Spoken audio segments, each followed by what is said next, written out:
And so that way, Gary, the best way to fist a badger is to use goose fat, I find. Good afternoon, good evening, and good morning, and welcome to The World's Gone Insane. Let's talk about it. Now, I'm hoping that uh, my intro is not getting cut off like it was on the previous app we were using, because every time I've done a thing, it's just me, and then just me just talking the next thing. So, anyway, it's Friday. It's our usual podcast, baby, and we have got a fuck ton of things to talk about, especially in the gaming sphere.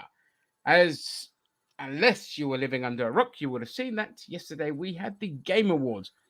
I don't particularly care about the awards themselves. I don't give a shit. Awards never bother me that much. But there was a lot of sexy trailer reveals. And we're going to go through some of those trailers. Not quite yet. We'll wait for Zam to come. And if anyone else is going to join us as well. And then we'll play some of these lovely trailers, even. Trailers. And But I if will we're say one talking, thing. go ahead. One company did the right thing by just going back to the well and bringing it into the 21st century. Something they should have always stuck with, but just they tried, but they never knew how to stick the landing. With that being said, I've got my host of Jose and Gary, and there's quite a bit to talk about in wrestling as well. Yes. I believe. In terms of news and politics, it's pretty much the same shit every week. So I don't get as hyped talking about that anymore because I just find myself repeating myself far too often. Yep. And so that will be the last thing on the docket.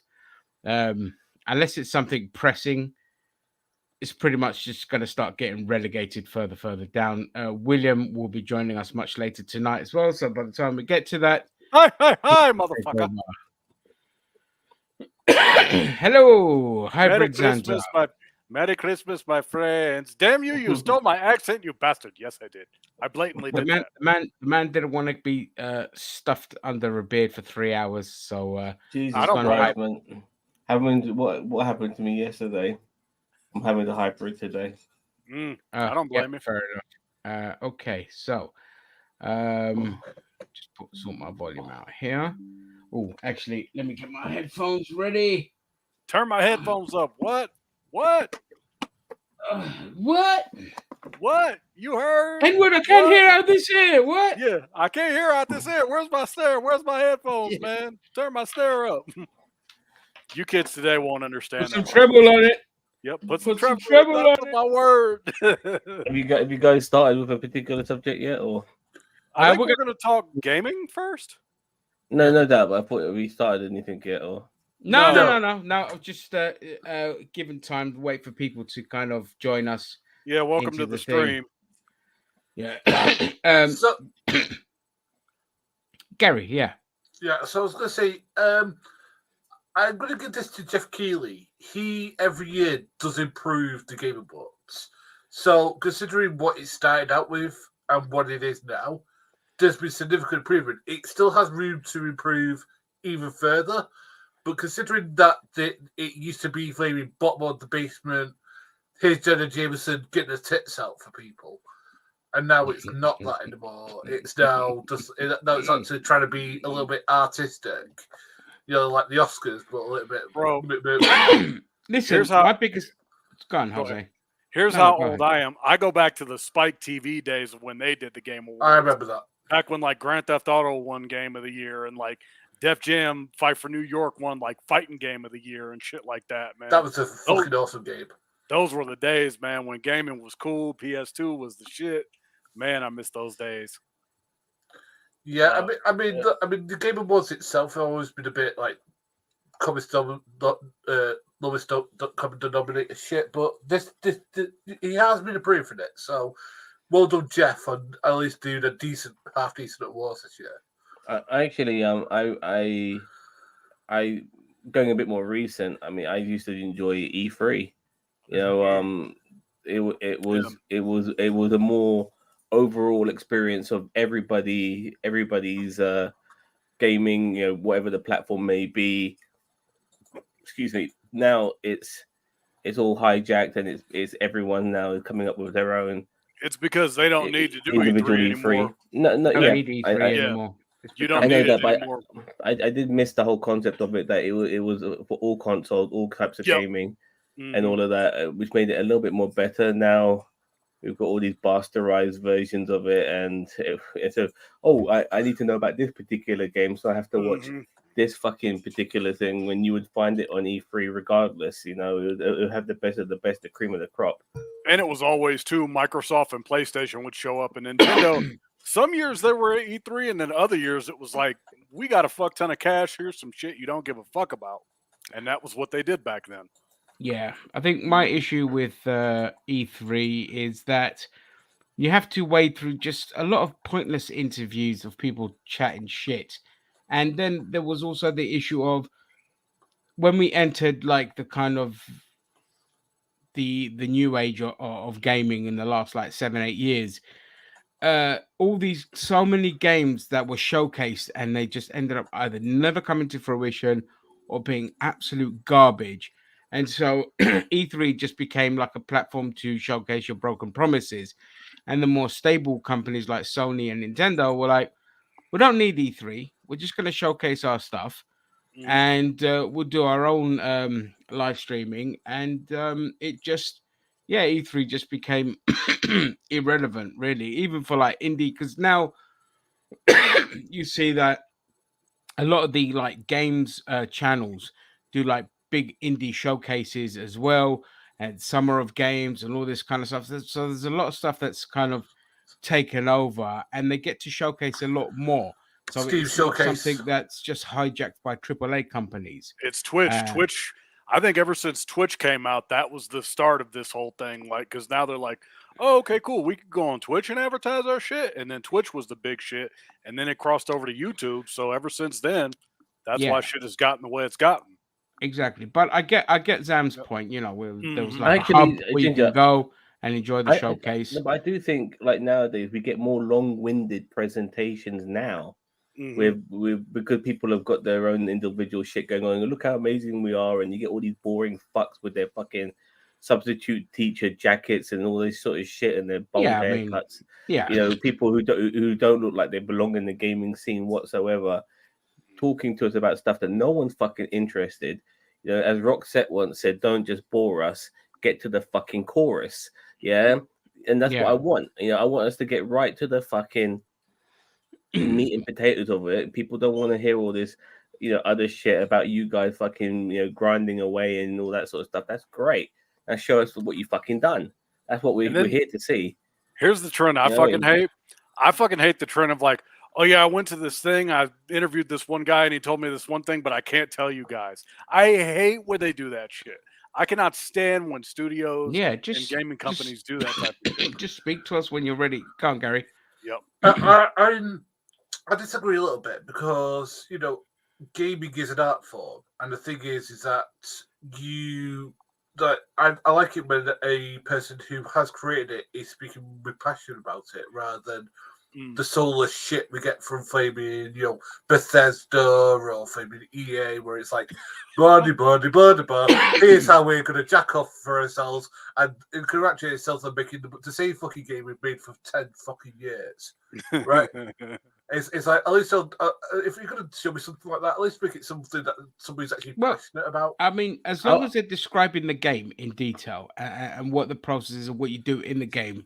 Yeah. But a lot of it, you wade through just so much bollocks and so much just pointless chatter that you just like fucking get on with it. Just describe to me the game. That's what I want. Just tell me what the game is about, what you do in the game, and that's all I want to know. I don't care about the ethos of your company and all this bullshit. I don't care about that. Xanta. Oh yeah, and I was going to say, show me first, then talk about it. Yeah, instead of talking about it first, then show me. I want to see it. I want to be amazed. Now, intrigue me more by talking about it. You know what I mean? That's that way you can talk about it as long as you want. If you give me something good in the first place that like tantalizes me. So basically, you're against you're against concept stuff. I mean, I'm against that as well, to be honest with you. But concept, I don't get you. Like I when want- people talk about like the game they're making. Oh, you won't believe this enormous IP we've been making that will be out. No, for 4 see, I don't years. like that. You got to have the product somewhat ready or Yeah. gameplay ready. Like I need gameplay. Like Yeah. I Sounds like a can't pyramid fucking system. stand. Yeah, I can't stand things being showcased where it's just like a vague trailer, a revealed trailer, all this shit. Show Yeah, me the and stop- gameplay. And Go on. stop baiting us with gameplay trailer in the title while showing only maybe 5 seconds of gameplay. That Yeah, needs or they to like stop. this is the Call- in-game footage, and it's like Yeah. okay, that's the graphics, but the gameplay. Like you're gonna sell me a game on gameplay. The game Yep. could look like a piece of shit, but if if the gameplay ain't good, then I'm not buying it. It's as simple as that. There's a game that's just come out with people like in these red suits. I forget what it's called, and it looks like crap, but it looks hella fun, Mm. and people are enjoying the hell out of it. And the graphics are nothing special, so it's about the gameplay. Show us the Yep. gameplay, and then we could judge for ourselves. We're not like again, the games industry has to advertise on the basis that it has to be vague about what the product is. It has to be treat the audience like they're idiots because they keep thinking that audiences are idiots just because the kind of Hollywood mindset of Americans are dumb. They're not Mhm. fucking dumb. They're seasoned enough, experienced enough. Like we can make a judgment over something just by looking at a trailer. Mhm. Correct. Okay, because when you've seen something enough times, you know exactly what you're gonna get. It's very rare that a trailer will showcase something that it looks great in the trailer and ends up being shit. They used to happen, but these days people have become so savvy to it that it's just don't treat your audience like an idiot. We know what to expect from the games, and the first thing that comes to people's minds is how greedy is this game going to be, and is it going to be broken? Yep. So yeah, okay. Well, we've got 7 people watching us. I hope join in on the comments. We are talking games and the Game Awards. We had a load of trailers reveal, and but before we talk about all the trailers that were revealed, I'm going to go to. Let me see. How do I get up? Oh, is that add new layout? No. You want to setting- put something on the screen? Yes. Hit present. It's fun to do a live show, kids. Hit present. You What want is to add that? something to the screen. Like you want to share something from your desktop onto the screen, yeah? Yeah. Yeah. If you look at the bottom of StreamYard, you'll see present. Yeah, it's next Oh to yeah, the yeah. new studio. Oh, present. Right, yeah, there we go. Right, okay. Timothy, present. Share screen. Thank you. Do I share my screen? Yeah, that's it. Okay. Or you can find the tab, the individual tab, and share Yeah, that. I've got it here. Thank you, mate. I've got it. Okay, so we had Christopher Judge absolutely slayed the Game Awards. I Right, love Chris. okay. I love Christopher Judge so much. I love Me this guy so much. So here I it mean, was. I didn't know about this. Please play Oh, this. dude, Yeah, okay. okay, yeah, we yeah. won't say anything. So here's Yep. Christopher Judge with his lovely 1-minute speech. Oh, what a card. Good evening, everybody. It is such a pleasure to be back here. I have such great memories of last year, Mr. Pacino, forgetting to thank my wife.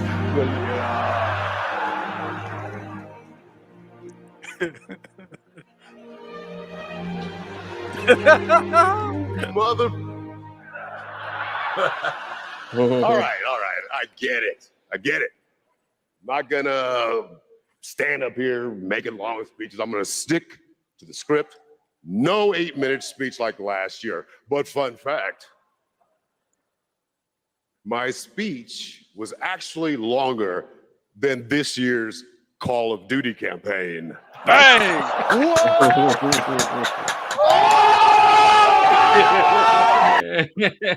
Yeah. Oh, it. so good. I love it. One bandwagon I'm glad I'm not part of, and I'm glad I still get this. Oh, And I still understand the Judge. piss take. Love it. Yep. Absolute world class fucking person. All right, so let's get to some trailer Let's get to the news reveals. and trailers. Yeah. So if you bear with me, guys, I have to spam my browser and then get everything I can ready. go ahead and kill time while you're pulling shit up. Okay, first piece of news. God of War Ragnarok is getting free DLC in a few days. I cannot wait. Speaking of Christopher What a Judge. game that is. Yeah, Ragnarok. Oh, man. Last year, it was my game of the year. Love that game. Well, I mean, there's an indie game that's got a sequel that I'm very excited for. That I don't know if Paddy's going to be playing it, so I don't know. I could get it up later once we talk about some of these ones. So All right, no problem. sorry, one second. Yep. I have to get one up. I haven't. You know, the No Man's Sky people, they made a new game, and it's What was it? basically a procedural generated planet, but with a medieval fantasy sort of vibe about it. Oh, really? Yeah, it's very interesting, but it's an entire planet. So, my goodness, you scaled that for a video game. Like, Yeah. I don't think I'm just a little bit scared about that, Sam. No, don't get me wrong. I mean, I am not gonna fall for what No Man's Sky, Hello Games, I believe they're called. What they did last time. I'm not gonna fall for their stint, but nevertheless, I mean, like fantasy games are not really my cup of tea anymore, anyway. But still, it's an interesting way to do things. Yeah, they're a bigger studio now. All right, let's go. Get into my favorite reveal. Yo.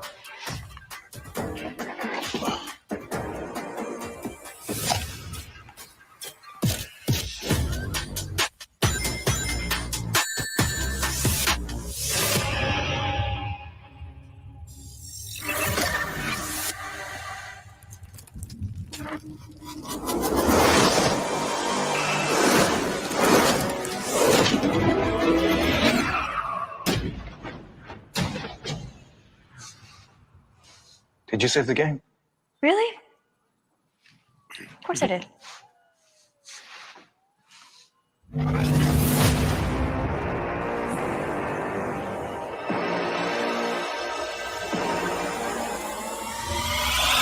Let me reintroduce it.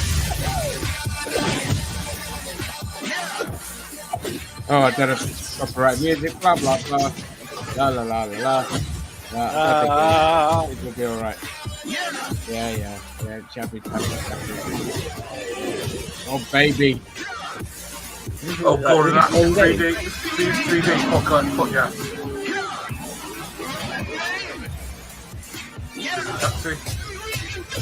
Oh, okay. Let's go. Is it Rage? That's my job. Okay, all that has to be said. Jet Set Radio is a must buy. Crazy Taxi's a must buy. Shinobi's the shit. So yeah, Sega's coming out with some killer fucking games. So Sega basically they've gone back to their old IP and decided to finally pull the thumb out their ass and bring it into the 21st century. Like I said, they tried in the past, but they failed because Sega are just really stupid. They're a stupid company. How they're still around, I think it's just like because of Yakuza. They still make money somehow. Yeah, Yakuza is their bread and butter. I'd say no, they made some decent Sonic games, like going back to like the traditional Sonic style. Going back to 2D with it, yeah. Yeah, and also they recently did a new Streets of Rage game that was actually pretty decent. That wasn't okay. So was that not Sega? No, that wasn't Sega. That was a French company that did that. Now Sega are going back to make a Streets of Rage game. Yep. So they're making a new Streets of Rage game, which if you saw it was 3D, but still probably going to be very much in the essence of the original Streets of Rage. Golden Axe coming back, looking gorgeous and chunky. It probably won't do well. It'll probably just be very basic type game, but if they can ride the nostalgia wave with that game, just keep it simple and small, and then it could do well. Shinobi, hang on, Dan, 1 second. So Shinobi looks gorgeous, 2D platform. Glad they kept it as that. Crazy Taxi is just a legendary game, so That I can't wait. That looks fantastic.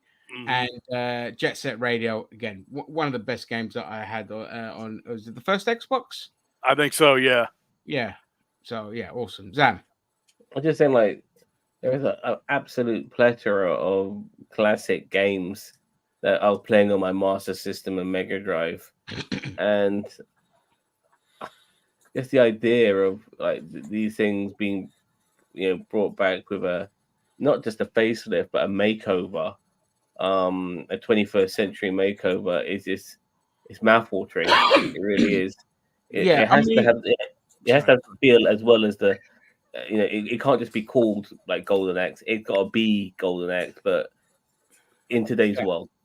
Yeah, and the thing with Golden Axe is, like, they could have made it into a fantastic fantasy franchise, and if they had the right headset on them, they could have easily evolved that to like a kind of World of Warcraft type MMO, but they just lack that kind of size, the kind of eyes to do something great. And I have to disagree with Gary on the Sonic games. A lot of the recent ones have been crap, even the 2D ones.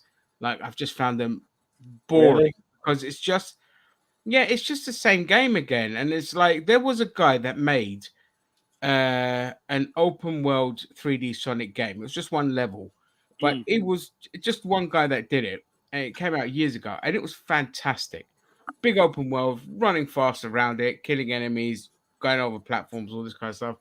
And it was awesome. And the fact that Sega can't do that, or when they try it, they make it really stupid, is frustrating. But with Golden Axe, you can't go wrong. If you just make it a big fantasy game with some depth to it, doesn't have to be too in-depth. Just, keep it basic but fun. You could do a lot with it, and you can evolve it. Streets of Rage is Streets of Rage. It's a beat 'em up. People are gonna love it. Either way, Crazy Taxi was the one that surprised me the most. That looked really good. I cannot wait for Crazy Taxi. I will be buying it day one. Yeah, I mean that amazing game. Yeah, amazing game. Shinobi is just going to be one of those fun little callbacks to frankly fantastic 2D game. And so many games even stuff that is not Sega that were out in that era, stuff like Final Fight, Bad Dudes versus Dragon Ninja.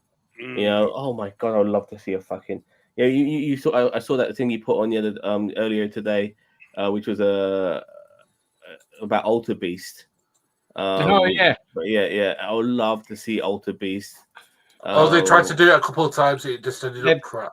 Yeah, they've tried a couple of times. They failed, but you know what? They can just bring it back. Like, try again. 3D retro. Here go what I want.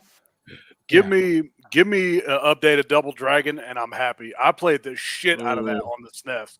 I played the shit out of the Double Dragon Super Nintendo games, man. Oh my god, hours on. Yeah. Double Dragon would be good. I'm all for that. Right, next we have 1 second. Let me find it. This one here. Yep. So this game is being developed, although it's going to be a third-person game, which is not the usual MO of this company. This is developed by the same company that's done like the 2 Dishonored games and Deathloop. Okay. So they're a pretty solid company, and it's, of course, this. Blade. Yep.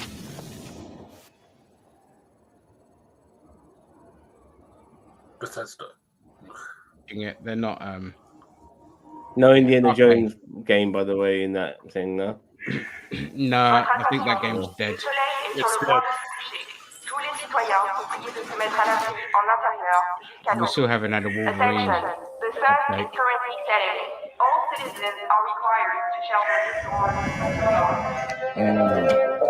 Turn that shit up.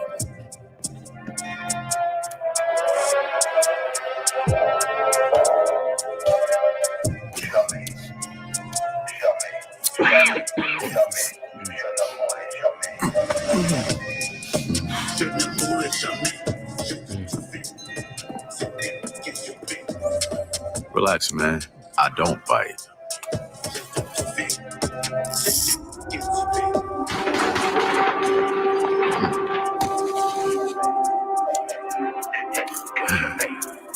Plug him tight now. The blade. Night's Oh, just getting started. but that's all we got. Yep. And about this, here's the thing. Motherfuckers are mad right now because this is going to be an Xbox and PC exclusive. It is not going to be coming to PS5. People are pissed about this. Yeah, Why are they pissed? They're never pissed when PlayStation are PlayStation always has doing the same exclusives. thing. Yeah. So Yeah, they were totally fine with Marvel Spider-Man being on fucking PlayStation. Yep. I don't have a Yeah, problem no. with Blade going to Xbox. I'm all for it, actually. To be I honest, don't I'm give a like, shit. I'll hey, get it on PC. So. I'll play on Yeah, my PCs, no problem. The only thing the only problem I could see is that because it's a problem that you guys keep on seeing with the films, that because it's Marvel that owns it, how much gore are we going to actually see? No, it's That's going to be Disney. it's going to be violent because Wolverine's an R-rated game, a mature game. It's not it's not like Spider-Man. Oh, we lost Gary. He died. He dissed Disney and they got him.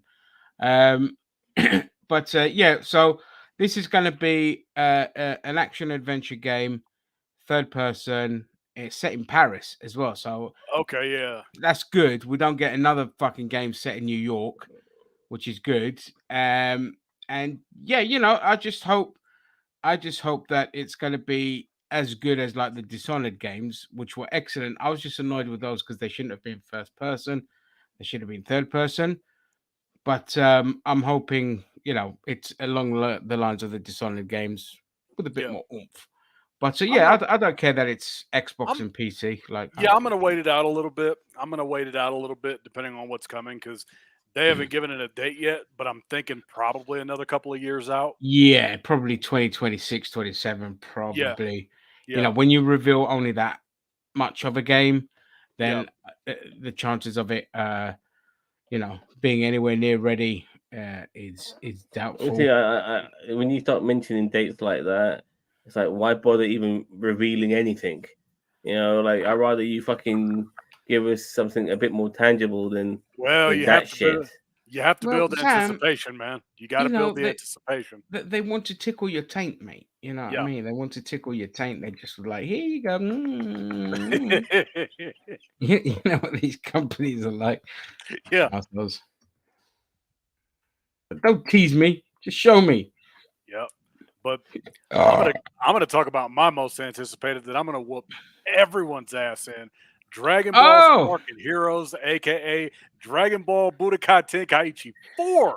I cannot. All right, show me a clip of this. Oh, dude, I know nothing about this bollocks. No, neither do I. I don't care. But it's for the anime heads. Yeah, we give a shit. Yeah, this is for Jose. Yeah, this is for me. This is for Cheeto. I'm gonna kick his ass. You can whoop his monkey ass. Mm-hmm. Right, here we go. Dragon Ball Sparking Zero. Sparking Balls. Peggy 12. Sparking Balls. I'll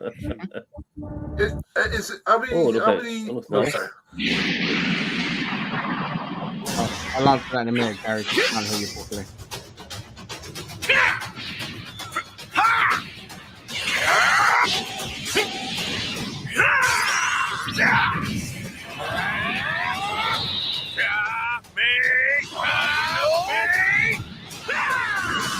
I bet fucking Cheetah was coming in his pants when he saw this shit. Yep. Tremble before my power! I'll show you the horrors of hell. Now perish alone with this planet!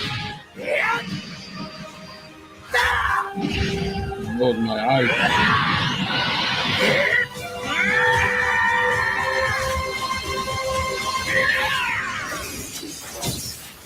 Was any of that gameplay? All of that was gameplay. All of that was actually gameplay because that actually happens in the game. So it's like a modern day version of fucking Dragon Slayer. Pretty much. No, it's just a beat 'em up. Yeah, it's a fighting game. Yeah. Yeah, I'm sure they made one a few years ago. I'm not sure what it was called. That's Yeah. kind of Oh, yeah. character. Yeah. They made another one. Yeah. Yep. But I'm gonna be getting it because I love Dragon Ball. So yeah, for the anime heads, we got what we wanted. I'm sure Cheeto's gonna get that for sure. Yeah, I know I will be because I love Dragon Ball. Yeah, fair enough. I Yep. can't say anything's not for me, but it doesn't matter. It's not. I'm not the audience. I'm irrelevant. Now, this was a game that really got me moist. Exodus. Yeah. You know, you just triggered a bunch of people when you said moist. Moist. Max, we need to head back. Wrong. Getting a reading. Right, you said it again. Survival space horror. What she found that day was a miracle. It would be our salvation to fight against the Celestials, Yeah, the people that made humanity's the point. greatest enemy. This is it. They found us. Stop! Stay down! The Celestials hunted us down. I knew they'd keep chasing us until they ripped our ship apart, and I had to save her. I led them away from this world, away from her. We both knew the cost of using the gates. When you travel at light speed, time slows to a crawl. It was only days for me, but an entire lifetime passed for her. And in the chaos of those final moments, we never said goodbye. No! Come with me! Wait! Please! Tom! I love you.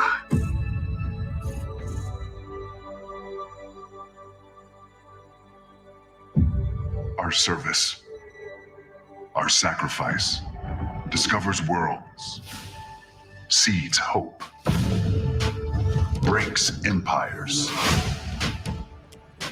We are the travelers.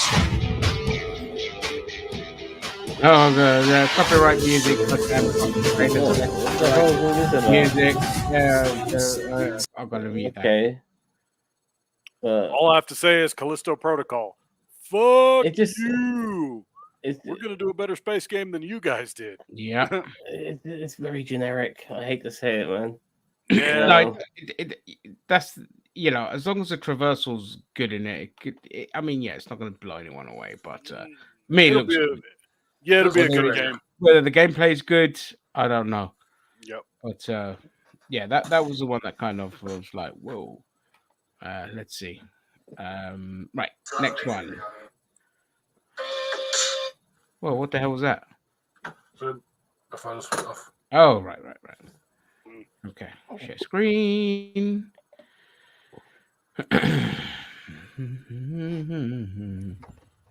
Kibiri. This could be good if it's not another generic Japanese action game.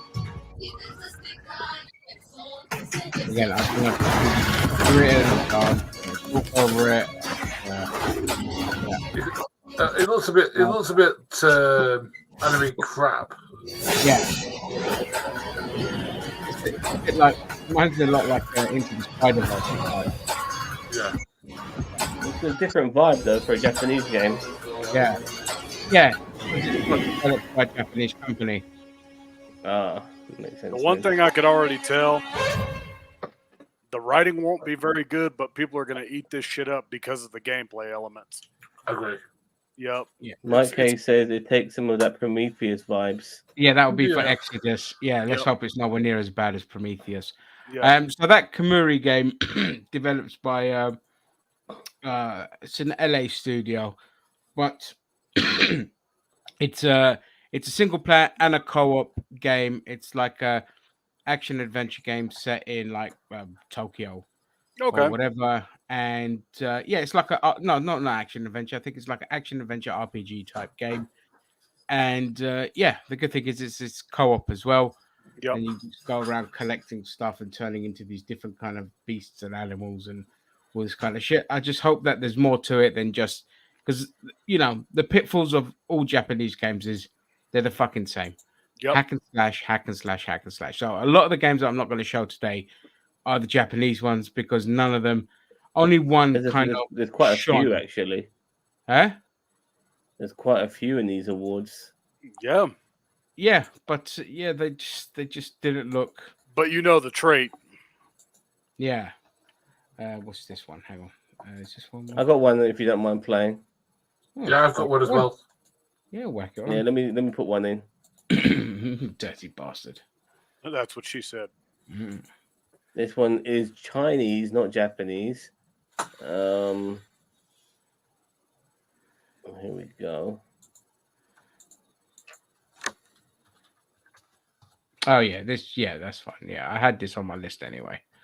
It's finally been given a release date, ladies and gentlemen. Finally. You hear it? Yeah. Yep. Yet fame still holds sway. Samurai Jack. Their glory fades through time in tombs of somber gray. This is it. You too want to be an immortal? Game science. Master, are there more good folks in the world or bad? More good, of course. Then why is there always suffering? And why do the bad folks always win? Because goodness without teeth punishes not. It only foments evil. Cleanse the world with blood and grow lotuses in it. It's got that Kojima weirdness about it. Your destiny.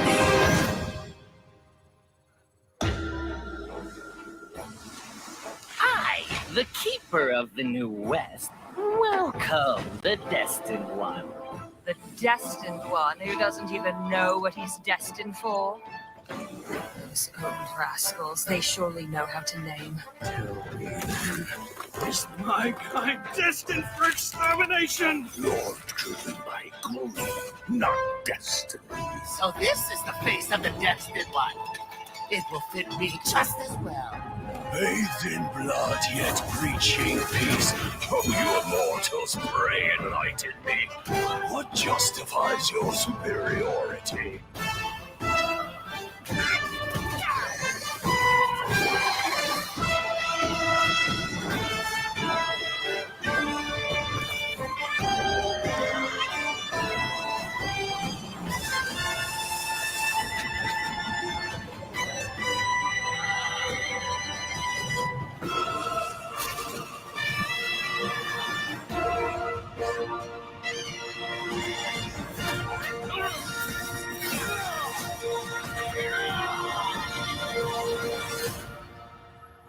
Sweet destiny.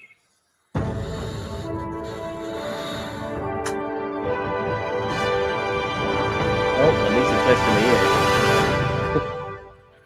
So this game has been in development for absolute ages now, and when it was first shown, it blew everyone's cock away, myself included. Black Myth Wukong. I've just been waiting for this game for bloody ages. I can't wait for it. It does have annoyingly elements of Dark Souls to it, which I've got nothing against those games. It's just not my style of gameplay. Yep. But this game just looks so incredible that it's just a must buy. There's plenty of gameplay trailers out there that people can watch, gameplay showcases. But we never had a release date for ages, and now we've got it. And I guarantee you, this is going to be game of the year. Yep, I'm gonna watch a Let's Play and then decide if I'm gonna buy it. Like, watch the first maybe 30 minutes, maybe the first hour when it comes out, and then be like, all right, I might drop the 70 or whatever it is on it. Yeah. comes So out. yeah, this there's a lot of anticipation for this game. The the story is based a lot of inspiration taken from Journey to the West, which Zam and Gary, you would know that as Monkey Magic over here in the UK. Yeah. I'm thinking all of that. Yeah, so that's where it takes the story because it's like a huge, it's a very popular story in China, and the TV show that we got out of that was a Japanese TV show, but it was just amazing. Up there, one of the best TV shows as you could watch as a kid. Yep. Now I'd recommend the Japanese versions because it's a lot more violent. So we in Greece, we used to get the Japanese versions, and holy crap, they were completely different to the British ones. But anyway, Black Myth Wukong, finally, August 2024. Can't wait. All right. This one looks interesting, though, again, it's a open world action game. Now, an action game, it basically just going to mean it's a big open world with lots of shooty stuff. But the visuals look stunning. There's no gameplay in this, unfortunately. Again, mark off points for that. But tear it open. What was the name of that? Yeah, I saw this trailer. What was the name of that game? I think it compares to about robots. Detroit Become Human. Yeah. That's a good game. I'm getting those vibes. Reminds me more of like what's it called? Horizon Zero Dawn, what it's called. Yeah. Hush now. It's going to be okay. The demon is here. It's the demon.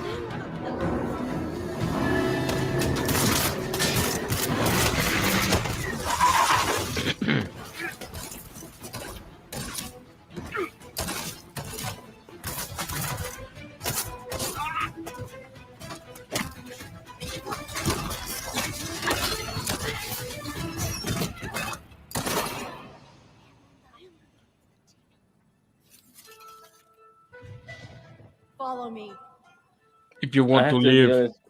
Yeah. I got that vibe too, but this trailer started off quite impressive, but once she came in, and it could have been he came in, I didn't give a fuck about the gender.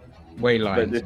But like the person just shooting around and all of that.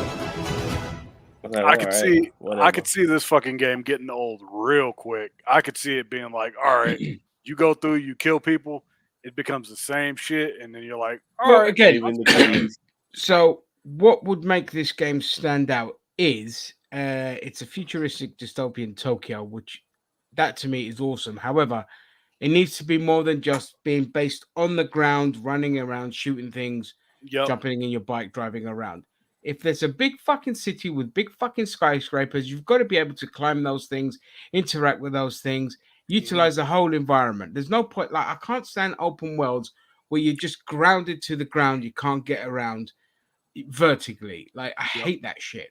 So unless this game doesn't offer that, it's going to just, like you say, it's just going to die by the wayside. But if it offers a bit more traversal, a bit more like if you could climb variety, shit and have like air combat and that kind of shit, then I'd be like, all right, I'm all about it. Yeah, exactly. But this is, again, I don't know if this will be any good. It might not. Yep. But I've included a link to a game I'm interested in now. This is going to be a bit of a 180 from what we've been doing. We've been doing mostly action games. This is not an action game. This is like an adventure, so like detective game. It's a sequel to a game that came out, I think, like last year or the year before. It's I'm a fan of this particular game. Right. So. I agree, Mike Hayes. By the way, that's a good way of putting it. What did he say? If Cyberpunk meets Ghost in the Shell. Oh, Ghost in the Shell. That was it. I couldn't remember what it was. Thank you, Mike. This is on Netflix, by the way. So if you've got a Netflix account, is it a film or a game? Game. Netflix has some nice games, man.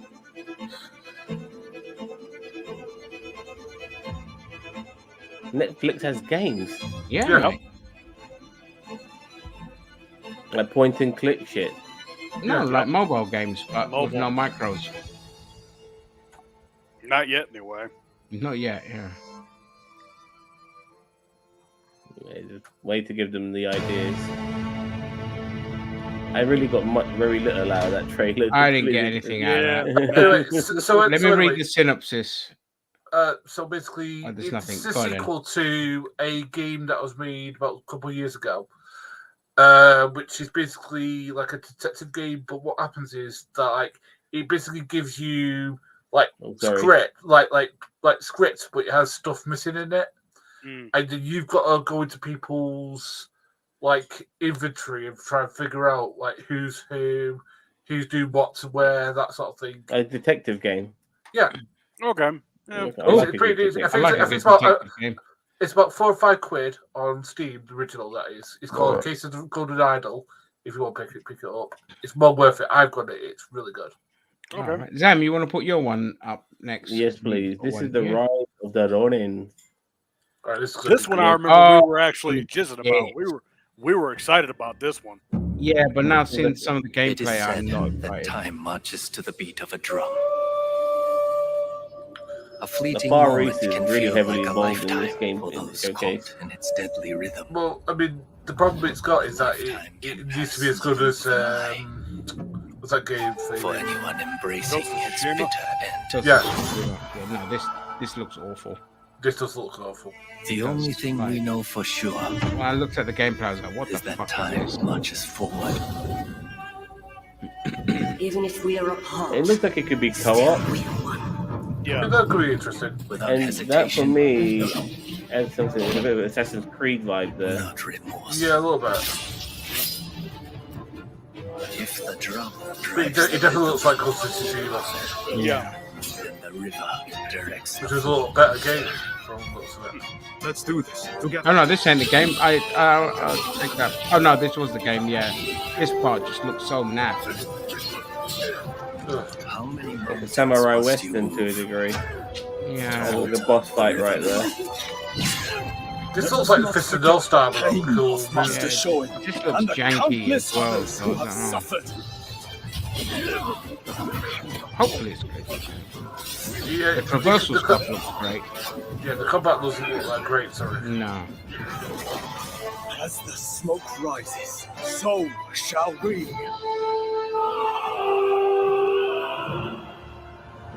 Read the synopsis under the video, Zam. Does it say if it's a multiplayer or not? 1 second. Yeah. Will sacrifice their I'll let you know after the trailer's done. Yeah, which that's of fine. you will do the deed? I mean, Rick, it could be. I'm sure it'll be fine. I'm sure This it'll. is one of it'll those where do way. This Well. is one of those where I wish they would delay it. Yeah. Like Yeah. it needs to be delayed. Like they need to polish it because the graphics. It doesn't look graphically impressive as the first trailer that we saw did. They need to polish the combat and the gameplay. Well, the shooting was Yeah. the one that really put me off on it. Yeah. Does it say anything in the? Nothing. It says nothing. Okay. It doesn't say it. Doesn't say it isn't. Okay, Yeah. you'll Very- find out as Very we small get closer. footnotes. Very small. All right, I've got this one to show. It's got survival elements in it, which I'm not a big fan of, but the rest of it looks really nice and open world. Oops. Caesar Earth. This is the MMO, isn't it? Yep. Yeah. Yeah, it's multiplayer online. Not Okay. not an MMO, just an MO. Oh, okay. This is the game. This is the Hello Games game. No, Is this a Hello Games game? I don't think so. Yeah, it is. Oh yeah, it is. Yeah, Oh. yeah, it's it. Yeah. This is Planet No Man's Sky. Oh right, Yeah. I didn't realise. God, it's so thick. Well, in that case, it'll be No, good. keep it going. Yeah, no, This keep is- going. That's this what I is mean, this like- is this is gameplay apparently. Yeah, Yeah, this is yeah. yeah. The gameplay looks fantastic. This is survival stuff that. As long as I don't need to fucking It's drink a water and procedurally eat. generated planet. Are you getting Red So, Dragons? Awesome. Yeah. procedurally generated planet is. I don't think people really understand how big a planet is. Yeah. Truly is. Lord of the Rings vibes there. Because like things like Star Wars and stuff, they make planets really seem small because Yeah. you go to with it, they make cities into planets. Yeah, thank God people to Avatar. People to Avatar I'm looking coming at- up, by the way. Looking at the UI, it doesn't show It shows you temperature stuff, not food stuff, so that's good. If it has weapon degradation, that could be a fuck off. Rabbit people. Thank God that wasn't Avatar. Yeah.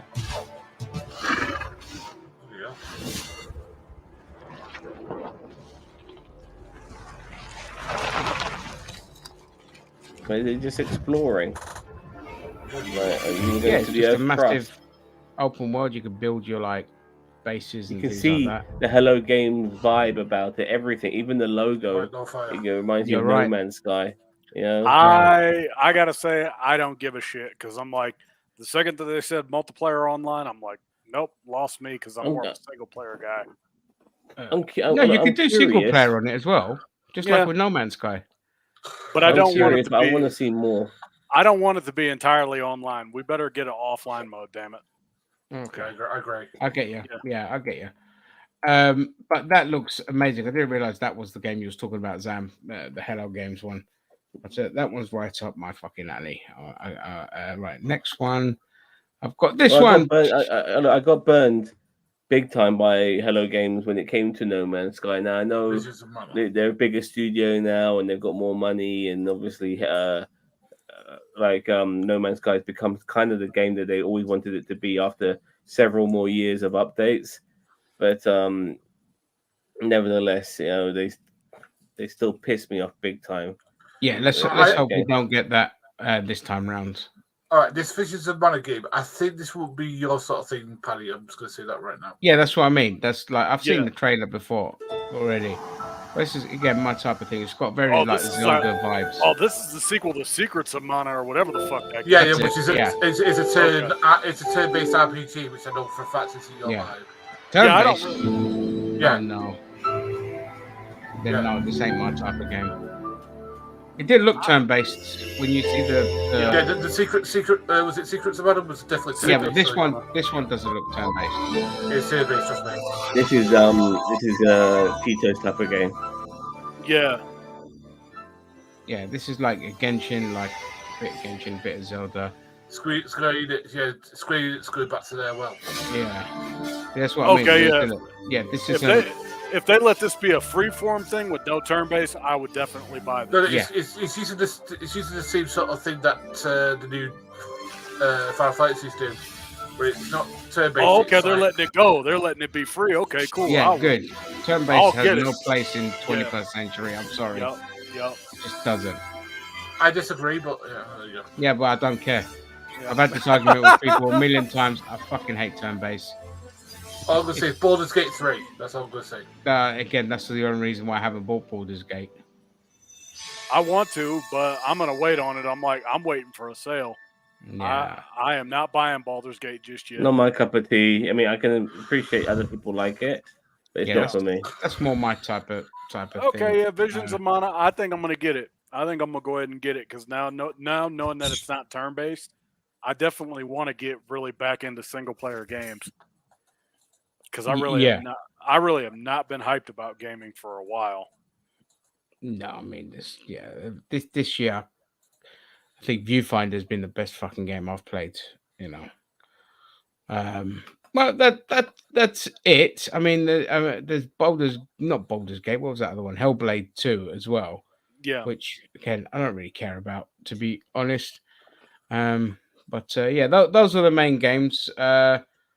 So again, with everything we come to learn, don't get too fucking hyped with any games. A lot of them turn out to be disappointing, but this year it was just nice to see a slight variety in terms of visual instead of everything being grey, dull, shooty. There was a Skull and Bones trailer, but it's 10 minutes long. No, I'm not watching. Nobody. Who the fuck is going to buy that game? No one's going to buy that game. They've been talking about that for like the last 4 years, and they still haven't released the motherfucker yet. Yeah, exactly. So nobody cares. So in terms of, I don't know, do people want to go through the awards and who won what? Sure. Yeah, might as well. Yeah. We're here. All right. So Game of the Year obviously went to Baldur's Gate. No shit. No shit there. Yeah, no shit. It was up. I am gonna slightly spoil something. Spider-Man got fucked, and that's all that needs to be said. Yeah. Who gives a shit? So game of the other nominations were Alan Wake 2, Legend of Zelda: Tears of the Kingdom, Spider-Man 2, Resident Evil 4, Super Mario Brothers Wonder. How the fuck is Super Mario Brothers Wonder game of the year? It was so boring. Fuck off. Fuck off. And neither should Spider-Man 2. Well, maybe for the storyline, but for the gameplay, storyline. it's there. Tears of the Kingdom, yes, but I like to see smaller studios take the thing. Best game direction, Alan Wake 2 won. Great if you like that kind of shit. Baldur's Gate 3. Killing ghosts with his fucking torch. Yeah, that's great. Yeah, brilliant, isn't it? Yeah, and the other ones were pretty much the same nominations as Game of the Year. Again, Super Mario Brothers Wonder. How the fuck? It's Mario. Yeah. Best narrative, Alan Wake 2. Fuck it off. Best art direction, Alan Wake 2. Again, fuck off. What is this shit? It's such a boring. I've watched other people play. I'm like, oh, fucking whatever. Best score of music. This one does surprise me. Final Fantasy 16. Okay. Yeah, I'll give it that. I'll give it that. Yeah, Baldur's Gate 3, Hi-Fi Rush. That had a great soundtrack as well. Alan Wake 2, again. Legend of Zelda: Tears of the Kingdom. The music was all right in that. Best audio design, Hi-Fi Rush. Nice. Other nominate. What the is Alan Wake 2 just been nominated for everything? They gave it to God of War. They gave it the fucking God of War treatment where God of War won every fucking thing last year. God of War came out, man. And now they're like, all right, we're going to give Alan Wake 2 everything just because. Actually, Alan Wake 2 is actually a pretty decent game. It's not my cup of tea. I just find it. I don't like narrative-driven games. I just want fucking game. It's trying to be like Silent Hill with a torch. Yeah. Yeah. Best performance. Well, Neil Newborn as Astarion, Baldur's Gate. Who cares about that? Games for Impact. No, I don't give a shit about that. Best independent game. Sea of Stars. Never heard of it. By Sabotage Studios. Other nominations are Cocoon. How the fuck did Dave the Diver not win? The game was massive. How did Viewfinder not win? How did what? Viewfinder as well. Like, that was a great game. Ridiculous. Sea of Stars. Kiss my ass. Best debut indie game. Cocoon. Whatever. Never seen it. Yeah. Then you got Dredge, Pizza Tower. Pizza Tower, November. Viewfinder got nominated again, but didn't win. Best ongoing game. Cyberpunk 2077 won. Apex Legends, Final Fantasy 14, Fortnite, and Genshin Impact were the other nominations. All those games can kiss my ass. Best community support. Oh, this one I agree with. Baldur's Gate 3. Great community support. Great. Other nominations were Cyberpunk, Destiny 2, Final Fantasy 14, and No Man's Sky. That's another good nomination. Okay. Best mobile game. Could suck my dick. I don't care. Yeah, best VR AR game, Resident Evil Village.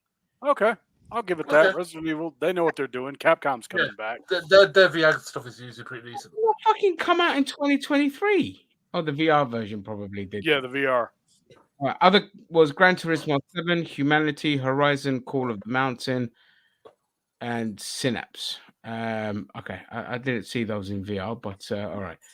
Best action game, Armored Core 6. Really? Okay. Other nominations, Dead Island 2 got nominated. Suck my dick. Ghost Runner 2, no.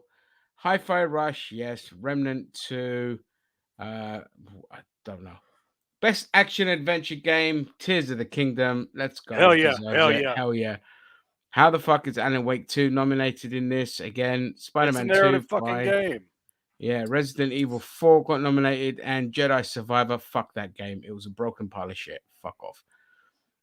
Best role-playing game, Baldur's Gate 3. Yep. Other nominations, Final Fantasy, Lies of P. Oh, God, that Pinocchio game. Yep. Sea of Stars and Starfield. How the fuck is Starfield getting nominated? Do you never guess what the Lies of P is? I know what it is. It's a Pinocchio Bloodborne sort of thing. Yeah, like a Bloodborne type. Soulsborne type. Yeah. Souls type game, whatever. Okay. Yeah. Best fighting game. Street Fighter 6, Yep, fair enough. Then you Okay. have God of Rock, Mortal Kombat 1, Nickelodeon All Stars Games, Pocket Bravery. I mean, there's a toss up between Mortal Kombat 1 and Street Fighter 6. Yeah, either one of those could win it and be fine. Yeah, and they're both greedy cunts, so fuck them. Best family game: Super Mario Brothers Wonder. I'll give it that. Actually, I don't mind that. winning it. Okay, then you Yeah. had Disney Illusion Island, Party Animals. That would have been my pick to win. Sonic Superstars, no, and Pikmin 4, possibly. Possibly. Oh well, Pikmin's actually pretty good. best sim strategy game: Pikmin 4. Yep, that's Okay. fair enough. Then you have Advance Wars 1 and 2 reboots. Nice. City Skylines 2, Company of Heroes 3, Fire Emblem, and fuck the Fire Emblem games. Okay. Best sports racing game. Well, I mean, there's not much choice here, really, is there? So Forza 1, I think it deserves it. It's kind of that game's like flown under the radar, and it's not even been that egregious with the greed either. So it deserves to win. Other nominations: FIFA, F1, Hot Wheels. That was a good Madden, game all as that well. bullshit. Yeah. Yeah, The Crew Motorfest. Okay. Best multiplayer game: Baldur's Gate 3. Other nominations: Diablo 4 should not be nominated for the absolute horseshit. They fucked that game up. It was greedy as hell. But anyway, Party Animals, Street Fighter 6, and again, Super Mario Brothers Wonder getting a nomination. Innovation in accessibility: Forza 1. Other Okay. nominations, yeah, that's good. Diablo 4, it was very good with accessibility. I'll give it that. Hi-Fi Rush, Spider-Man 2. Spider-Man 2's got great accessibility. So does Mortal Kombat and Street Fighter 6, which were the other nominations. Okay. Best adaptation: The Last of Us television series. Other nominations: Castlevania Nocturne. If you haven't seen it, it's awesome. Gran Turismo the film, no. The Super Mario Brothers movie, that should have won. No block. No. Twisted no. Metal, no. Okay. Most anticipated game: Final Fantasy VII Rebirth. Really? Okay. Yeah. Okay, Yeah. fair enough. It's Final Fantasy. Yeah. Other ones are Hades 2. What the Yeah. fuck? Oh, Yeah. oh, Hades was Rolls a good up. game, actually. Yeah, Yeah, that yeah, was a yeah, good it one. was. Yeah. Yeah. Like a Dragon, Infinite Wealth. I don't know that one. Is that like a Yakuza's kind of game. Yakuza type of game? Okay. Yeah. Star Wars Outlaws. Well, it's a Ubisoft game, so anyone who gets hyped for a Ubisoft game is stupid. Tekken 8. That game has not changed since Tekken 3. No, Tekken 8 you could skip. Just get like Tekken 7, the Ultimate Edition, and it's the same fucking game.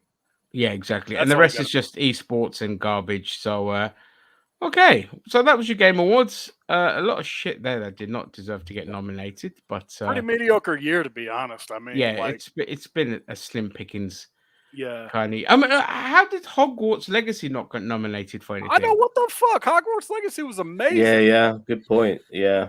Yeah. It might have. I think the reason is because of The fucking J.K. Rowling controversy. Yes, That has nothing yes. to do No, I with don't think Probably. so. Yeah. Yes. Probably because they just didn't want to draw that kind of attention to it. I'd have to go through the arguments of art versus artist shit. But fucking Yeah. play the game anyway. Buy the damn game. It's a great game. Buy It's Hogwarts crazy Legacy. though. Stuff like that really upsets me because there is an argument for that game to at least win one fucking award, let alone none. And because of politics, it wins nothing. It's a shame. Yeah, it's a shame. It's bullshit. I'm sorry, but compared to a lot of the crap that got nominated, like Super Mario Brothers Wonder, you could have had Hogwarts Legacy in there. The fact that it didn't get nominated for anything is actually a fucking insult. Yep. Quite frankly. Like, And- okay, if you were going to do like a game of the year for Mario, just give it like the Nintendo game of the year because that's the category it deserves. Be like, all right, if we're doing by console, give it to Nintendo, let them have that, and there you go. Yeah. Yep. Hogwarts wasn't nominated because your people on the left have a hard on for J.K. Rowling and they didn't want drama. Mm. Yeah, pretty much. Yeah. I mean, there's no arguing there, which is it's fucking stupid. Absolutely stupid. It's hypocritical as well. And the thing is like, just because the bitch created the world, okay, the company that made the game had fuck all to do with it. She had no input in the game whatsoever. All right, you can easily separate the art from the artist when it comes to this. The people who made the fucking game said that they support trans rights. Yeah, exactly. And you Yeah. can have a trans character in the fucking game if you want one. Mhm. So yeah, but Can you see yeah. Chris by any chance? What? Christine? No. No. Okay. Well, is she in or? Okay. Is she She's trying joining to us, get or- in. Oh right, I didn't see her. I've not seen her. No, tell her to try again. Maybe I was looking at the awards and I didn't see her, so she popped out. Okay. And that. But well, moving on from the Game Awards, we are going into the biggest, most anticipated, the game that's gonna fuck all other games in the butt in 2025. We're Before talking, we of start course- on that, oh God's sake! I think I think we need to initially talk about the day before, because yeah. let's start Oh. with that one first. Okay. Yeah. So now, look, for me, if oh, you, Sam, go on. I'll take this one if you Go for don't it, mind.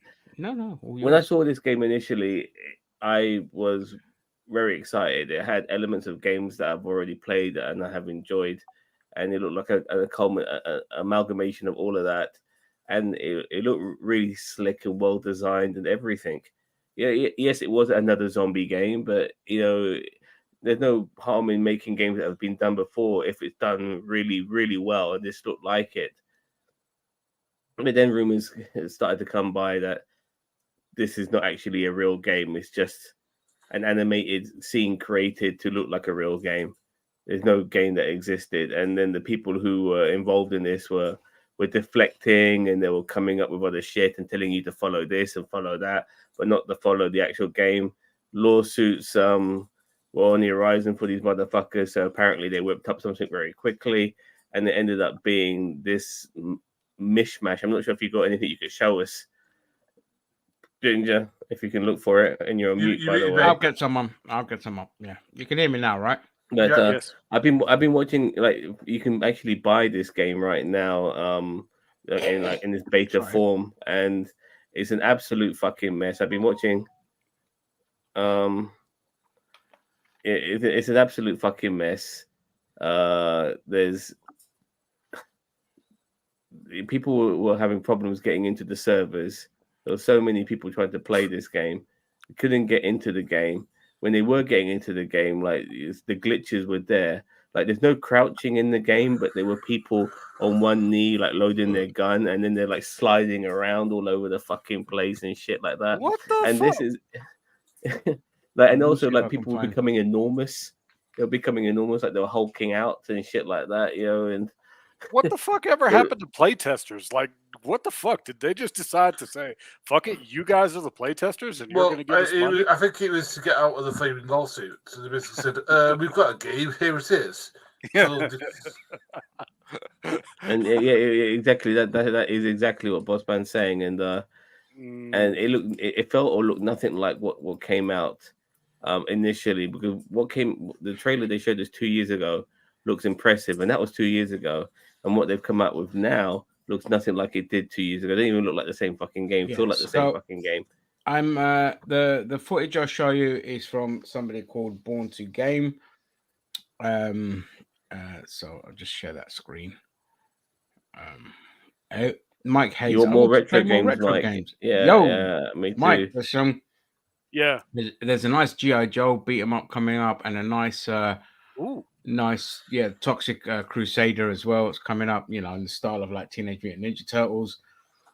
So some nice, good old. When I save enough money, I will buy myself an arcade machine, like you find in arcade places, which will have like all these like 1,000 or 2,000 games built in. Okay, right. Let's have a look at this. So, commentary is again. This is from Born to Game. This isn't our footage. Bid along load developed by Fantastic. Does that mean I'm in? We have something. We're in. We're actually in. Right now, at the start, I'm not Mr. interested. In Miyagi, Wait. Just can we just pause a minute? Can we just pause? What? That was ripped off maybe Metal Gear Solid 5. Yeah. What was? The start of the. Oh yeah, the start of the fucking game. Yeah, because Snake wakes up in the hospital. Yeah, it's a bloody rip off. Yep. How do they get away with that? Well, this whole game's a rip off. Everything about it, you know, from Division to Daisy, you know, it's rip. It's No. a I mean, proper literally, rip-off. they ripped off the footage. Did they make this? Did they make this off a fucking potato or PS2? What the fuck is this? Can I show the fucking horrible. footage? I want to kind of just get into the fuck game and up see a what lot, it's yeah. like. What the fuck Because is this is really, really negative on Steam already. Take item. Yeah. There's just space. 85% negative. I'm going to grab all of it Looks like just Mosaic. because I can. The only remaining shelter. Did they not say that there's going to be lots of different shelters you can come across?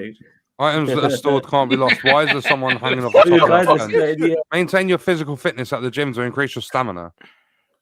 Oh, this is that I game. find it so weird how there's a gym. Fully restore your health at the sauna.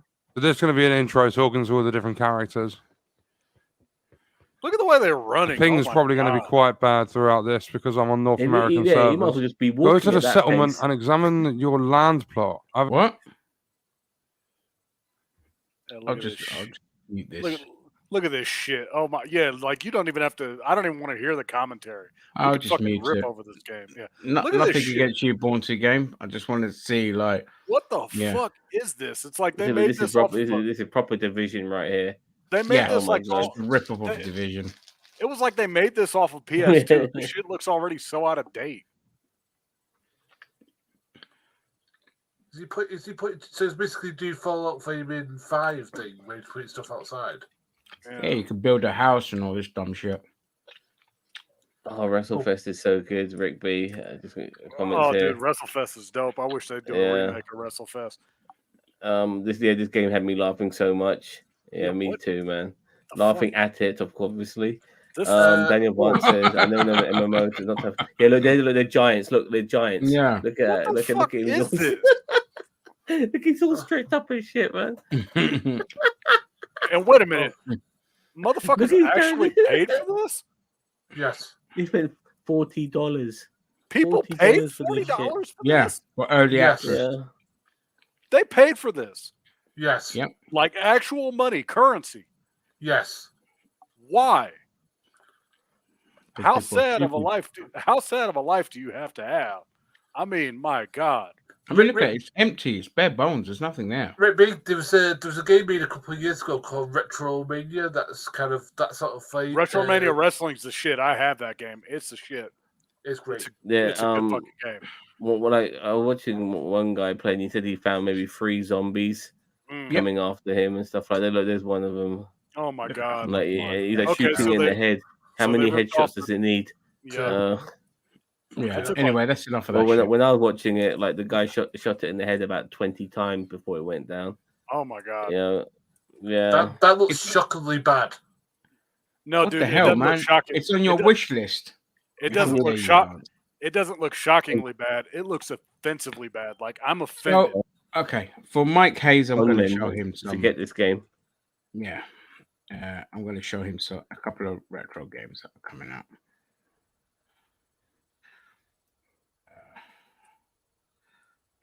It's just that like the audacity of this game. It was on people's radars because Yeah, because I mean, of it how it was a initially scam. looked. It's a scam company. It kept linking you to like some Yeah. shitty mobile games and all this kind of stuff, Mm. and it was just ridiculous.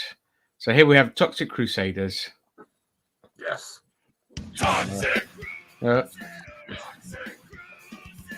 Lovely retro beat 'em ups. I love these kind of games. This looks like takes me back to the Simpsons arcade game.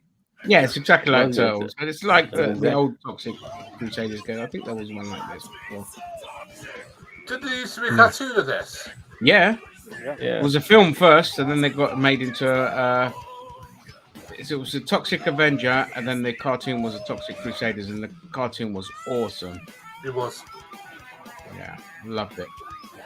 It had like really good like humor in it.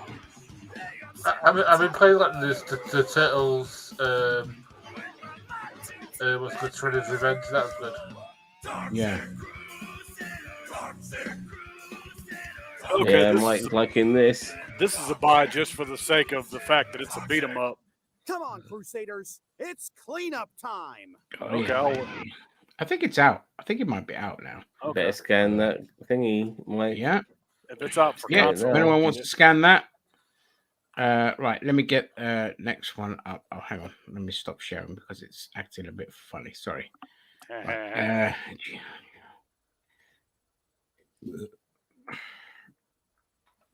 this one here as well. Jeff. Preset share screen. Retromania looks amazing. Retromania. Yeah, it's a good game. Yeah. I'll put that up. It's basically like WrestleFest, but it's kind of like a new game. Yeah. G.I. Joe is the code name for America's daring, highly trained special. In America. America. Fuck America. Yeah. America. Fuck yeah. Determined to rule the world.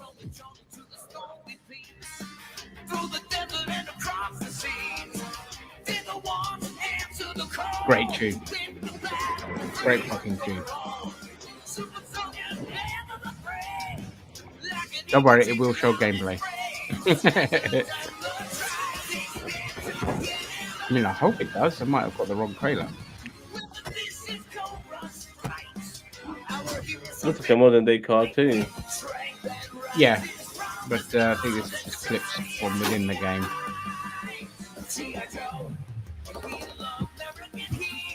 Oh, I think this is the real trailer. Hang on, I might have got the wrong one. Gung Ho. Yeah. Oh, that's going to show a little bit of the gameplay in a minute. Snake Eyes. Storm Shadow. Snake Eyes was played by Ray Park. Park, by the way. Yeah, I'm really happy to see him do more stuff. Wrath of the Cobra, and there was no gameplay in that one. Oh, yeah, There it is. Here we go. There it is. It looks like a mobile game. No, well, it might be on a mobile as well, but it's I on think all it is a platforms. mobile game. Yeah. I'll be honest with you, I wish we never saw that cartoon and stuff first because it gave me a different idea of what the game would be about after seeing it like that. Oh no, I said it was a retro Yeah, I beat 'em know. up. Yeah. So there's that. What was the game Rick B said? Retromania. Let's put that up there. I haven't seen it, so It's a good game. yeah. Let's It is, yeah. It's Has basically it been out for a while? It's been out for a while, yeah, at least a 2 couple of years. years. Yeah. It was that modern day indie stars, basically. Yep. It's NWA. Yeah.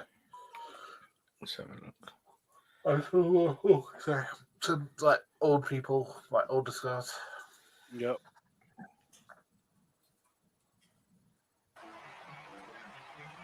Welcome to Retro. Yeah, it's just see like that, yeah? WrestleFest.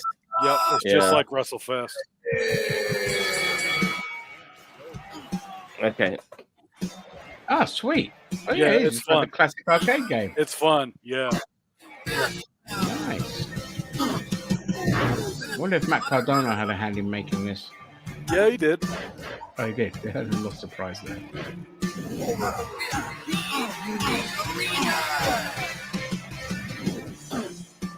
Oh, I like the ball. It's drop. exactly like Oh WrestleFest. God, Tommy Dreamer. Nice.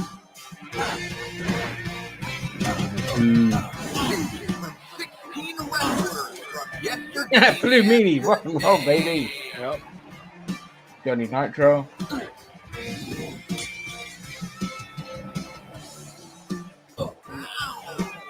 Oh, there's outside of the ring stuff though. That's nice. Oh, look, the Oh, classic 626. toy ring. Has got toy ring.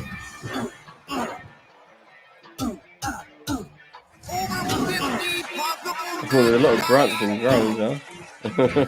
Right up your alley, isn't it? Yeah.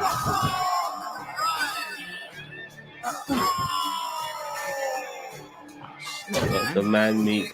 Get this game. Yeah. Is this a mobile game? No. No, it's It's on on Steam. console. Yeah, it's on consoles. You can get it. It looks like a Steam mobile and game Steam. regardless. It should be on both.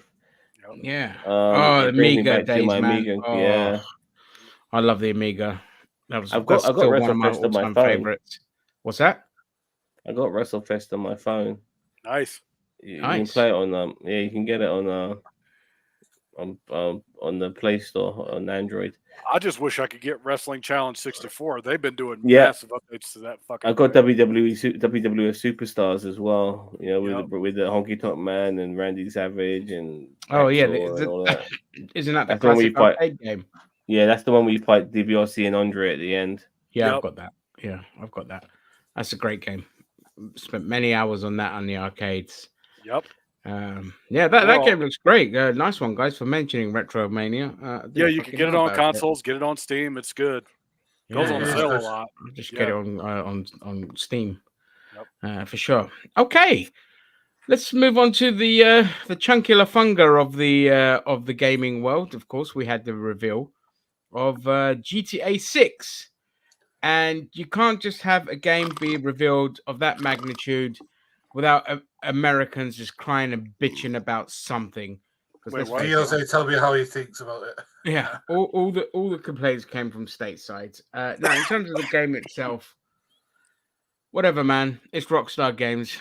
It's Grand Theft Auto. You know what you're getting. You know what you're getting. Yeah. It's Grand Theft Auto. There's nothing to talk about. It's called Grand Theft Auto. You know, Yeah. I mean, it's named after a crime, for Yeah. fuck's sake. You know what I mean? What were people thinking about? And then just to start things off, it's really weird in a way because when it comes to the conservatives who have an issue with this, some of them are calling it woke, and some of them are calling it like, you know, a danger to kids. The dumbest So what the fucking fuck? take I've seen is Andrew fucking Tate. His fucking take on this game cracked Oh, it me. was his brother actually. Yeah. I think it was his brother Tristan. Yeah, the but Tate- he mentioned about how he goes. Yeah. I remember when I was playing video games.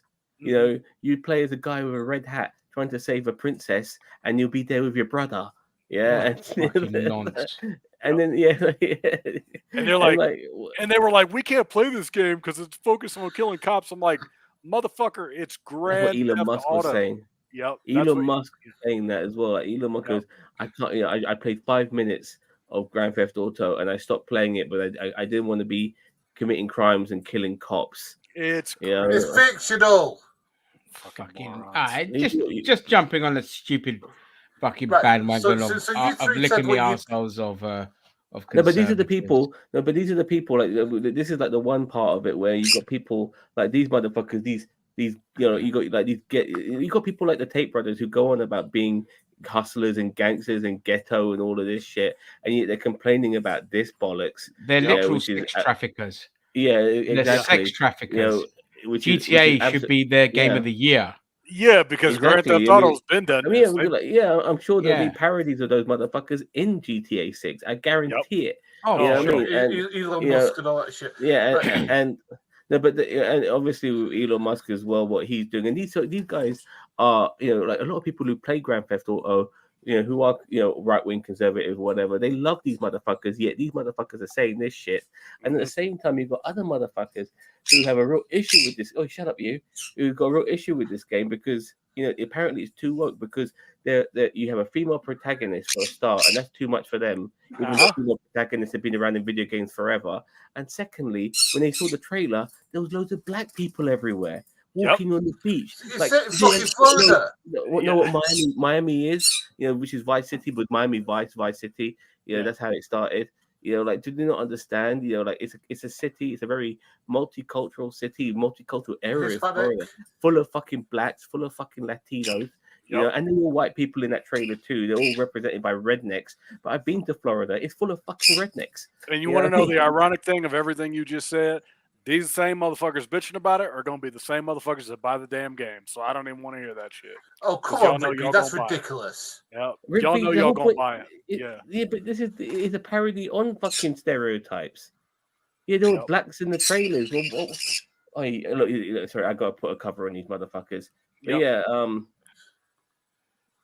you know, you know, The hey, trailer there's a was full parody of on that. stereotypes. Yeah, trailer got everybody. I mean, but There were, again, like, there were yeah, a lot of let's- white people in that trailer too. If you saw them, but because you saw some black people walking on the beach, That was it. It was way too much. Way too much. Like the existence of other races is just too much for some motherfuckers. Right, I'll say really what I is. think because you guys said what you thought. Right, I think this is good. Well, because Vice City is a great setting for the game anyway. Because Vice City, the original game, was great. Yeah, and I'm looking forward to this because look. Anything that's going to upset the Conservatives with a female flaming protagonist is always going to be good fun. And plus, I'm liking their dynamic. And people, who was it who complained about flaming the amount of strippers in flaming GTA? It's like it's GTA fucking A. I think strippers have been in GTA since Vice City.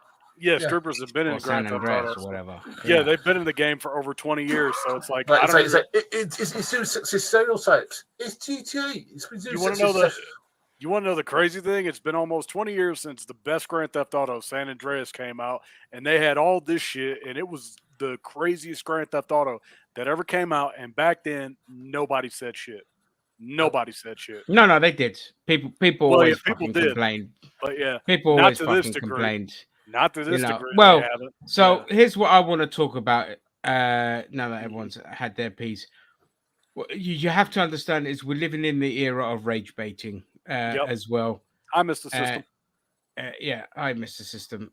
Okay, we're living in the era of rage baiting, so a lot of people need to drum up some kind of fake controversy on both sides of the spectrum, by the way, because it's not just conservatives that have been complaining about this game. Black people have been complaining about this game, and gay people have been complaining about this fucking game as well.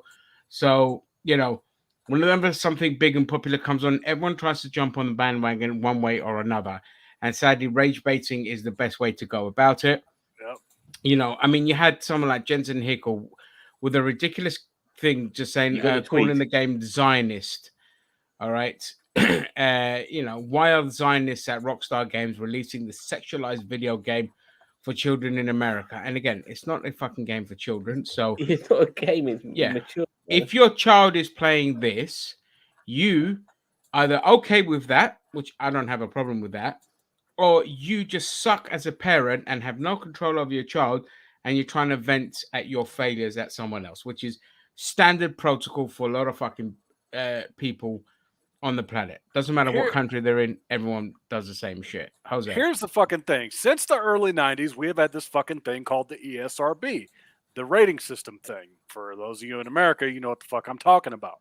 This game will be rated M for mature, meaning that if you are under the age of 17, you cannot legally buy this fucking game without an adult being around to buy it for you.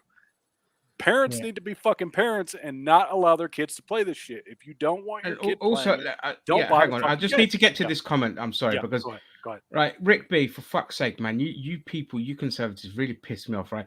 The thing is, everyone is seeing if GTA is going to go woke, considering the current culture war going on. When they fill a trailer with blacks, people are going to see San it. Andreas.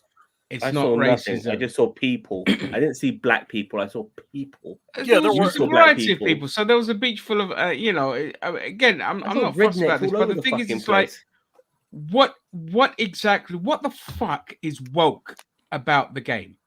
What is woke about the game? See, when people say to me, the game is woke, it's basically white supremacists just saying, I don't like other ethnicities in this game. That's all it is. Yeah. I just want white people or fucking Japanese people in there. That's it. So, what? Again, you've got a female protagonist. How many fucking games are there out there with a female protagonist? How many fucking games are out there? Like, it does my fucking head in, and the controversy around it for me, like, it's just for me, it just shows what sad, pathetic people they are, that they need to go down the rage bait rabbit hole just to be relevant in a conversation. Gary.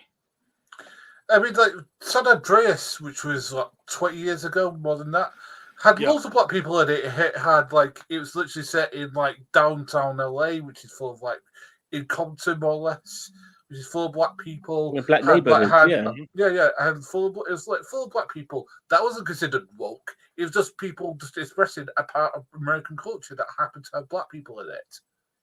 And do people like this understand cities and metropolises? Because those places are diverse. They tend to be. London, if you come to London, if they did a GTA in London today, they'll call that fucking woke, because there's loads of fucking brown people and black people fucking everywhere in London.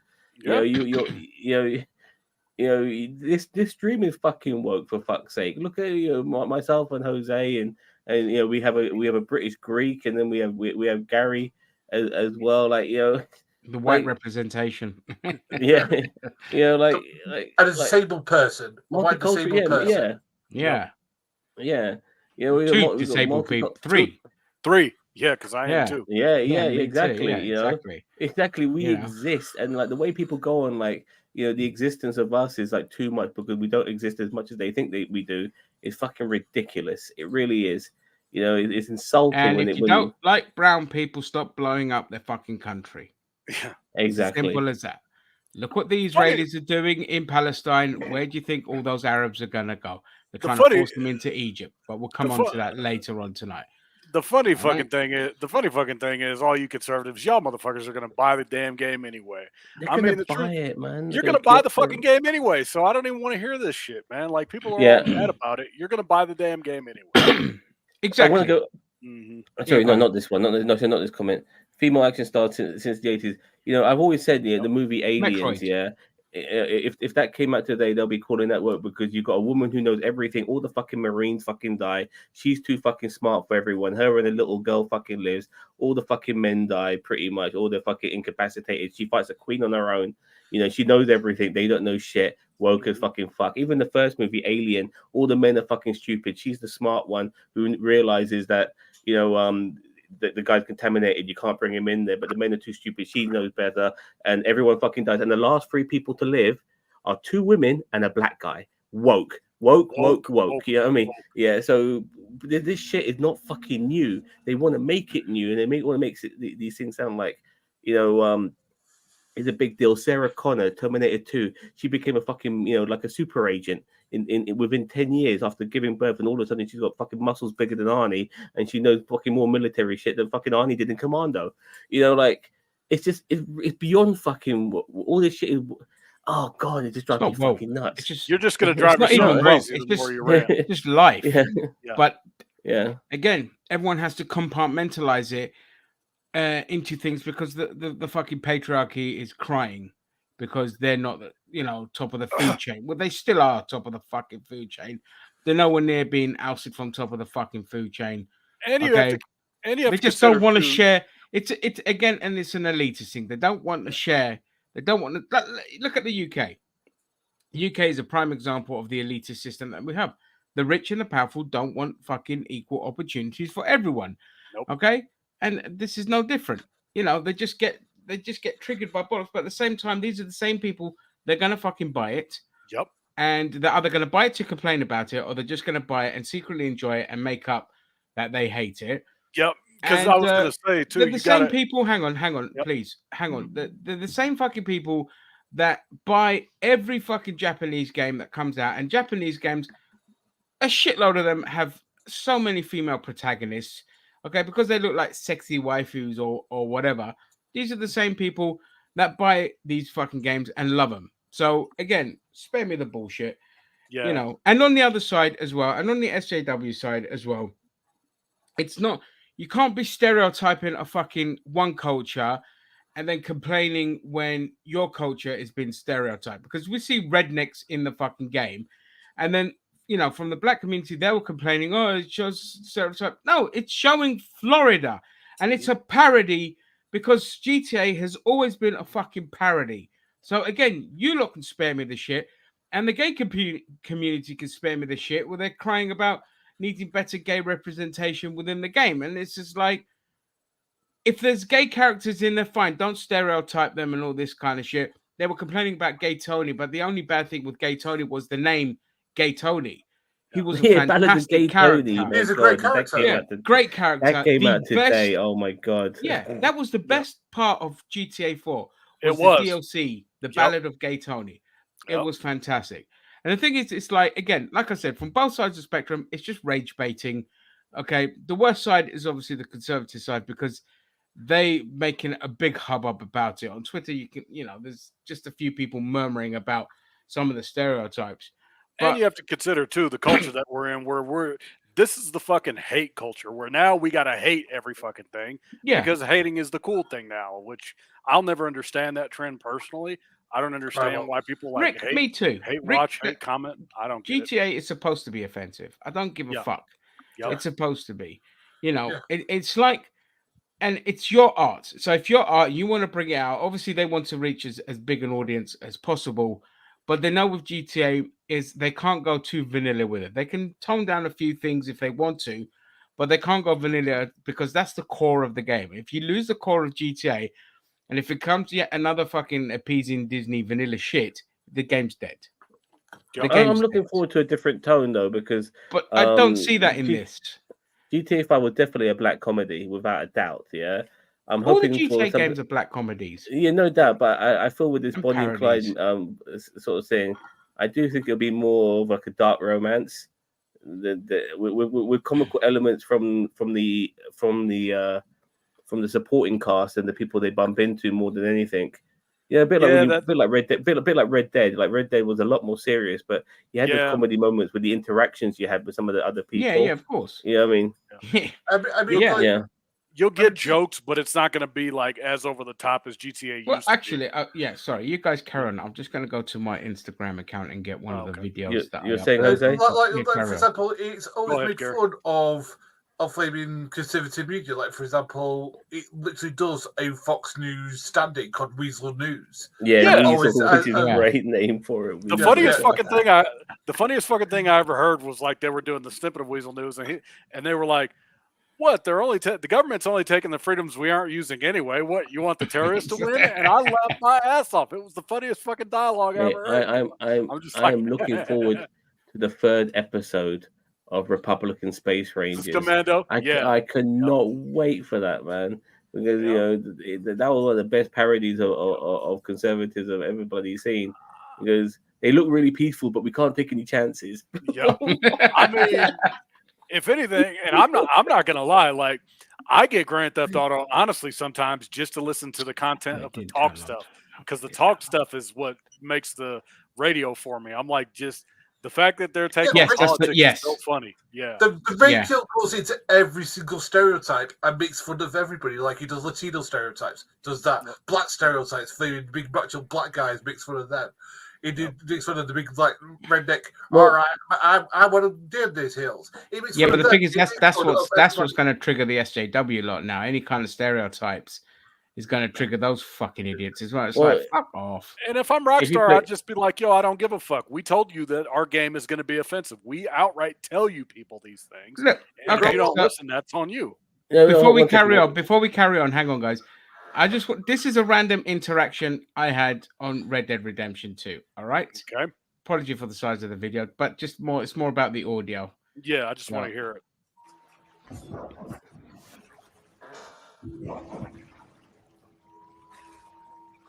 He just takes it out of the boat. You cock-sucking bastard! You see what I mean? That's right. You cocksucking bastard. I fucking love that. Like, that's good. In the blow game, his head off, but I've been watching some of the scenes of GTA 5. Some of the scenes that I never got to experience because I didn't play the game that way. And one of the ways in the game, like you play Franklin and you're sneaking around Michael's house. Yep. And you can't be seen by any of Michael's family. Yeah. If they see you, they have an interaction, obviously, and you fail the mission. And at one point when you're with Michael's wife and her yoga trainer, and the yoga trainer sees Franklin, he goes, "Oh my God, he's black." Okay.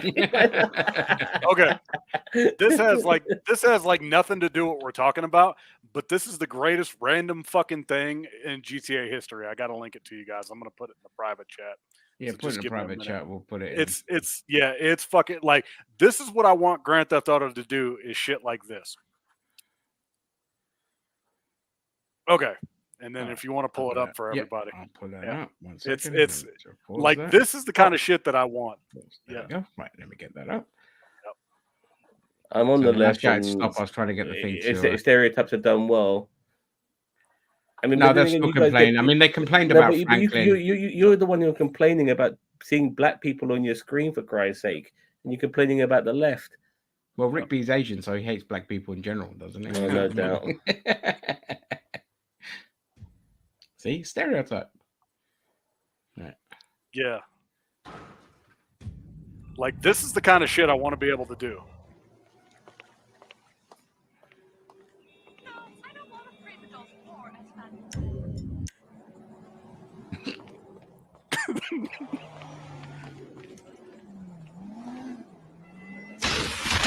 I gotta reload.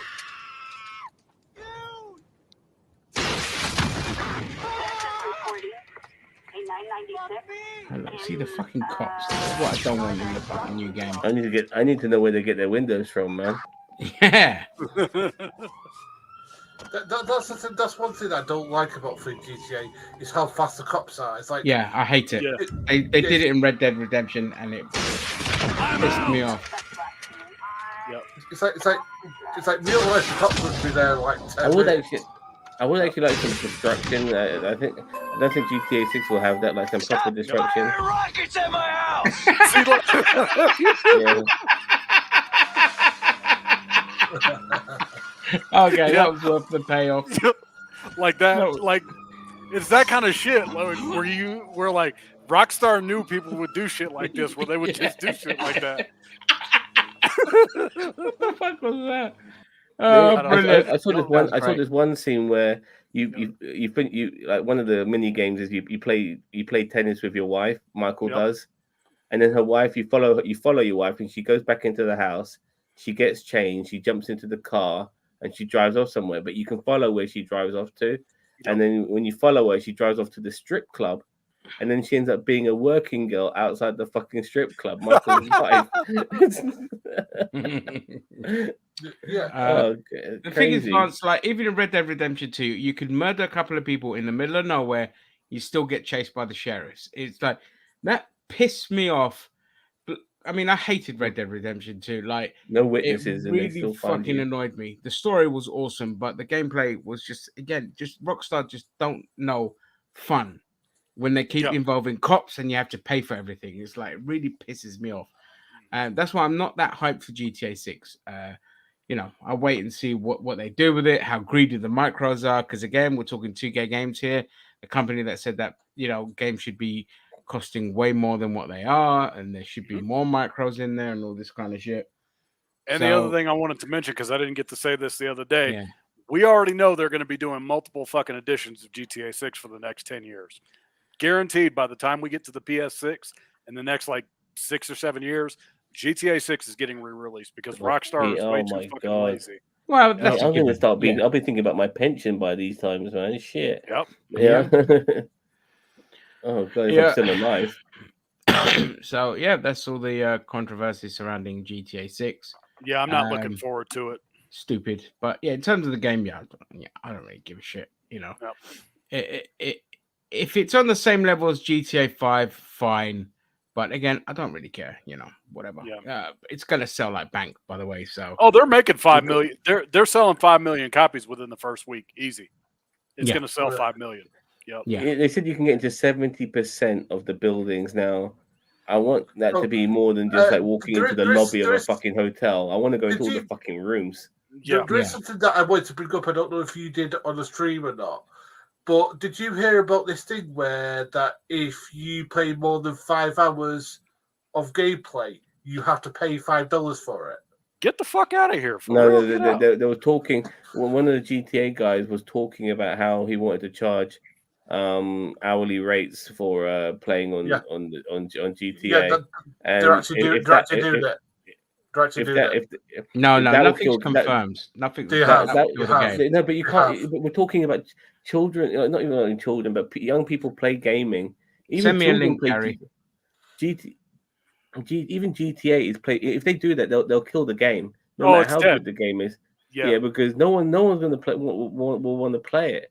you ruin the enjoyment of it. Like you're being, even if it's 5 cents an hour, they'll kill it.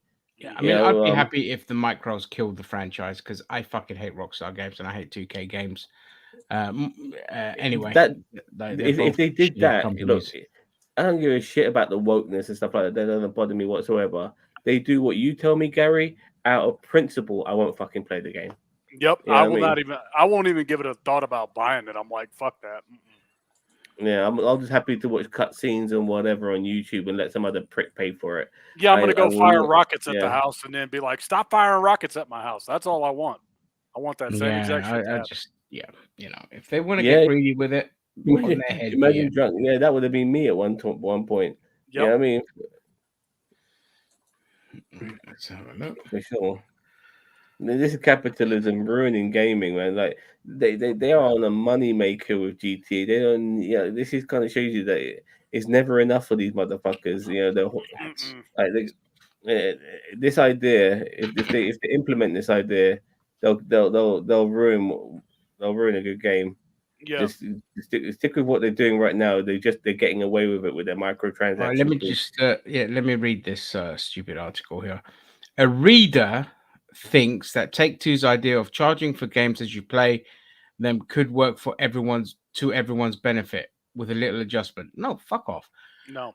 The cost of video games is a pretty sore subject at the moment for most people. I'm sure everyone saw boss Take-Two's boss saying that we should pay for games per hour played. There was a lot of wailing and gnashing of teeth, but I think it could actually work. No. So who wrote this article? First of all, where did it come Games from? Central. That's what I want to know. Who wrote the article? Does it say? Oh, it's anonymous. So it's a fucking corporate plant. Okay, first of all, not that I want to make a habit of defending a millionaire, I assume, CEO, but the guy, this is so badly written. The guy, this has got to be AI. Strauss Zelnick was actually pretty reasonable about the idea. He didn't introduce it with an evil cackle, and it sounds like there weren't any plans to do it, or maybe ever. He just said that games were really good value for money compared to movies and the like, and given how much they cost to make, it would be fairer. Oh, I just fired. If the price for them reflected how long you play them for. No, fuck you. You're gonna make money from micros. GTA 5 is the biggest, is the most highest grossing thing ever in movies, music, in games. GTA 5 is the highest grossing thing ever. It's just about, greed is just never enough for these fucking idiots. Never enough. Update. Take-Two has emphasized that Strauss Zelnick was not advocating a new pricing model revolving around hourly rates. It said he was trying to emphasize that publishers should try to over-deliver on the content experience relative to the consumer and their spend, which will hopefully be as true of GTA 6 as other recent Rockstar games. No, don't fucking count your chickens, mate. I agree, Mike. Yeah. I 100% agree. If they do this, I mean, look, I don't agree with what they're doing at the moment, but they've got a good thing going with their fucking. They're not doing it. Yeah. No, they're not going to do that. Yeah, but they're not doing it. This, yeah. So Gary, again, you were wrong. So congratulations on thinking that you were right. Okay, the problem here is that Gary break. He just had a rumor. That's all. You just no, he practically confirmed it. I said no, they're not. I said yes, they are. They're doing it. You literally go back and that's what you said. Yeah, no. Okay. But what I'm saying is that people at work told me that that's what he was doing. That it's been confirmed that that's what they're doing. That's because they're not doing it though. They just confirmed that they're not doing it. Yeah. Even though they would love to do it. Yeah, they'd love to do it. Anyway, they'd love to do it. Cost of living crisis right now make no sense. They would love to do that, but they know that they couldn't do that because then they'd get a class action lawsuit and Rockstar would be fucked. Why would they get a class action lawsuit? If they're doing this time trial bullshit and people will be like, fuck no, we're not going to allow it. No, but that you can't sue them for that. It's their game. They can do what they like with it. They do that with mobile games and all this kind of shit. And the funny thing is, we mentioned that kids play GTA 5, by the way. Mm-hmm. And they're the ones who steal their parents' credit cards to buy all the fucking microtransactions and shit like that. You know, it'd be a lot worse if it was if this happened. You know, parents would be going bankrupt because of their fucking kids' gaming fucking schedules. Yeah, you that's know, what I'm more worried about. You know, egregious greed in games, and the fact that it's still too fucking easy for kids to basically take their parents' credit card and make a payment. Okay, I'm more worried about that than the content of the fucking game in terms of like if it's too woke or if it's too violent or if it's too this, too that. You know, and again, as it's been proven a million times, there's been countless studies on it. Violent video games have zero effect on children's psychology. Society. In fact, if anything, Thank you. If anything, it actually helps them with cognitive skills, decision making, and working under stressful situations. It helps their brain develop all of that because we don't have, you know, we've pussified kids so much anyway. Like, how can Gen X and Gen Z parents be so fucking vanilla compared to the shit that we grew up with? And yet they're more about mollycoddling their kids, especially Gen X. Gen X suck as parents. I'm sorry. Okay. But we don't have the survival of the fittest shit anymore. You know, you're in your house, you're comfortable, all this kind of shit. We don't have survival of the fittest. So kids can't process real life like they would if we were back out, you know, as hunter-gatherers. So you need that element and you need a kind of exposure to stressful or violent situations even if it's in a controlled medium like gaming to help with a child's cognitive skills. And removing that away from them, you see how people just aren't prepared for the real world. This is why you get a lot of kids that are just so fucking just socially awkward and soft, and they don't understand other people's personal space or other people's you know, just personalities or what it's all about. It's very much about contained about themselves and how they perceive the world. They don't often see things that are a lot more different because, again, everything's too sheltered now. You need to go out there and experience everything, and gaming is a great avenue for that. And God forbid you tell a kid. And God forbid you tell a kid no nowadays. Good Lord. Yeah, exactly. Look, I was watching R-rated films at a young age. I was playing R-rated games at a young age. One that being oh god. And there's nothing wrong with that, Rick. Absolutely, it's fuck all wrong what with is the that. name of that game now? The one where you're trying to get laid all the fucking time. Leisure Suit Larry. Leisure Suit Larry. Yeah, playing stuff like that, you know, and all of that, and like the strict poker games back in the day and shit like that. So yeah, like my cousin was good with that. Like with her kids, she didn't care if they were playing GTA and all this kind of shit.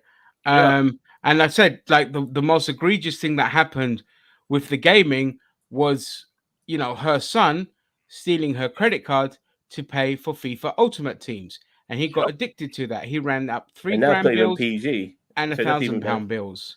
Okay, I'm not even 18. I'll be back in a minute. A kid for all ages, and that did more damage to the family than being exposed to violent video games. And that's what I worry more about than I could. Yeah, like I said, I don't care if there's sex and violence in a video game. Kids not going to look at it and go like, "Oh my god, I'm so triggered." Get the fuck out of it.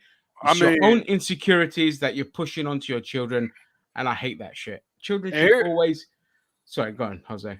Here's the deal. It all comes down to the parents, and like we were all raised in that generation of. This is what the fuck it is. That was the era that we all grew up in where our parents explained to us, hey, bad shit is going to happen in this world. This is what you do. This is what you don't do. I grew up playing Grand Theft Auto at 13 when I was a teenager. My parents didn't give a shit because they were like, we know you're never going to go out and do this kind of shit in real life. We know that there's no way possible that you would go out and do this kind of shit. So we don't care to play this kind of shit. So it all comes down to parents explaining it to their kids. You'll find, like, again, if we take away the fucking Anglos who are just the biggest moaning bastards on the planet, no offense, Gary. All right. Okay. Because they're the ones that always kick up the fuss, either them or the religious fundamentalists in the Middle East, whatever. If you take them out of there, if you look at a lot of other European cultures and South American cultures and all that, they'd never had these restrictions. And like, I remember I go to Greece, and Greek TV had no watershed, you know, except for porn. Obviously, that was shown at a later time. But the most violent Japanese cartoons or the most violent kind of Hollywood movies, all that, they were shown all hours of the day. All the swearing was in there. All the thing is, and like kids didn't give a fuck. They just watched it. Yep. They enjoyed it. Blah blah blah, and nothing to it. Whereas here, with the so sheltered, this is you know, this is England is a nation of fucking asbos and bloody, you know, our teenagers are just massive arseholes a lot of the time in this country. Mary Whitehouse has a lot to answer for. That's all I'm saying. Yeah, Mary Whitehouse has a lot to answer for. That bitch set us back, just like all conservatives. They set us back socially and artistically for decades. Okay, because like Mary Whitehouse, she was like, you know, your version of a conservative.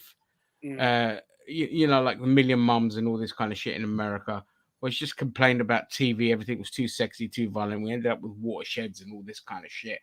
And they, you know, those type of people ruined the Women's Institute, basically ruined TV for everyone. Yeah, fucking wankers. I played Samantha Fox strip poker on Spectrum when I was 9. Yeah.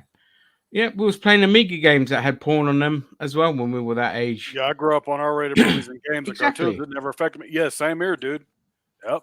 Exactly. I would never, if I had my own kids, I would never restrict them from seeing any of that shit. I wouldn't, because I'd be a hypocrite. So my brother, no offense to the guy, he is a hypocrite because he listens to his wife who's led too much of a sheltered life. And so, like, just like, oh, no guns, no this, no that. It's like, all right, you know, you're just gonna have kids that are gonna be like socially. You're gonna make them go out and go do crazy shit anyway. Yeah, they're just gonna be socially awkward children when they're older, you know. But the thing is, as a parent, you're responsible for what your kid watches. If you do not want your kid to play GTA, you're entitled to that because you're making the purchase. Yep. And the thing is, well, Paddy's right that you need kids that are desensitized to this shit and understand the difference between real life and fiction. If your kid doesn't understand that, then they've got much more pressing problems than when GTA 5 or 6 is out. I'm trying not to crack up so hard right now because everything we're saying reminds me of a Dr. Phil clip that I saw where it's always the video game's fault. It's always the video game's fault, not my bad parenting. And they blame the video games like, oh, these violent video games have desensitized this kid to pain and death and all this kind of shit. And I'm just like, oh my God. Yeah, see, look, my mum buys into the violent video games behind me and everything. It's hard to explain the exterminating entire solar systems. I've sent in people and it turned out okay. Yeah, well, there you go. Mm-hmm. Again, yeah, it just conservative propaganda about we can't blame the socio-economic system that we set up that is absolutely destroying society. We need to find something else to blame. Video games. We don't care about it. We're just going to blame that. And it's just not true. There's been countless studies. It's been debunked over and over and over again. Yep. And yet they still keep going to that well. Well, you know what? Nobody ever talks about alcohol and the negative impact that has on society. We're always quiet about alcohol, which I find why is alcohol not banned? family? Yeah, alcohol is dog shit. Like, I hate it with a passion. I'd never ban it because I'm not that way inclined. All right, I'd never ban it, but that never gets talked about how much damage that does to society. Yep. But we blame video games. No, get the fuck out of here. You know. Yep. It's to me, it's the same sort of logic that people say when they go, "Oh, well, certain media is turning our kids gay or turning our kids trans." Get the fuck out. Yeah, get out of here with that shit. I ain't trying to hear all that bullshit. Exactly. Hello, Shredder. Good evening, kids. And look, it hasn't frozen Jose. Wonderful. Shredder's Here here in now. StreamYard. Yeah. What have I missed so far?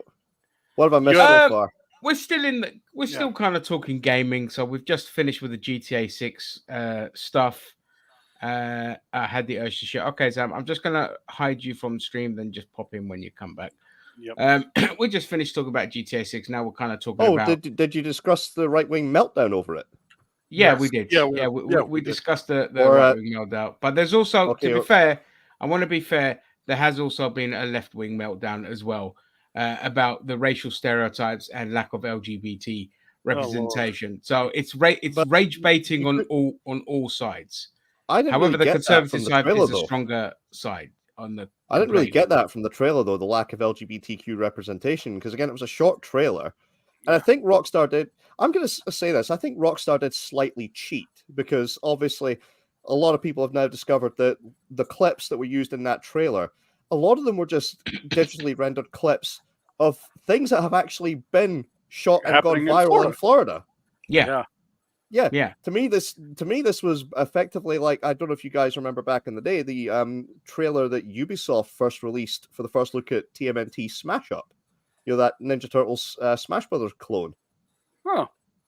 Why don't I remember what was the controversy with that one? Well, because Ubisoft cheated. It wasn't actually gameplay footage they did. What they did was they took pre-rendered. They took effectively it was test footage that had been done for that CGI Ninja Turtles movie. I think it was in 2007. Yeah. The one that Patrick Stewart lent his voice to. Yeah. So they took test footage of a render for the fight between Leonardo and Raphael, and they used that as the first look gameplay footage. So, well, the GTA one it that's the thing parodies. I felt like GTA. You know, so GTA again just taking viral clips and making a video game representation of them. It didn't feel like to me that was actually in any way a representation of what the game is going to be. Yeah, that's true. Well, I mean, it depends. Again, if it, I mean, I think for GTA 6 to really kind of be relevant as well, it has to lean into the TikTok culture and the viral culture and all this kind of stuff. I agree with you there. Yeah, but again, if they created some stuff that was actually original and not just taken viral clips and made digital versions of them, you know, I would feel that would be a bit more representative of what the game is actually going to be. I hear you. I don't. Yeah, I mean, I get what you mean. Yeah, I mean, because you had like those clips interspersed with, you know, the kind of main protagonist, it doesn't give you a real idea of what the game is going to be like. Yeah, I get what you mean. Yeah. But yeah. I mean, we've discussed all the kind of crazy bullshit, you know, with Elon Musk and with. Also, you did discuss Musk and the fact that Twitter didn't get the trailer. Yes. Oh no, I didn't discuss that bit about the trailer. Oh yeah, Rockstar did not release the trailer on Twitter to the point where Linda Yaccarino sent out a quite pathetic tweet, you know, pleading with them to put it on there. Instead, Rockstar posted links to where you could go and watch it elsewhere, so links to YouTube where you could watch the trailer when it was launched there. Lovely. Wow. Now, and if Rockstar doing that tells you a lot. Oh, yeah, because, I mean, if you recall, it was last week we were discussing the fact that Elon Musk told advertisers to go and fuck themselves. Well, here's now one of the biggest game companies in the world not putting a trailer on his platform. They're telling him, go fuck yourself. Yep. Yeah, exactly. Yep. Elon, what did you do with your $44 million? I wasted it on Twitter. Regarding that trailer, for a start, it was initially a cinematic trailer that even though it's in-game cinematics, how Rockstar operates, it wasn't really gameplay at all. And I was watching some old trailers of GTA, and GTA 5 had like 5 fucking trailers before they released the game. They had a couple of overall trailers, and they had individual trailers of Franklin, Trevor, and Michael as well. Like, there's going to be more trailers out there, so I'm sure. Well, of course, they're not just going to release one. No, I'm sure there'll be gay representation too, but we are talking Florida, so if it's a representation of Florida, how it is, you know, there'll be maybe some book burning as well as maybe some bans on gays. They have to. You got to have a Rod DeSantis type fascist. They have to have a mouse looking like a Mickey Mouse getting the crap kicked out of him. That has to happen. Yeah. I also want to see. I also want to see and hear on the radio networks a parody of Moms for Liberty, which is based in Florida, and again, like you said, a fascist politician who is a parody of Ron DeSantis. That's got to be in there. That has to be in there. That has to be in there. And they've got to have like a Trump type character as well, like in there as well. Well, that's the thing. They might just take a fascist politician and make it an amalgamation of Trump and DeSantis. Yeah, that would be funny. You know what the craziest thing is that if you listen to some of the radio shows from GTA 5 and GTA 4, they were absolute parodies, but nowadays you can't tell the difference between the parody and the reality because it sounds so much like what these motherfuckers will say today, and that's the scary shit. Yeah, absolutely. So I mean, I used to think pressing the issues with Maurice Chavez was, that was hilarious. Really, I thought that was completely over the top. Nowadays, that you find that is often it's vanilla compared to what's out there. It's tame compared to what's broadcast on GB News. We need more theme parks in Florida, and old people, please die somewhere else.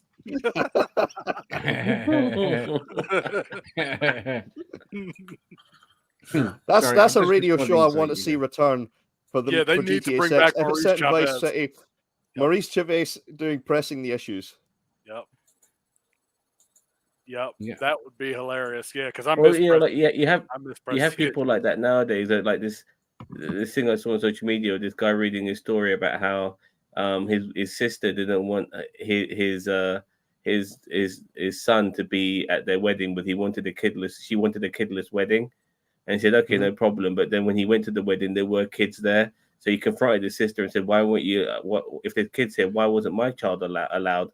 Because apparently, his child is an amputee, and they didn't want that kid. They didn't want that kid at the wedding because apparently the amputee kid would take away the attention away from the wedding, which is absolutely fucking ridiculous." Sorry, what was that? What was the beginning of that story? Well, basically, this guy, his sister didn't want his kid to be at the wedding because she wanted a childless wedding, no kids at all. But when he went to the wedding, there were kids at the wedding. So he asked his sister, why are there kids at the wedding if you told me it was a childless wedding? And she said, well, I didn't want your son to be there because he's an amputee and that would distract people be distracted by him, which is so stupid because I can't imagine how shallow somebody has to be to think that's the case. Especially about their own nephew, especially about their own fucking nephew, man. Ridiculous. Disgusting. Yeah. You guys carry on. I'm just responding to. I watch it and I laugh at it. It's just so stupid. They're so desperate to be news. And I've had, by the way, just so you know, Rick B, I pick people up from GB News in my cab. I've had a few of them, including your favorite's father in Stanley Johnson. All right, Rigby. I could smell a troll when I see one. You know what I mean? Yep. There's too much propaganda. There's too much propaganda and everything. If you enjoy the game, play it simple. Yeah, I agree.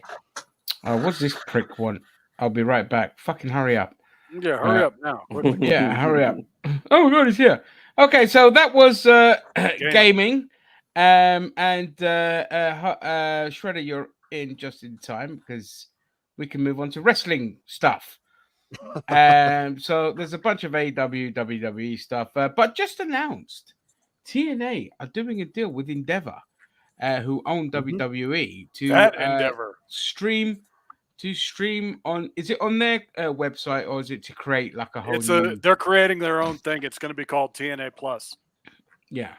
It's its own service. Bring back the 6-sided ring, goddammit. That's all I give a fuck about. No, they're not bringing that back because the wrestlers hated it. It said it was exhausted working with it. And so it downsized the audience too. That's why they also got rid of the 6-sided ring. Couldn't fill up the studio. Yeah. It was also stiff as hell. Stiff as shit. Yeah, that's why. I heard it was a very it was a soft. They didn't like working with it, so they're not bringing it back. I'm fine with that. It was like those old WWF rings that they used to use up until Vince started taking bumps. You genuinely like GB News. Well, that says more about you than anything else. Okay. Anyway, so there's that TNA Plus. If everyone wants to, he's Asian, yeah. They don't like you, mate. Trust me. Yeah, it's 10 quid a month. So fuck that. Anyway, moving on to so Bryan Danielson. Two things about Mr. Danielson that came about. So the first one is I'd just like to say he's a fucking idiot because he's wrestling with a broken orbital bone. Those things take forever to heal. Yes. And okay, so they said he got injured during the match, but it was a work apparently, which is fine. But this motherfucker is no smarter than anyone else. If you like take the time off and go and heal, because if that doesn't heal properly, you're going to have a lot of problems with your eyes later. You're going to have runny ducts and blurred vision and splintering off.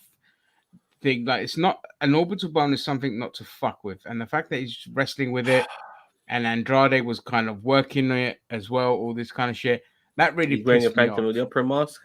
Motherfucker, He's now not he's just gonna a patch. motherfucker now. Oh, like Motherfucker, Yeah. now he's gonna fine you because you just said that shit. Now, see, he's handing out fines, and now we're gonna get fined because of you, because you Yeah. had to go and talk that shit. And that's the other thing now. Again, this is something I never agree companies with doing. I think it's a huge overstep. So he's also issuing fines or recommending fines being issued to people that bring the company to disrepute on social media. Now, I'm okay with reprimanding somebody who brings a company to disrepute. However, two things on that. Number one, it's wrestling. So you need all eyes on the product. Number two, okay, you don't want negative eyes on the product. Do something about it. When 20 wrestlers are telling you that creative sucks, they're frustrated with creativity. You know, the Hardys are saying it in their own podcast. Britt Baker fucking says it on Twitter. How many other people have said it as well? Andrade said it. Miro has fucking said it. You know, everyone's fucking saying it. And you need to start listening to those people and say, okay, we are doing something wrong. Who posted a clip? Jose posted a clip of how empty the fucking arenas are on AEW. During and a all Kenny this kind Omega of shit. match, I think. Yeah. Yeah, ironically. and your fucking default is to issue fines. I don't know. Shredder, what are your thoughts on that? Yeah, I mean, I don't know what the hell is going on with Danielson right now, to be quite honest. I do agree of a system of fines. I mean, promoters have done this back, for years, going back to the territory days. Bill Watts, for example, used to fine people if they fucked up. So if they brought his company into disrepute in any way, he'd issue fines. If they were not showing up on time, he'd issue fines, things like that.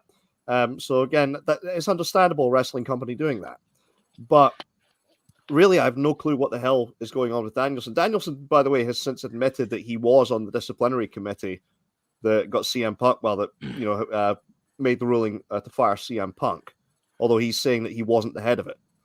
Yeah. So, but again, Danielson, I don't know what is going on with him in terms of his physicality. The fact that, again, why is he, still wrestling actively with a fractured orbital bone? I agree with you. He should be taking time off the heel from that. I mean, they've just announced that he's going to be in he's going to be probably a very brutal match at Ring of Honor. They've just recently announced that he's going to be part of 3 members of the Blackpool Combat Club against FTR and Mark Briscoe in a Jay Briscoe tribute match. Why? Like, why? Yeah, why? Like, it's so stupid. Just no brain. Like, you're gonna, you put yourself in jeopardy for what? It's just not fucking worth it. The 3 members of the Blackpool Combat Club are going to be Moxley, Claudio, and Danielson. Well, take Danielson out there, put Wheeler Yuta in the match. Yeah. It wouldn't hurt it. No, exactly, because nobody's going to give a fuck about that match anyway. So, I'll be interested to see that match. I'll be curious to see Mark Briscoe tagging with FTR. Yeah, that's for damn sure. But again, I don't want Danielson risking, getting getting injured. Funniest fucking. But getting onto the whole thing with AEW talent expressing their frustration with creative, yeah, something's definitely wrong there. Well, the Hardys, yeah, okay, you say what you will about them, because I don't think AEW really could do anything with them creatively, because how long was it before Jeff had to go to rehab? Yeah, I mean, AEW doesn't owe Jeff Hardy a fucking thing. They don't know him shit. Jeff Hardy needs They don't know him shit. Yeah. How hard can they push him? Would you trust putting the tag belts on them? When again, it was only a couple months into the company and he had to go to rehab. Exactly, Mike. Yeah, exactly. And he fucking said, like, oh, yeah, I feel like a ghost, like I feel like I was a ghost in WWE and I feel like I'm a ghost in AEW. It's your own fucking fault, dude. You caused it. You got nobody to blame but you. And the funniest thing about this is I thought this was all friends wrestling. I thought we were all supposed to get along. Like, what the fuck is happening? Yeah, everyone's supposed to be all hunky dory backstage. No, they're fucking not. All right. If you look at Edge came back, by the way, just so Mike Hayes, if he didn't realize. No, he knows. That's why he said he had to retire for a long time. Okay. For a long time. Yeah. Well, but if you look at that compared to like TNA's social media stuff and how actually the closeness within that locker room is compared to AEW. AEW feels like WCW.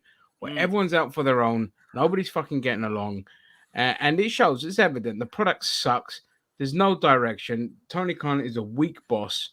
He's a weak person, and he's a shit booker. He doesn't know what he fucking wants. He doesn't know how to run a company. He's just lucky he's got a lot of money to play with.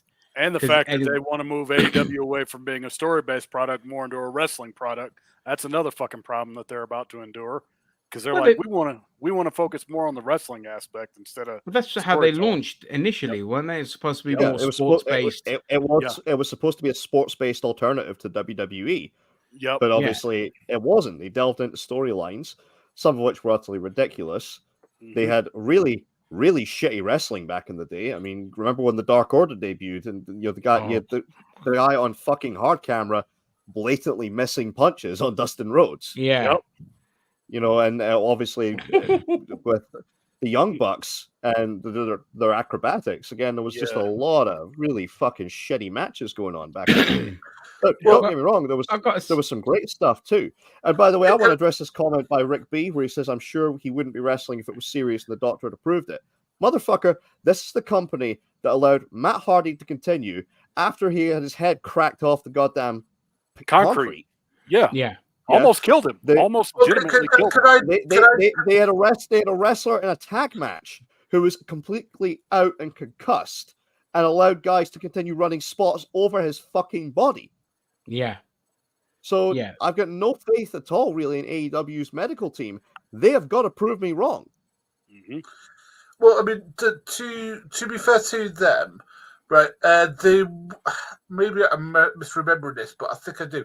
Did the Undertaker for a while have like a mask on because he broke his orbital bone? I mean, this was a while ago. I know that.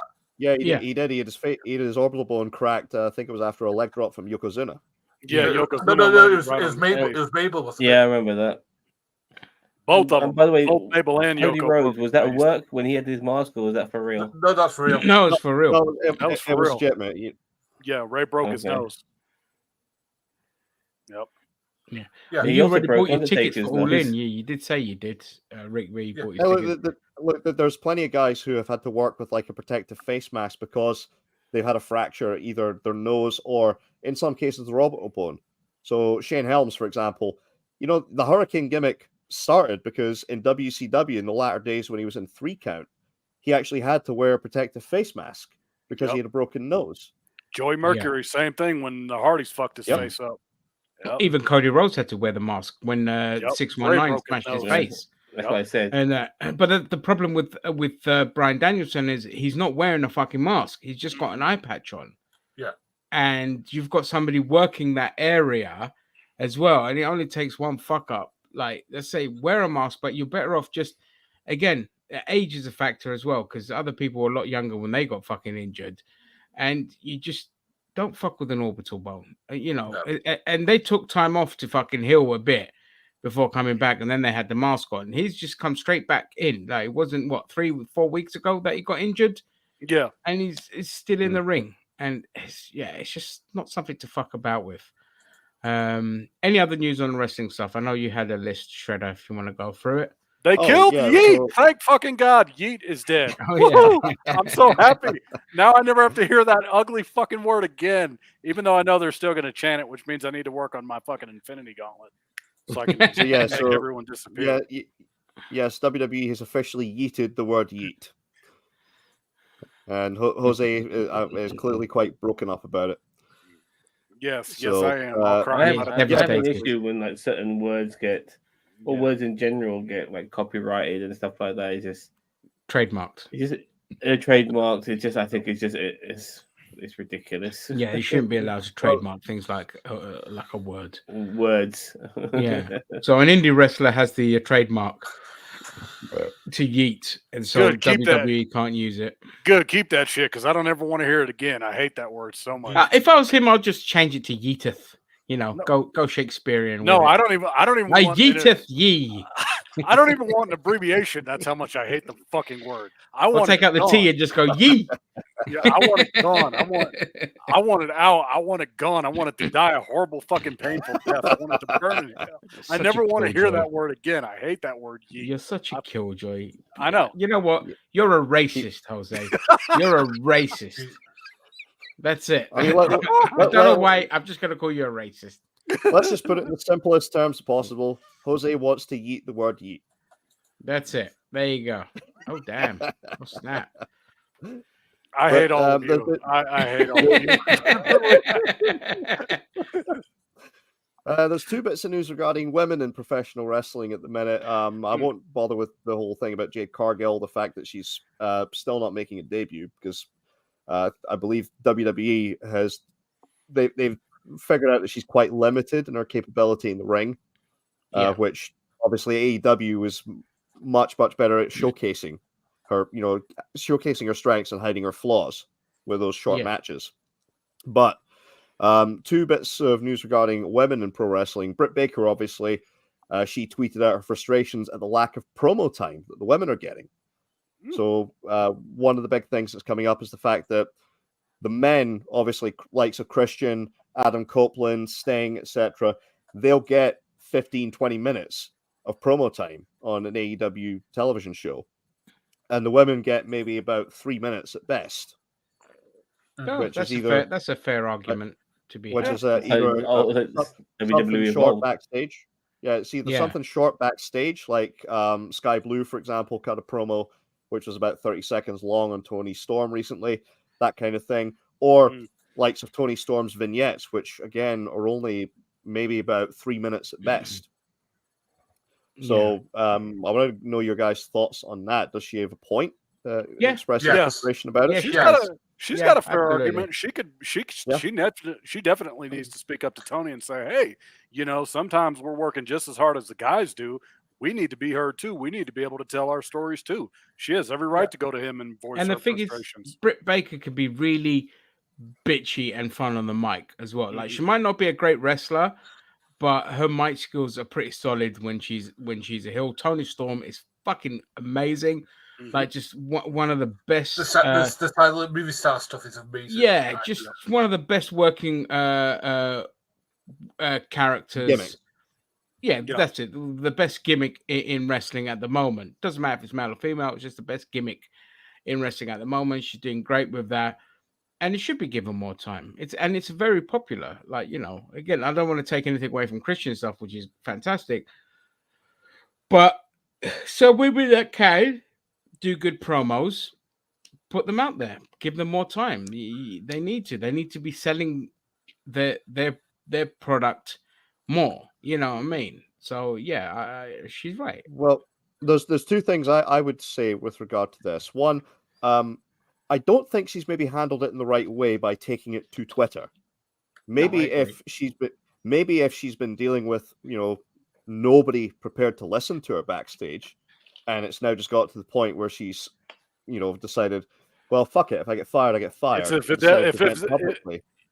a deaf ears kind of thing where she's like, all right, if it's falling on deaf ears, that's something different. But again, if she's not tried to address it with anybody, absolutely, and she's just vented it on Twitter, I think she's signed her death warrant effectively. Yeah, she's going to get jobbed out for the remainder of her contract. But I do think it's a positive thing because the thing is that the female booking in AEW is bad. Yeah. And the thing is that, and I think that they need a little bit more free reign to come up with ideas themselves. You can tell that the wrestlers themselves have ideas, and I disagree with what you just said, Ginger. I do think Britt Baker is a good wrestler. It's just that they're not been given the time to do what the men do. No, she's not a good wrestler. They tend to be given 5 to 6 minutes to do shit. It's 10 minutes to do good stuff. Like when women that I train with are having longer matches than women on a properly professional program, that's a problem.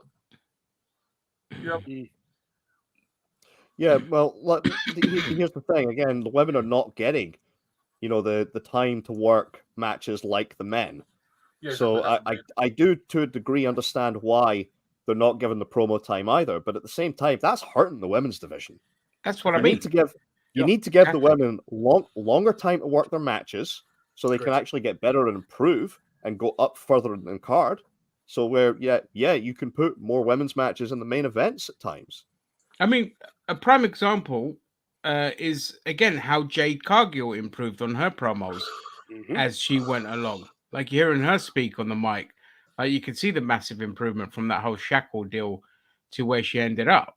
And, they give her more time. But she was like she was like a solo project, though. It's like he didn't do anything with the rest of the division. No, exactly. I want to say regarding Jade Cargill, though, like, any sort of like thunderous applause of her arriving within the WWE is going to be seriously diluted because she's been around for a while within the WWE and not been used at all. And I really think that's hampering and harming her in the long run. We know she's there, but you're not using her. So, and we obviously know the bigger picture, but in a way, it would have been better if a lot of things were kept in the dark, so to speak, because they were already, showing her off as the new addition to the women's division, and yet we've seen fuck all of her. Yeah, if they had waited until the Royal Rumble to say like, "Oh, okay, we got Jade Cargill, like here she is," and then she would have got time to be trained. It's like, okay, the news would have came out that she got signed, but had you waited, then it would have been like, "Oh shit, okay, Jade Cargill's in the Rumble. Let's see what she does." Well, And, it now you depends. don't have that. I think that might be their plan to actually save her as a surprise entrant for the Rumble. I'm thinking so too. Nobody would expect to have her as a surprise entrance to the Rumble, even if she doesn't win it. Just completely fucking dominate that match. Have her be. I think she'll be in the Rumble, but I don't think it'd be a bigger surprise. 10 women.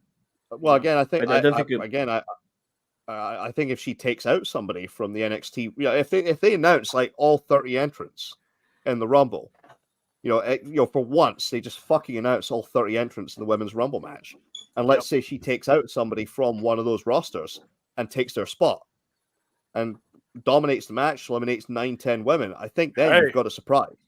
Yeah, I think that's a great. Well, I mean, it's wishful thinking. I do believe she will be in the Rumble, but I don't think that will be. I don't think her appearance will be a surprise. I think she will get a pop, regardless. Though when she's in there, but she's been within the WWE for a couple of months now, and nothing. So I just think just a month or two, isn't it? Well, that's a couple of months. October, I think she came. A month or so, yeah. October, and we're in December. So yeah. And again, stick in the Rumble, have her eliminate 9 or 10 women, and have her eliminate Nia Jax. That would be impressive, yeah. And have her solo. And have her slam. Here's what you do: have her slam Nia Jax over the top rope. Yeah, that would be like holy shit. No, but this is what leaves a bad feeling in my mouth, and kind of harkens back to like Vince's era. That okay, fine, they've got a women's wrestler who looks fantastic, but as you guys say, that she still needs training. And then all of a sudden, we're going to elevate her to the fucking top and let her beat everyone and fucking be a champion eventually or whatever.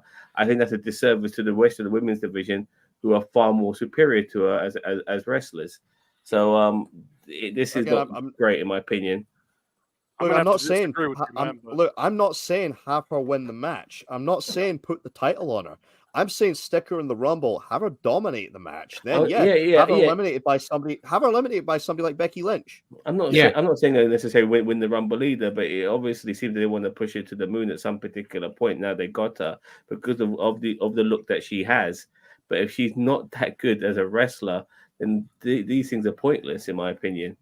If she needs to be trained, if she still needs to be trained, she's crazy. Well, yeah, but she's been in NXT for over a month now learning. And if you can't learn from the guys that they have in that performance center, well, again, Matt, fucking Albert, is the head of that performance center, and you've got other great trainers working there. If you can't learn how to work in that performance center, well, there's something fucking wrong with you. Yeah, you ain't gonna make it. Yeah, but there was also a comment saying that she's not putting in as many hours as they'd like. But that could be other obligations. I don't know. But She's a you know, beautiful if woman. there's You an probably do a issue, lot of fashion I think shoots she and stuff like that. isn't well, no. I'm thinking more her commitment as a mother. Yeah, yeah, she's a mom. yeah, exactly. So yeah, Well, you Royal know. Rumble is a lot of people's favorite match. It's Jose's favorite match. It's my I love- favorite I match. love Yeah, the I love the Rumble. Rumble. Yeah, I me love the too. Rumble. Yep. And the thing is, But it's like, again, look, Jade has a good reputation as a person. Like a lot of people, like you see her as well and how she is. She's like, you know, easygoing. She go with the flow kind of thing. But she obviously should look out for her best interest. I would give up a year of my life if I could shag her just once. Hey man, I swear just to God. crush Maybe me 5 with those years. thighs. I'll be happy. Yeah. But yeah, getting back to the whole thing with Britt Baker, though, again, the fact is, what the fuck is Tony Khan doing? I've said before, AEW needs to clear out about 90% of their women's roster and start from scratch. Shredder, shut Yeah. the fuck But up. I'm hey- Tony Khan right now. This is what we're going to do. We're going to do this. We're going to book all these 5-star matches. That's what the fuck we're going to do. If you don't shut the fuck up right now, we're going to have a problem. All right? All right. Again, this whole issue with the fact that the women are getting a lack of time. Yep. You could solve it by pulling one of the shows and giving it specifically to the women. Yeah. I mean, I people mean- have been advocating there- for a women's wrestling show for years. There is no fucking need for having Dynamite, Rampage, and Collision all in the same week and Yeah. having them all look the exact same. Give Rampage to the women. Have Agreed. Yeah. make fucking Collision your ROH show. Make Dynamite your AEW show. Split your roster and put the women on Friday Night Rampage. Yeah. I think, exactly. I think Tony's going to go out like Heyman, just burning himself into a hole because he's just too much bullshit and not enough people around to help Look, him. AEW's on a ticking time bomb because if Warner Brothers Discovery turn around and be like, fuck it, we'll just get WWE on our platform instead. AEW are fucked. Yep. And Well, again, here's the thing. Again, we've all slated that match that they put on pay-per-view with Swerve and Hangman, where Hangman's drinking the blood. Now, we saw what happened to the NWA when they did the pay-per-view sewing. Yeah. Have I crashed? Yeah. It's still Yeah. the funniest fucking thing I've ever seen. James Mitchell and them sitting there, and then they're like, our TV deal died? No shit. It fucking died. Yeah, and when you're what's his name, Billy Corrigan Yep. is the one that okayed the angle as well. Yep. Then how fucking stupid are you? Why are so many promoters so fucking stupid? Like the decisions they make, it's just yeah, just fucking. Because they look at wrestling as a plaything. That's why. They Yeah. don't take it It's seriously. because they don't know how to correctly delegate properly. Because who's he delegated to? To Young Bucks, Kenny Omega. With the best world, they've never been in the positions in companies before where they've had that level. But you look when TNA did it, they did it to Scott DeMore, who had done, Dutch Mantel, who had done, people who knew what the fuck they were doing. Oh. Yeah. Oh dear. We lost happened? Shredder. Oh dear. Well, They it got him. happens. Tony Khan got him. Tony Khan got him. Damn it. The cartel got him. Sorry, I'm just looking something up here. 1 second. Yep. You guys. No one will watch a women's only show. That's why I do another women's pay-per-view. I hate to say, I mean, a women's only show. Yeah, it's you might have a point there. Yeah. But I think yeah, it's weird. It's weird. I mean, the fact that they've integrated with the men is a good thing. And it's taken seriously is a good thing. I mean, if they do it right, you could get eyes on the product if they do it right. But yeah, I mean, for the most part, it's a difficult thing. But again, if you're gonna work towards having a women's show, you've got to start putting the product, making it good on the main AEW stage first, before migrating it to a women's only show. And but I'd be up for it just to see what they do with it. like, women's wrestling ain't fucking pillow fights and lingerie matches anymore. It's proper like. There are fantastic Proper women evolved. wrestlers. I just don't think there's enough. Like I think you Oh look. no, at, you look at AEW all has the- a massive roster of women. Yeah, AEW's got a They lot. have a massive roster. Yeah. AEW has a massive roster of women. So does WWE. Like NXT has a huge roster of women. I was thinking WWE. Yeah. I mean, if they get the cream of their crop and make several matches, I think they could pull off a good pay-per-view. Yeah. Who watches wrestling and then complains people are doing drugs? Mate, the TV land people. Yep. The ones that are coked out of their eyeballs.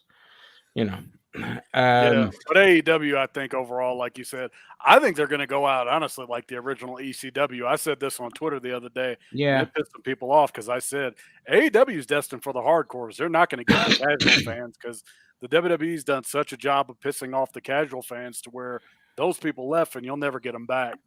It's just not going to happen. Yeah, exactly.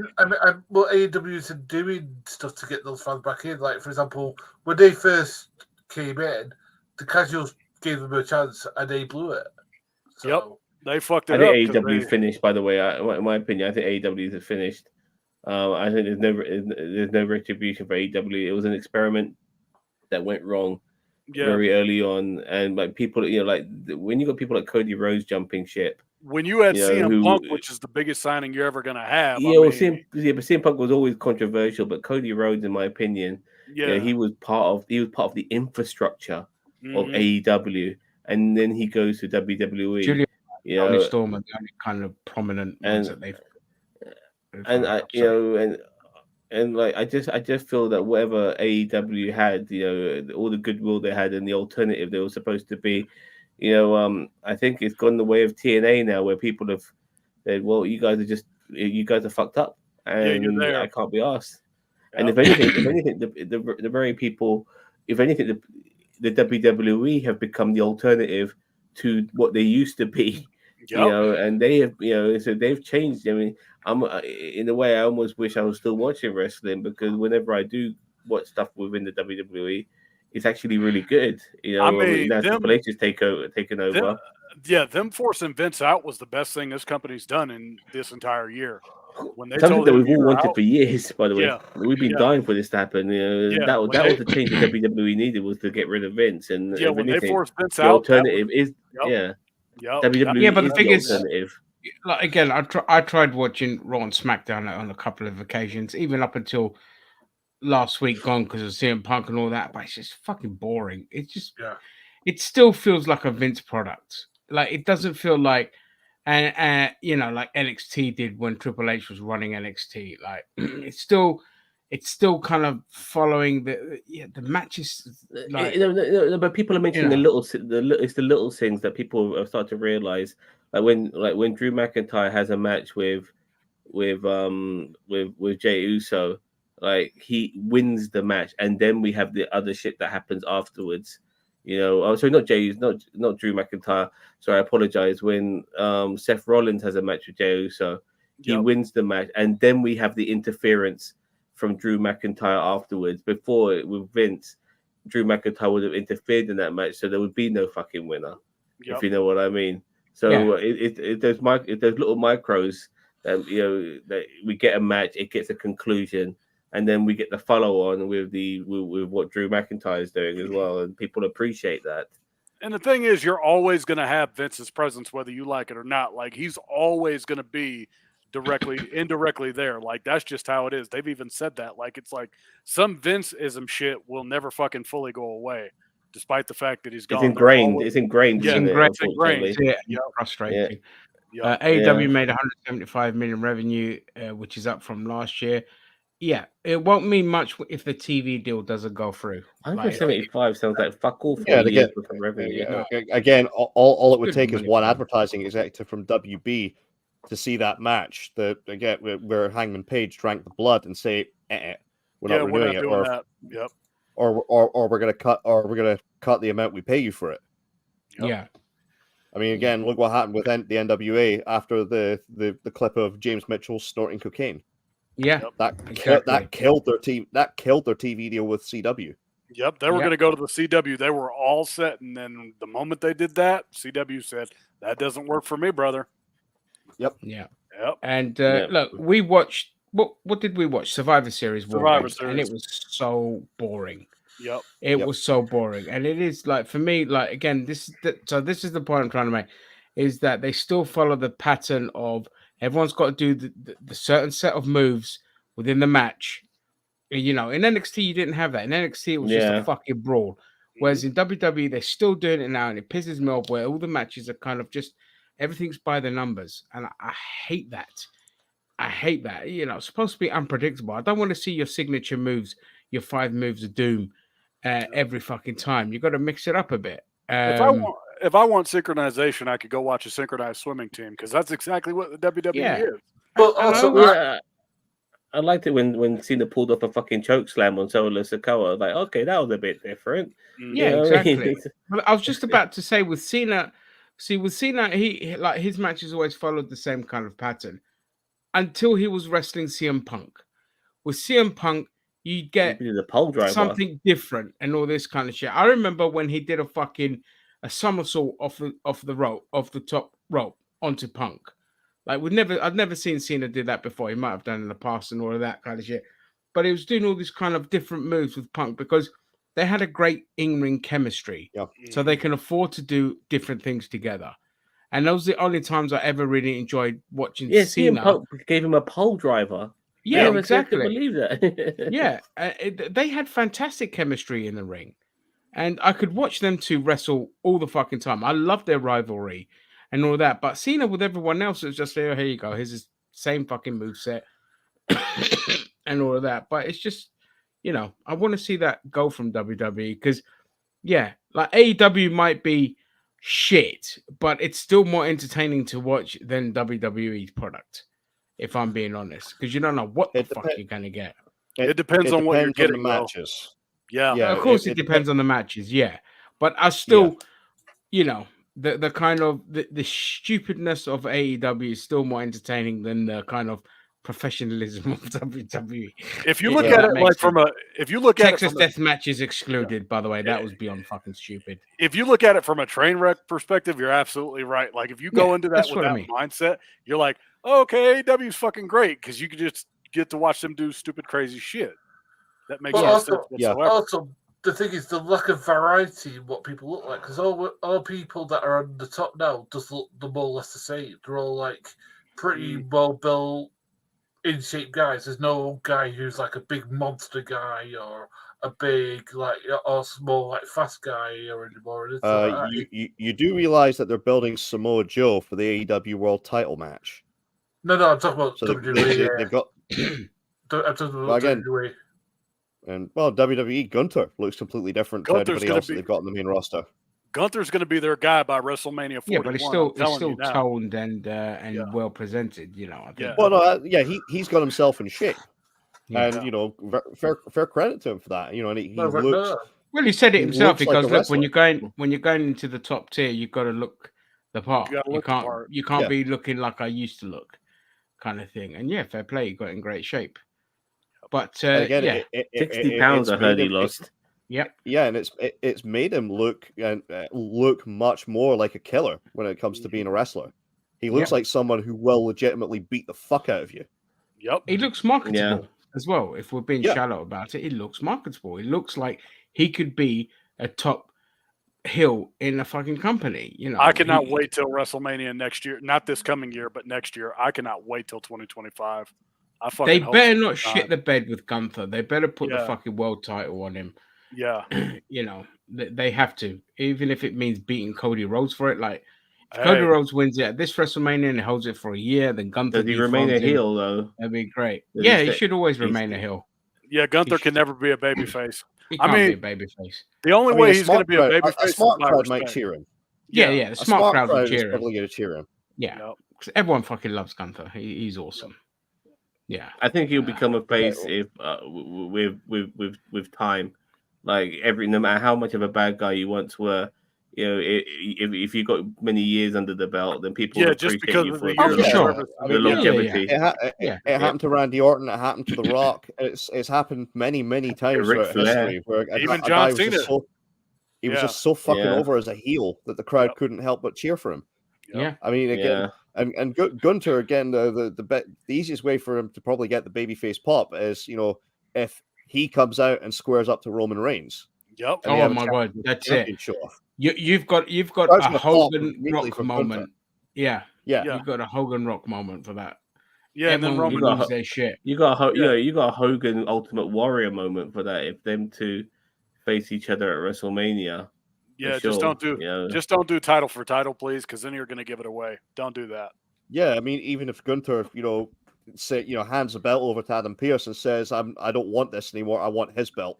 Yeah, I want that. Yeah. Yeah.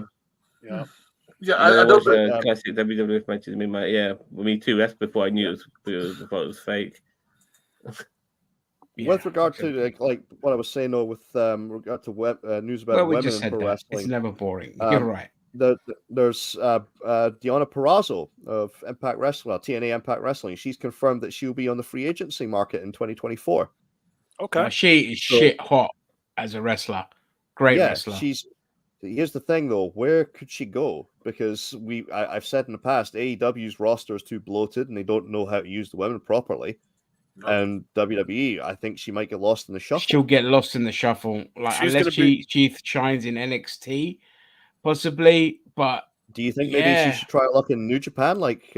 No, I think she should stay in TNA. I think she should stay in TNA. TNA is probably going to have a bigger 2024. I got an idea because they're back in the ascendancy now. I would stay there if I were her. If I'm her, I'm freelancing. Fuck that. I'm like, nope, I'm not going to sign to anybody. I'm going to go work and make my money. And then if you want to sign me, again, she said she's going to explore the free agency market, and again, that's what AJ Styles did. After he left TNA, he wound up working Ring of Honor. He wound up working New Japan. He made more. He made more money in the first 3 months working the independents than he did in the previous year at TNA. And what they were offering to pay him. I would do that. I'd be like, you know what? I know my worth. I'm going to go get that bag. And then go work the circuit. I wouldn't be surprised if she showed up at for a couple of events with New Japan. Yeah, I wouldn't. Or maybe worked a couple of dates in Mexico. Yeah. So what's the other Japanese promotion they got? Is it Wonder? Something like that. It's the female. Stardom. Yeah, Stardom. I think she's too good for Stardom though. Yeah, Stardom is really kind of starting off. Because Mariah May, who absolutely stunning she is. That's where she kind of cut her teeth, was in Stardom, and now she's in AEW as like a fangirl for Tony Storm. So, I don't think so. I think Stardom's beneath her, but I think working with Tony Storm might benefit her because obviously the chances are she will eventually turn babyface. Yeah. Are you talking about Mariah May? Yeah, Mariah May is probably eventually going to turn babyface, and her and Tony Storm would put on some great matches. Yeah, and she is money. Like, she is very marketable. Let's not beat around the bush. She's like, she is a Vince McMahon wet dream in that regard. And statuesque blonde, and who can wrestle? Blonde hair, blue eyes, and America. Damn it, that's what I want. And she's a good wrestler as well. And she lives just up the road from me. So woohoo! I got this thing on Pro Wrestling, and they're making some predictions. So I'll read their 5-step prediction. Step 1: Randy Orton decimates the bloodline, leading to Randy versus Roman at the Royal Rumble. Yeah, okay. Step 2: Cody Rhodes wins the Royal Rumble for the second year in a row. Yes. Step 3: Roman Reigns leaves the Viper's head on a pike in the Royal Rumble main event, and at the same night, Cody Rhodes wins the actual Rumble again. He also watches his hero brutally defeated. Step 4: Cody defeats Roman in the main event of Night 2 at WrestleMania 40 in Philadelphia. Step 5: Damian Priest cashes in on Cody Rhodes after defeating Roman to steal away the title, just as the title was taken from Dusty many years ago. I think Priest is not on WrestleMania 40. I think Priest, if anything, is going to cash in on Rollins. Yeah, Priest is going to cash in on Rollins after the Punk match and take it. I think many times. That's more viable. Yeah. How about cash? Or even if Punk wins the title off Rollins, that's when Priest will cash in. But the Money in the Bank is not just for the main titles. They can use it on the intermediate titles as well. So maybe how about cashing it in on Gunther? It would be a waste. No, it's a waste. It would be an absolute waste. Priest would probably cash it in on the world title again, either on Rollins or Punk. But here's the highlight we haven't talked about. R-Truth might be joining the Judgment Day, and I find that to be some of the funniest shit ever. The fact that I don't want that. No, you I can't. love R-Truth, but I don't want that. Yeah. I think I love R-Truth, but Judgment. the Judgment Day already has its comical elements in it with Dominic Mysterio and the way Rhea Ripley bounces off him and stuff like that. Mommy and Dom Dom. Yeah, we don't Mommy need and Dom Dom. Yeah. R-Truth should join the that. Hurt Locker instead. There's great potential for comedy in there. Yeah, that would be better. Anything else? Yes. Did they have, Sam? Couple more bits of wrestling news. So Marty Scurll has applied for a trademark. Apparently, it was not for the word nonce. So no, he's applied for a trademark to the name villain. Okay. Oh, fuck off. So yeah, well, is anyone? Where's he working now? Is he MLW? No. No, he's been doing shots for AAA in Mexico. Okay. I mean that's the standards that Conan's got. I mean he won't work. He apparently will not work with Tessa Blanchard. He won't work with Tessa Blanchard anymore because she had an affair. But she'll work with she won't because he works with Daga, who was Tessa Blanchard's husband. Yeah. But he will work with Alberto Del Rio, who had those horrendous fucking charges against him, which were mysteriously dropped. Don't bring ADR back. That'll be the one guy that I guarantee will never go back to WWE. He will never go back. But Conan will work with him. Conan will work with him in AAA, and he worked with Marty Scurll, who admitted that he got a 16-year-old drunk so he could fuck her. Oh my god! So So, Shredder, I'm sure you know about it. Just something that Steve Hayes mentioned about Steve Austin comes back and what's everyone. But I heard rumors that Steve Austin might come back for one more match. Is that true? Against CM Punk? There's been talk about whether or not he would work with CM Punk again. I don't know if it's going to happen. I'd suspect not. I mean, he doesn't need to. Austin had the perfect send off. Why would he need to come back? That match against Kevin Owens was his perfect send off. Yeah, you could not do it any better. And I don't think it would be doing justice to put him in with Punk now. That ship is long sailed. Yep. Gary? And Punk should be facing fucking Rollins at Mania. Yep. Give him his main event on night one. And Punk's put a lot of Punk's offense is net based and Stone Cold's neck is fucked. Yeah. Once again, though, Stone Cold will have to have another hardcore match, and it's just not worth it. It's not worth it to bring. It's not. Keep that shit in the what ifs. That's what I would do. Yeah. I don't want. I mean, I don't want to see Austin come back. It's like Austin Hogan or Hogan Cena. Again, keep it as a what if. Don't ever put them in the ring together. Yeah. Well, Austin Cena. I don't even want that. Yeah. No. Two other little bits of AEW news. The Von Erichs are headed to AEW. Okay. I'm coming, Cat. I'm coming. Like this generation of Von Erichs, yeah? Lance and Marshall Von Erich. Okay. Sorry, Ross and Marshall Von Erich, I should say. They're the sons of who? They're Kevin Von Erich's sons. Okay, Kevin Von Erich. The actual one surviving Von Erich boy. Wow. No, it's your time for. So it's good to see the legacy still continuing. Well, yeah, they actually did very, very well in AEW, so I'd be curious to see what they could do in AEW's tag division against the likes of the Acclaimed, against FTR, against, hell, even Ricky Starks and Big Bill. Yeah.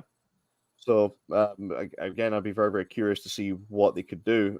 But the thing is, again, is AEW going to do anything with them, or are they just going to be another pair of faces on there? Probably another pair of faces because Tony's not been consistent.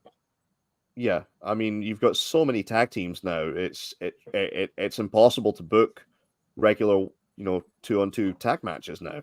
Yep. It's why their pay-per-view tag bouts have been 3 teams, 4 teams, 5 teams. That things like ladder matches and gauntlets. That motherfucker puts Teddy Long to shame. I mean, you thought Teddy was the king of tag team matches? That motherfucker ain't got shit on Tony Khan. I can tell you that right now.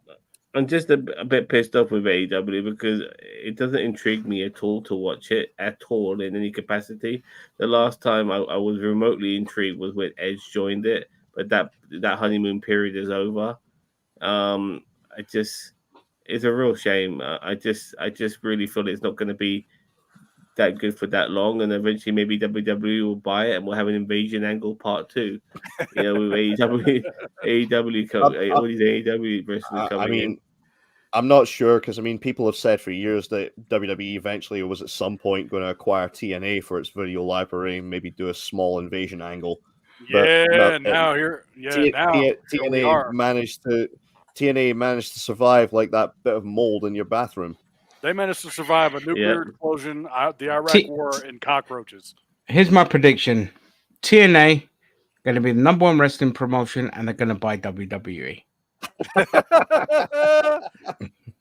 Long after I'm going to make. I love watching TNA. TNA is awesome. MLW as well. I'm going to go ahead and make a prediction too. After we're dead in another 50 years, TNA will still be here. TNA will outlive all of us. That's what I predict. That's true. So I'd just like to get on the record the fact that you guys shit on my prediction that Vince McMahon would be exposed for fucking a camel. That's not going to happen. Let it go. But Ginger Greek is now predicting that TNA is one day going to buy WWE, and yet I'm the one that's delusional. More chance of I don't know. With Vince, you never know. Saudi Arabia. Maybe it's already happened and we don't know about it. It might come out. It might come out when he dies. I'm telling you, mate. TNA is going to be number one when everyone else dies and the planet doesn't exist anymore. There's some very, very wealthy sheikh who has got like a $50 million NDA for that camel. Yep. Well, they just cooked and ate the fucking thing just to buy its silence. Yeah.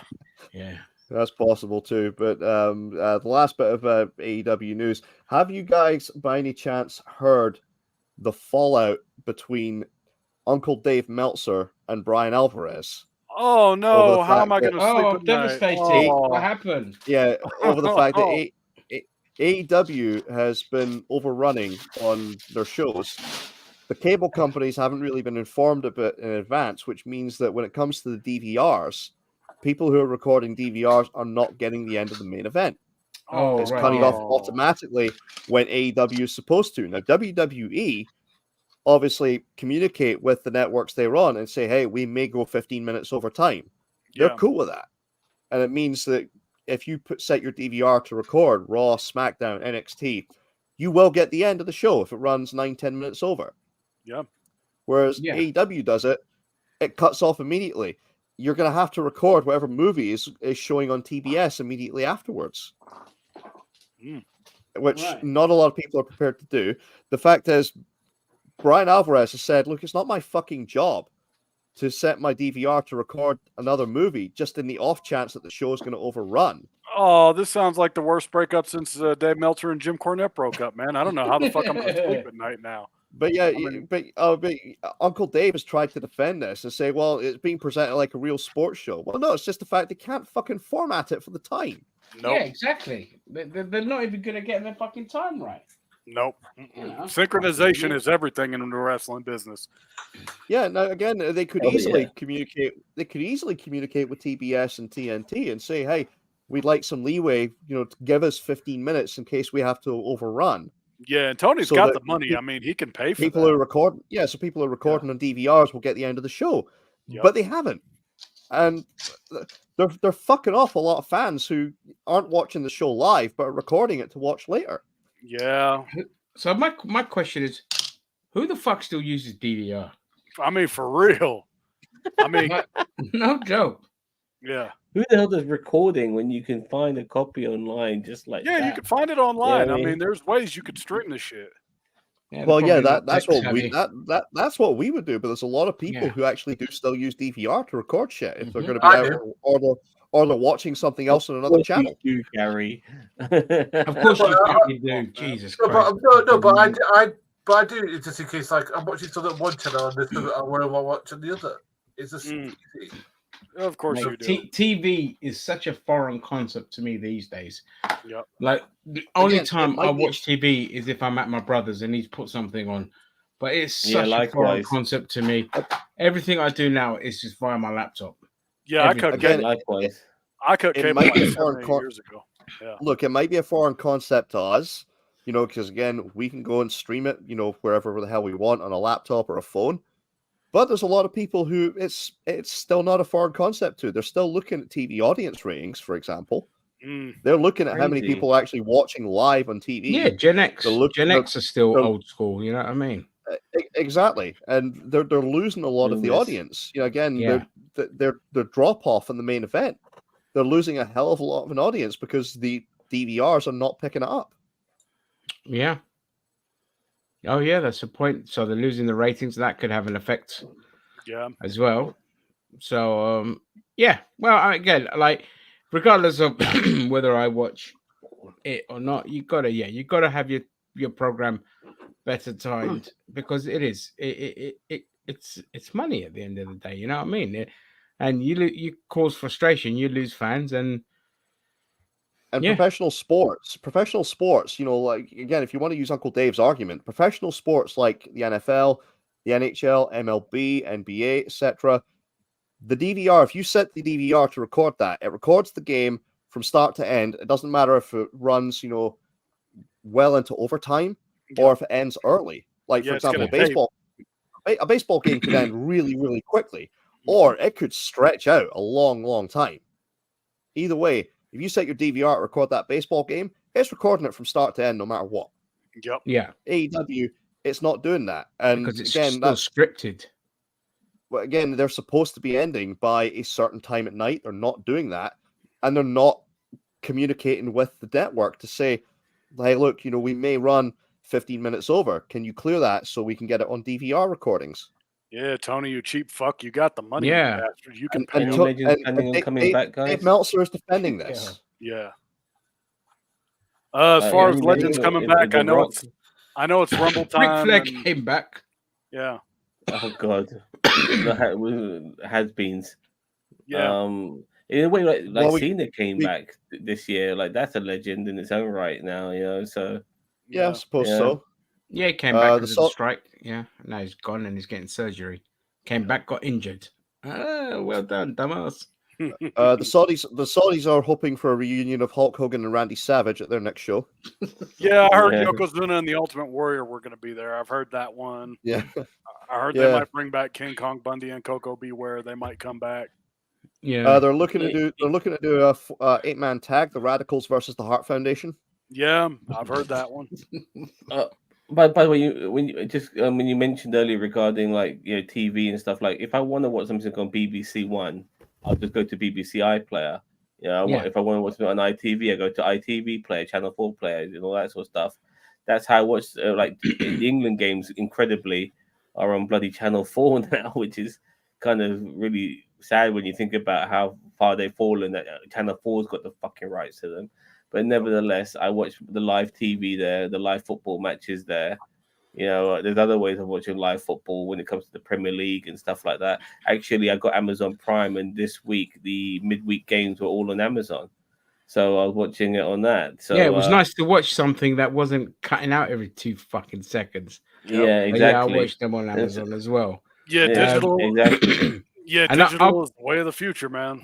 Yeah, I mean, I don't again. The only time I mean, there is no reason to fucking watch ITV. Like, literally, the only reason I watch ITV is for the rugby and for the football. That's it. The BBC again, maybe snooker, bit of tennis. maybe match of the day, but always the snooker. Yeah, I always watch the snooker on the BBC, obviously, and that's about it. Like, I just have no reason to watch.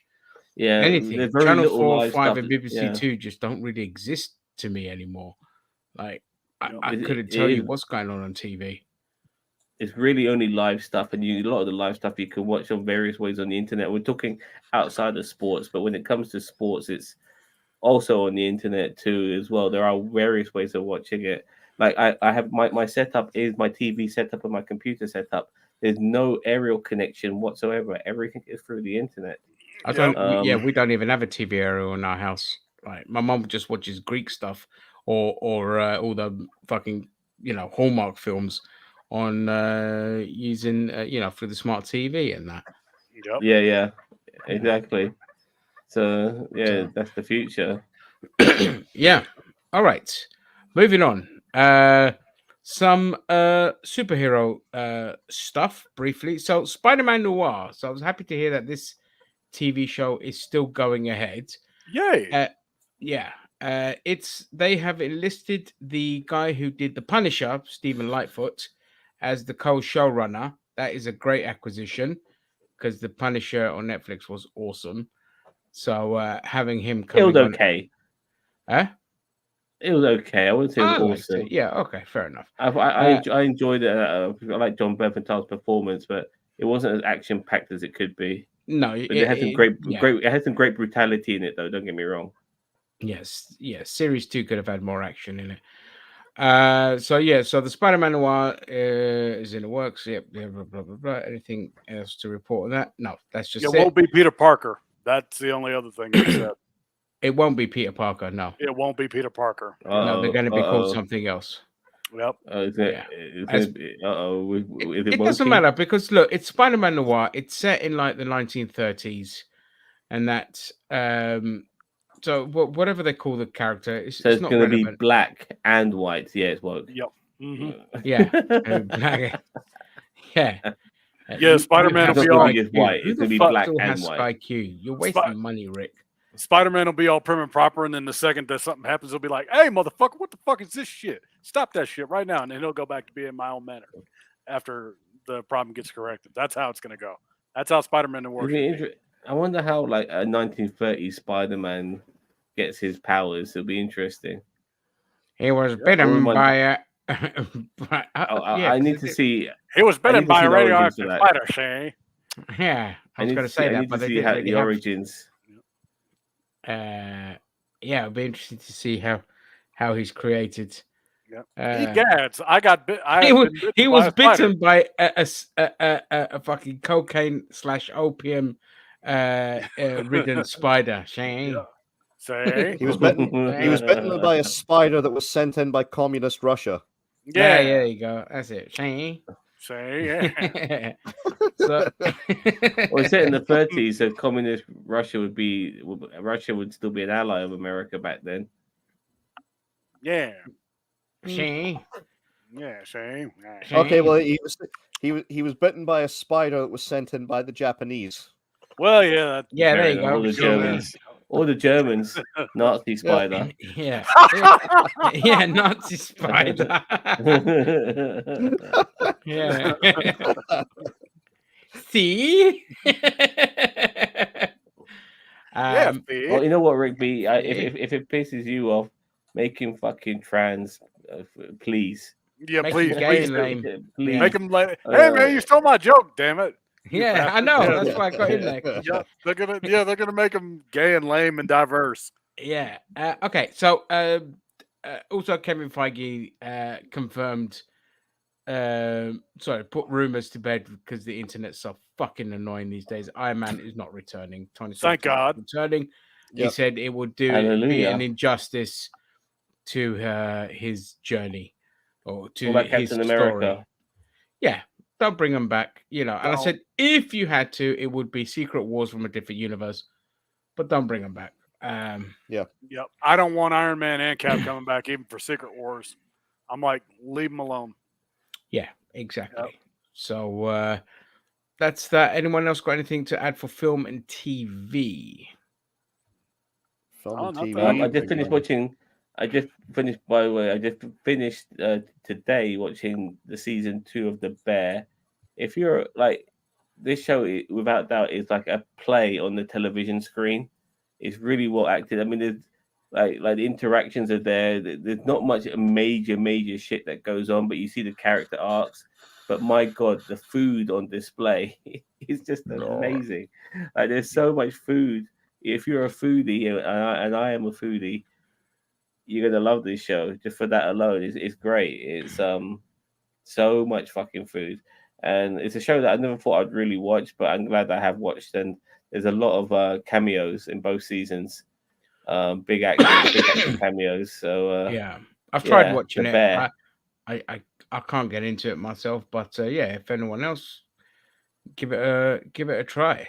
Cool. As for regard to movies, I don't know if this would even qualify as a movie, but I have officially finished watching Lady Ballers. Yeah, no, we can go into that. It perfectly transitions into politics, which was next on the docket. Transitions in the word. Look, it's going to be a very, very short. I'm going to try just to do like a very, very short review of it, because I want to do a full one for the channel. But with regard to the movie, it was probably the most hateful piece of shit I've ever seen in my life. I mean, this movie was absolutely atrociously bad. This felt like a failed attempt by, I don't know, College Humor back in the day, or somebody who had a skit rejected from Saturday Night Live, trying to stretch it out over the course of I think it's about 110 minutes. And again, this was the Daily Wire marketed this as being a movie that was out to trigger people, and that seemed to be like their whole premise. Like, hey, you're triggered, aren't you? It's like, well, no, I'm not. These are all talking points that offend the people who follow the Daily Wire. Yeah, exactly. You know, again, like for example, Matt Walsh, when he had his opening scene, like I think it was about 20 minutes into the film, Matt Walsh plays effectively a neocon's stereotypical view of what a hippie would be. And for example, it makes a comment about how, you know, my body's a temple. You know, I live on a bug-based diet. I take mRNA vaccines.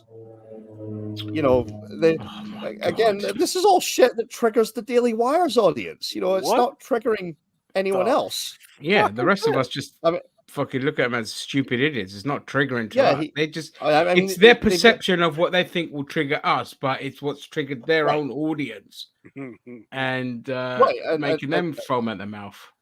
Right, and again, Matt Walsh's opening scene, for example, before they even cut to Matt Walsh and show him in the film, they show a couple of signs in the front yard, and it's slogans which, again, the Daily Wire it's their straw man argument of everything that they think the liberals believe in. Yeah, you know, or people on the left believe in, which just isn't true. It's the Daily Wire's audience who really is getting triggered more than anybody else. Again, it was a spiteful movie which contained racism, it contained homophobia.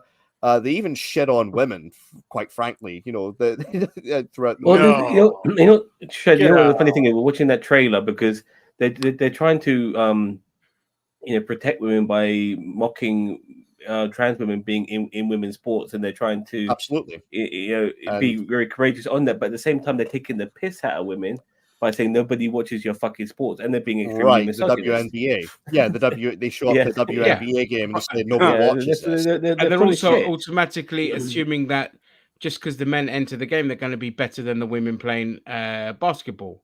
Right, and you're like, hang on, you weren't good enough as a male team, and you're going to compete against the women. What, you seriously think you're going to be automatically have better skills than women them? athletes? Yeah, because they're basically saying if you're a man, you could be better than any woman athlete. Yeah, exactly. There's no chance me as a man, even if you've never trained in that sport. Athlete. Yeah, even if you've never trained in that sport, like I couldn't, for example, go on a tennis court and beat Serena Williams. It's impossible. I've never trained in tennis. Probably any other women tennis players. But here's the thing as well. Their entire premise was bullshit. They were using they were effectively doing like that entire South Park joke about, you know, where they had the Randy Savage. The person that looked like Randy Savage competing. Oh, okay. Yeah, I remember that. It was effectively that joke stretched out for an entire movie. But here's the thing: the Daily Wire tried to make this a documentary at first. Oh my god! They wanted to have guys go in and compete in women's sports, but Ben Shapiro admitted they couldn't do it because women's sports wouldn't accept just regular men coming in and playing it. They would who are saying they are identifying as women. They'd have to go through hormone replacement therapy in order to compete in women's sports, and they weren't prepared to do that. So that's why they just made this comedy where men who have not gone through any of this kind of stuff are just suddenly competing in women's sports and dominating everything. Oh my god! Yeah, exactly. But again, it was a hateful movie. It was designed to obviously designed to target and victimize trans people. Of course, they've got a reference to Dylan Mulvaney in there. And here's the thing as well, right? Matt Walsh has gone on record saying like, "Oh, critics are afraid to review this." Well, no, they're not prepared to go out of their way to go and subscribe to the Daily Wire Plus to do that. If it was on a mainstream platform like Amazon, Netflix, I have no doubt you would have legitimate movie critics talking about it.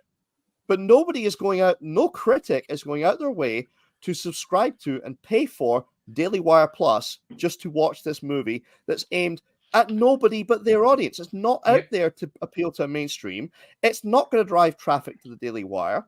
Let's be honest. Nobody is subscribing to Daily Wire Plus to watch a badly acted piece of crap like that movie. I mean, they didn't subscribe to Daily Wire Plus to watch Gina Carano. They're not going to subscribe to Daily Wire Plus to watch this. And let's be honest as well. They're going to get angry that they're not going to get the response that they wanted because nobody's going to see this fucking film. They're going to get angry at people for ignoring them because conservatives fucking thrive. They're not going to get angry on it. What we're seeing now from them is pretty much what I expected, which is that they're going to basically say, "Oh yeah, the libs are too triggered to review this movie," or the liberal woke Hollywood is getting angry, is too triggered. But it's not even so much to getting angry, but they're spinning this narrative. Spinning suggesting it. They're spinning the narrative into suggesting that woke Hollywood is too triggered to review the movie when really nobody cares. Someone kill me, please! Oh my god, just take me again. It's a horrible movie.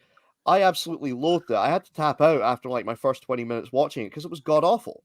Oh my god! Here's no matter what the criticism I make of it, no matter how legitimate it is, it's going to be a case of there will be people who come up and say, "Oh, cope harder." Now I know this for a fact because guess what happened when I referenced the fact that on NerdTube on the Nerd Nation Facebook page that it had like a 96% rating from the audience on Rotten Tomatoes, that how it wasn't really representative. Because again, general audiences are not watching this. It's the Daily Wire audience who's going on there and giving it positive reviews, no matter how crap it is. Yeah. Now, again, a 95% audience rating, if it was actually representative of a mass audience, you would think you're going in watching one of the greatest comedy movies of all time, something up there with Life of Brian or Young Frankenstein or This Is Spinal Tap. But no, you're watching the equivalent of Jack and Jill. This is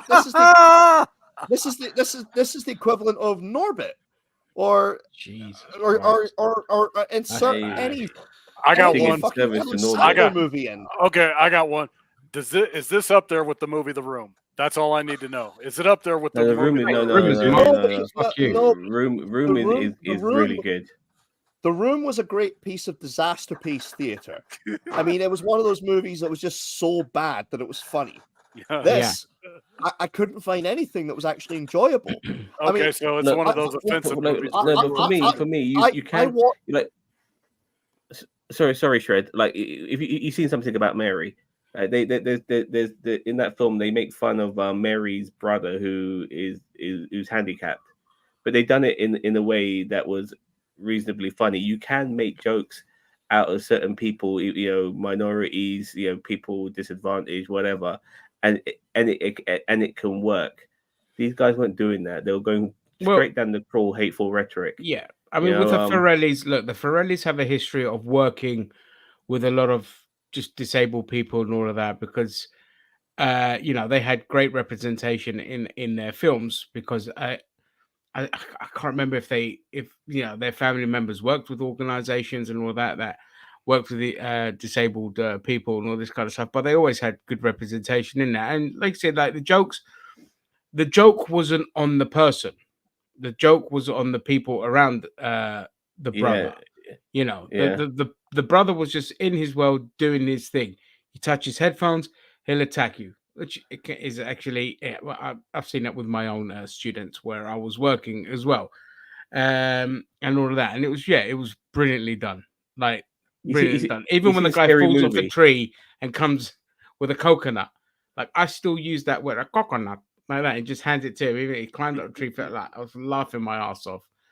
Like in Scary Movie, you had Officer Doofy, who was a piss take on what's his face, Deputy Dewey from Scream. David yeah. Arquette's character. And like the one scene, there's one clip which made me laugh because one guy goes up to Doofy and says, "Smell this," and he puts his finger under his hand. He goes, "That's a smell of success." And then he goes, "Smell this," and he goes, "That's my ass." And the joke was, even though the actor who played Doofy was playing as somebody who was pretending to be handicapped, regardless, the joke was that particular joke there was on the person who smelt Doofy's finger. Yep. You know what I mean? So Doofy came out on tops. And stuff like that. I love it. Like those are really clever jokes. And I sometimes I can't remember where I've seen stuff where they make fun of people who are Asian like me. They stereotype us and stuff like that. When I watch stuff like Goodness Gracious Me, and all the stereotypes of us being people who worry all the fucking time and shit like that, I love it. But it's done so well, and it's done right. And I've even seen, I don't know where I saw it, but there was this one film where they had a trans teacher, and she tried to make a move on one of the students, and you realize they're trans because their balls are just hanging right underneath their fucking skirt. That was a Scary Movie as well. That was one of the. It was also one of the scary movie films. It might be the first one. Yeah, Miss Man. Miss Man was was her Man. name. Yeah. I thought that was. I don't know why. I thought it was funny. You know what I mean? I thought it was stupid, but it was funny. But at the same time, I don't think they were making an overall, trans people are bad and all of this sort of shit. It was just a joke at the time regarding a trans person. It wasn't an overall narrative on what trans people are. Whilst this is full on everything about trans people who don't even make a percentage of the world's fucking population. You would think there's fucking trans people everywhere in this fucking planet. The way the Daily Wire fucking goes on. Ridiculous. Well, again, the Daily Wire doesn't just, again, the Daily Wire didn't even just focus purely on trans people. They included some racism. They included some sexism. They included some homophobia. So, and yet those motherfuckers are going to get mad because nobody went and saw that bullshit. This was a movie that was designed to appeal to their core audience. Yep. And I'm reminded of a quote because, again, Matt Walsh is saying about how critics are too, afraid to review this. I think, again, like I said, I don't see any critics going out their way to pay for a subscription to Daily Wire Plus just to watch this movie. If anything, some critics will probably watch it by, going to a website that proudly hoists the Jolly Roger. But, Penny gets what I mean. But yar mateys. But the fact is, again, I'm reminded of a quote with regard to when Kevin Smith spoke about how he was thinking about charging critics to come and watch his movies rather than giving them free tickets. Roger Ebert famously said, "Kevin, if we had to pay to watch your movies, we would hate them even more." Well said. And again, I think that would be. I think that would probably be the consensus if critics were to actually pay to watch the Daily Wire. If you had legitimate movie outlets going and watching the Daily Wire's movie Lady Ballers, then they would be absolutely damning over it. Yeah. So far, there's been 4 reviews on Rotten Tomatoes by critics. At least 2 of them, I think, have actually come from what you could call credible sites. So one is from Movie Nation. Which is from their correspondent Roger Moore. Yeah. He's described it as a groaning 110 minutes of agenda in search of a laugh. He gave it a score of 1 out of 4. And I'm sure he would have given it a negative. One's being generous. Probably could have given it a 0 if he could. Yeah, if he could, he would have given it a negative. Probably could. I'm guessing the only thing it maybe gets. A 1-4 is perhaps the cinematography, because again, it's shot competently at least, even though it looks like crap. The other was John Serba of Decider, who wrote, "It's racist, sexist, transphobic, and anti-Semitic. There's really no debating that. Anyone looking for a coherent and logical conservative point of view on transgender issues won't find it here." Okay, so Shredder, I've got a question for you. where does this rank in your all-time worst movies of all time list? It has to be at least top 3 by the It sound. sounds like for everything you described, it's going to be at least in your top 5. Yeah, it's got to Again, be at least in the top 5. This movie had me thinking I've been way too harsh on Hulk Hogan's filmography. I mean, damn. Hey, oh shit! You fucking watch your mouth, mate. Do not be dissing Suburban Commando. Don't diss Venom with muscles. Fuck you up. Yeah, But there are films. There are Suburban films on Commando is agenda. brilliant. If you guys have seen Canadian Bacon, maybe I not mean, so much. There are definitely films that are out there, that are filmed with an agenda in mind. I mean, look, Michael Moore has made a very, very he's made a very, very successful career of doing movies that have an agenda. Things like Fahrenheit 9/11 or Sicko or things like that. Those are documentaries. But Canadian Bacon is so fucking bad, and it's got a massive cast in it as well. And that's what it's such an awful film. And as a lefty, and so who watches the film which has got a left wing agenda to it, it made me cringe. It made me cringe to fuck, especially when you see people like John Candy and Dan Aykroyd and all these other motherfuckers, the other familiar faces in there. I'll give you an example. I'll give you an example of a movie, a comedy movie actually, that has an agenda to it, but it's actually very, very good, which is Four Lions. Now, I don't know if any of you have ever seen it. Yeah, all of the Adam McKay films, all the Adam McKay films have an agenda in there. Again, if you have never seen it, go out of your way to watch Four Lions, made by Chris Morris, who did The Day Today and Brass Eye. His agenda was to completely make fun of terrorists, because again, he did the research and he found that the majority of people who carry out terrorist attacks, and particularly in the name of Islam, are just Burks. Yeah, they get everything. They wind up screwing up so badly. Terrorists who have set car bombs but locked the keys to the car bomb inside of it. There were guys who tried to ram a boat full of explosives into a Navy vessel, but they loaded the boat up so heavily it sank. It's got Riz Ahmed in it, and the guy who plays the Raz Prince in Phone Shop. He also plays he's also the phone jacker as well, the same guy. Yeah, Clive Novak is in What We Do in the Shadows. Mm-hmm. But that's a comedy movie with an agenda, and it's brilliant. And it does, again, it has this agenda where it's not just it's not going with conservative talking points and terrorism. Again, it's just mocking them. That's the thing. It's pointing out that these are not people to be afraid of. These are just morons. Yeah. It's weird in a way, because I agree and I disagree. I think you're right about the agenda, but like when you watch stuff like Lady Ballers or Canadian Bacon, there is an overall narrative regarding what they're constantly saying and what they're constantly delivering with their humor and their plot points and stuff like that. Four Lions for me was just making out the fact that these guys are fucking idiots and they're just trying to do terrorism for the sake of terrorism.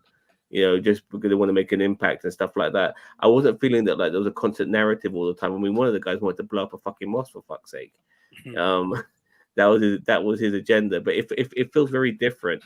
I'm not sure if you know what I'm trying to say regarding. I do get what you're trying to say, but again, like I said, the film had Chris Morris has spoken about it though. He's actually gone on record saying, look, his agenda was to make fun of terrorism. It was to say that these are not people we should be afraid of. These are absolute prats. Yeah, I think he tried to do one. He tried to do another version, like set in America as well, with like to do with police brutality or something. The Day Shall didn't Come. work. Huh? The Day Shall Come, I believe it was called. Yeah, that's it.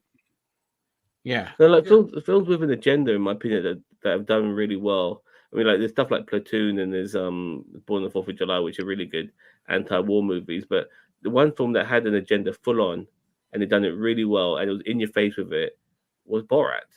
I mean, Borat was without doubt the best agenda movie I've ever fucking seen. Yeah, it was out to completely mock in a lot of ways American conservatives. Yeah, which is why I liked it so much. And it done it really well, and it made them look as stupid as as Borat made them out to be. So it was really well done. The second one wasn't as good. It was more trying to be more shocking than anything, But I still like the second one, but it had like the daughter stuff in it, which was a bit. Well, the bit when he broke in, when he tried to save his daughter, and and he broke into Rudy Giuliani. He goes, "You can fuck my ass" and stuff like that. Yeah. Yeah, you could fuck me. You could fuck me. She's only 14. Yeah. Exactly. Yeah. Oh, yeah. She's only 14. She's too old for you, or something like that. I don't know Oh, where, God. by the way, just to answer Gary's question, I don't know where I would rank this in terms of worst movies of all time. I mean, again, it's up there as a contender as one of the worst things I've ever seen. But Awesome. again, here's the thing. The Daily Wire's audience, no matter what I say about it, they're going to say, "Oh, you're triggered. You know, I love this movie. It was one of the greatest things." Rick B, for example, would probably say this. He thought this was the greatest comedy of all time. Yeah. I mean, Rick B's film. Rick B is the kind of person, who would probably say, "Oh, you couldn't make Blazing Saddles anymore," and he'd want Blazing Saddles remade for a completely different Blazing reason, Saddles- just because he'd want the cowboys constantly calling Sheriff Bart the N-word to be portrayed as the heroes. Blazing Saddles is one of my favorite movies of all time. Blazing Saddles is amazing. Blazing Saddles is in my top three. That, Life of Brian, and I don't know what the third one is, but I might need a reminder. But those two films, they're in my top greatest comedies of all fucking time. Yep. Right, but again, I'm reminded this is kind of like when how Channel Awesome forced their contributors to participate in movies once a year. Yep. Yeah. Yeah, and they were just fucking terrible. But again, the audience who likes Channel Awesome obviously liked those movies. I mean, but again, if you're in a mainstream, it just I definitely sound for Rick B. But no, again, to a mainstream audience, they were utter garbage. And again, that's the same with this movie by the Daily Wire. And, they probably forced him yeah. to be in it. Yep. Like, we can put you in camps if you're not in this film. Again,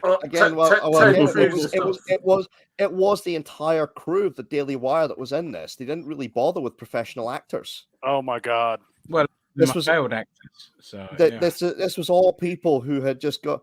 Of course, he's gonna go watch the fucking thing now. Of course, you're gonna go watch. Of course, you can sign up to Rick Daily B. Wire if you like GB News. You'll love Daily Wire. Yeah, if you sign up to Daily Wire Plus, be my guest, prick. Yeah, but they'll be the first to shoot your boat, mate. But go for it.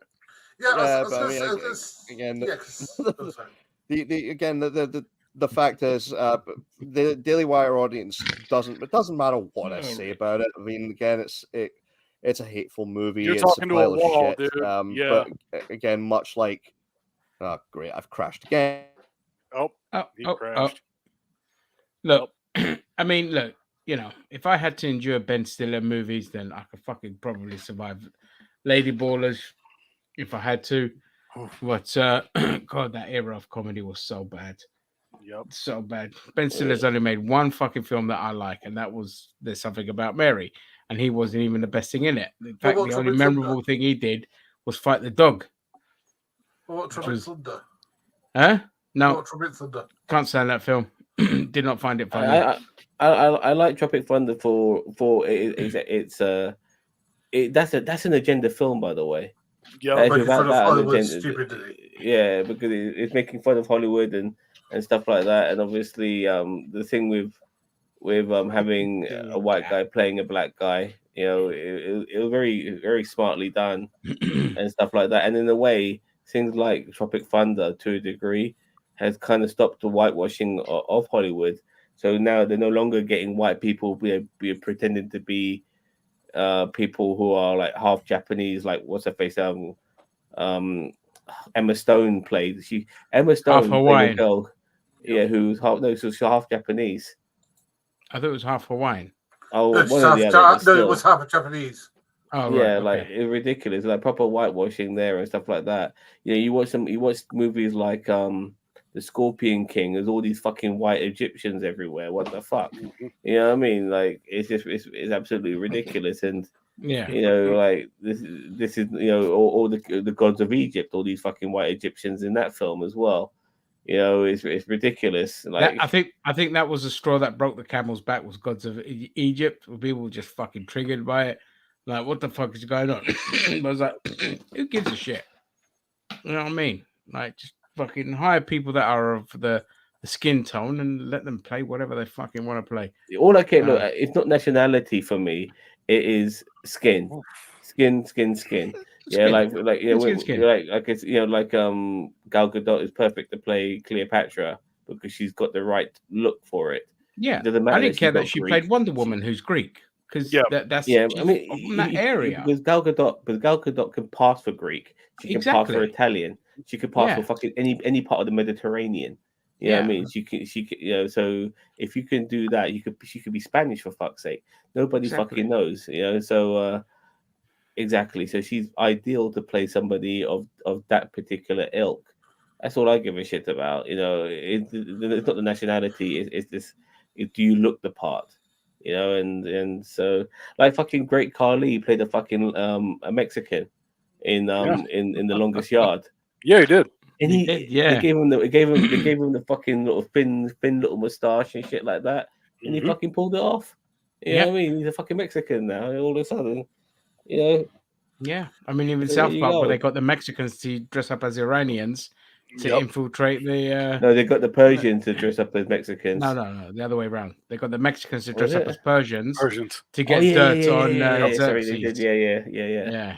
Yeah, scissor me, whatever the fuck his name is. Scissor me, Yeah. Xerxes, Scissor me timbers and stuff like that. Oh, scissor me So- timbers. Oh, good. I've got to say though, I did enjoy the. To be honest with you, this film sounds like it's going to be utter shit. It was a badly made piece of shit.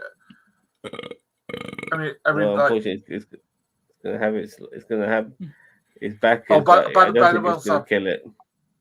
that film that you showed us last week, it's actually out. Which one? What's that? That, So Jing- remind that, me. Jingle, that Jingle Smells film that you showed us last week. Oh yeah, which I Is haven't. I'll not watch it at all. By the way, don't give a fuck. I haven't watched it either, but it's on Rumble. Guess how much it is? How How much? much? 15 quid? $20. Fuck off. Yeah, no. For a ain't digital nobody, copy. Ain't nobody Yeah. watching that shit. No, nobody's watching that. Anyway, let's move on from. I'm tempted to buy it. but- All right, Yeah. kids. If y'all are going to be talking politics and shit, I'm out. That's all right. Well, I've got Jonathan Majors. I don't know if you want to talk about Oh, that. okay. Yeah, I can do it Yeah. real quick. All right. I think we So, can the give the politics a I've break. got is I think nothing I to- think we'll give it a break this week.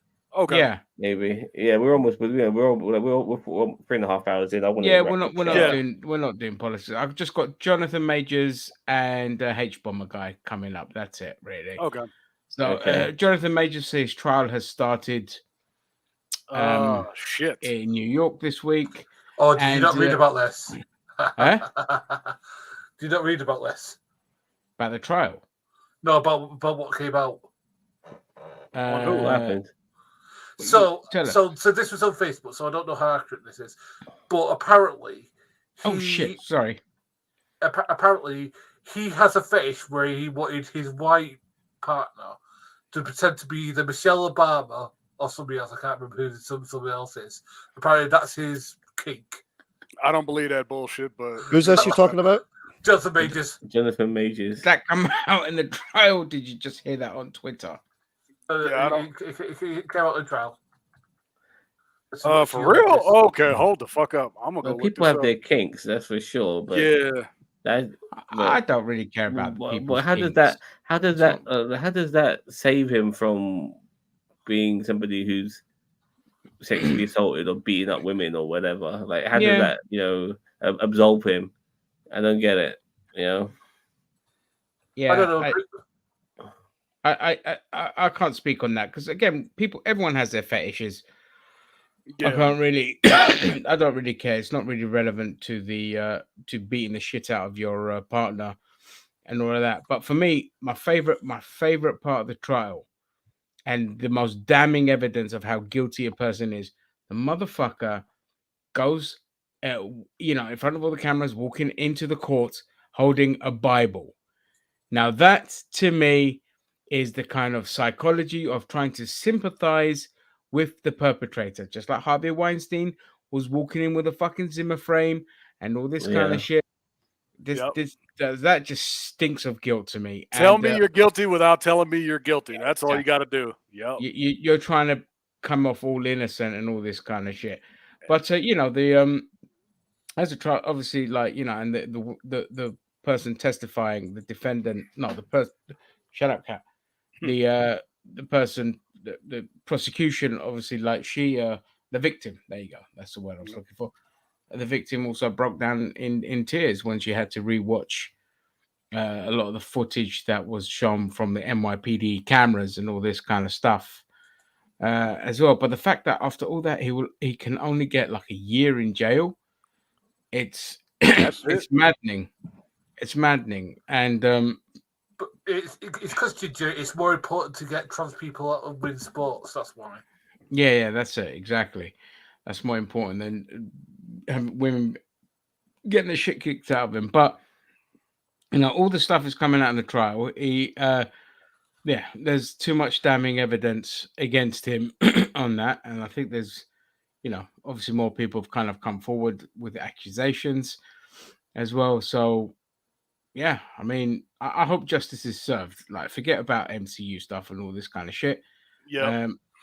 You know, I hope justice is served, and the repercussions of that are his career takes a nosedive. Yep, it needs to end. It needs to end. If you did that kind of shit, you don't even need to have your career resurrected. I don't want to hear I've changed. I don't want to see a comeback story. I want you to pay your debt to society, motherfucker, and this is the consequence you get. Yeah, but again, Chris Brown beat the shit out of Rihanna. Still has a career. Yep. Yeah, but and this frustrates me because this even happened at my work as well. When this all happened, the problem is the black community and how they view domestic violence, and you know, you can speak to a lot of black women about this as well, and even in the Leftist Mafia podcast, they alluded to it as well. The way they view it is that they'll always blame the victim. They'll always blame the victim. So the argument I had at work, and it really, it pissed me off to the point where I had to have have to give sensitivity training and to understand what about victims of domestic violence and what they go through, because I was really fucking pissed off because the two women who one's from Caribbean and one was from African, they blamed Rihanna for the whole thing. They're like, why is she going through the phone? She shouldn't have gone through the phone. She should have given him the phone back. And I'm like, if you're guilty and she suspects you of something and she's going through your phone, it's because she doesn't fucking trust you. And your reaction to somebody going through your phone is to beat the shit out of them, to punch the lights out of them. Do you find that? And again, the response was always, she shouldn't have done that. She should have respected his privacy. And it's like, what kind of warped view do you have of the world where you're blaming the fucking victim? No matter what, you're blaming the victim. And I guarantee you, if she had smacked him up instead, they'd be blaming her. Yep. You know, they'd be saying, yeah, she's a bitch. Yeah, get rid of her and all this kind of shit. Rihanna's career would have been over if that. Her career would have been over. Yep. Yeah, absolutely. And it is a real fucking problem within the community and how they view domestic violence. Mm-hmm. So you know, again, with Jonathan Majors, with P. Diddy, you got a lot of people fucking defending his actions. Sure. You know, but 50 Cent he said he's happy to do a documentary to speak to the victims to have the proceeds toward SA victims. That's it, and with all the proceeds going to the victims and all this kind of stuff, just as people can get their voices heard out there. And I guarantee you, if that happens, 50 Cent is going to get a lot of flack, saying he's a traitor. Yep. You know, he's shitting on his own people, all this kind of shit. And yeah, it's a real fucking issue. I mean, look, I can't speak about, you know, what the attitudes are in the black community. I mean, I'm probably the whitest motherfucker in here. But the fact is, again, we could also say that this is actually an issue among men. I mean, how many women have come forward as, you know, and said that they were victims of domestic, how many women from all communities have come forward and said they were victims of domestic violence or sexually assaulted? And the immediate response by men has been, well, where's the proof? You know, do you have videotape evidence of it? Yeah. And even in cases where there's been fucking videotape evidence of it, they'll still deflect that shit. That's not been enough. They'll still deflect and say, well, you probably did something to justify it. Yeah. I mean, look at the controversy we had in this country when it was brought up that Boris Johnson's father had physically assaulted his ex-wife. Yep. When that was brought up in Question Time, the fact that Fiona Bruce stepped in and said that friends of his said it did happen, but it was a one-off. Oh no, Stanley Johnson beat up Boris Johnson's ex-wife or his ex-wife? His ex-wife. Boris Johnson's mother. Okay. So it was in a book called The Gambler. It was written by I think it was Tom Bauer who wrote it, and he interviewed Charlotte Johnson, Stanley's ex-wife, and she recalled the fact that Stanley was extremely controlling. He wouldn't allow her access to a car, wouldn't allow her access to a phone. She wasn't allowed to communicate with people, and he regularly beat her, including one occasion where he broke her nose and hospitalized her. Jesus Christ! What a Where he is. Again, this was brought up on Question Time a while back, and Fiona Bruce chimed in and interfered and said, the fact that, well, again, Rick, fuck off, Rick B. I'm not playing whataboutery. I'm literally saying I can't speak with regard to what goes on in the black community. I don't know firsthand what goes on in that community. As I said, I'm the whitest motherfucker in here. But again, I'm pointing out the fact that, again, Rick B's saying I'm playing whataboutery instead of dealing with a specific issue in the black community, which, again, I'm just pointing out, again, the fact is when it comes to women in all communities, the attitude from men on domestic violence and sexual assault is fucking shit. Yep. And we're not saying one side does it more than the other. You can give your opinion on what you think, but guess what, Rick B? I'm in Scotland. I don't really have a lot of interaction with black people and black communities up in here. Whereas I do, because I live in and around an area that has a large black community. I grew up among the black community as well. That's why I'm more comfortable talking about it, based on the shit I've seen, experienced, and all this kind of shit. Doesn't mean I pretend to be like that, like many other Greeks and Turks do. They're thinking they're black. What I mean is, I've seen it, and I've seen, like, again, with the Asian communities as well, especially with the 100%. Muslim communities, so you see it. But yeah, Shredder's spot on. He lives up in Scotland in white bread town. Violence for me. And so he's just being honest about his experiences. That's it. Domestic violence is men beating up on women, whatever their fucking race is. It's not.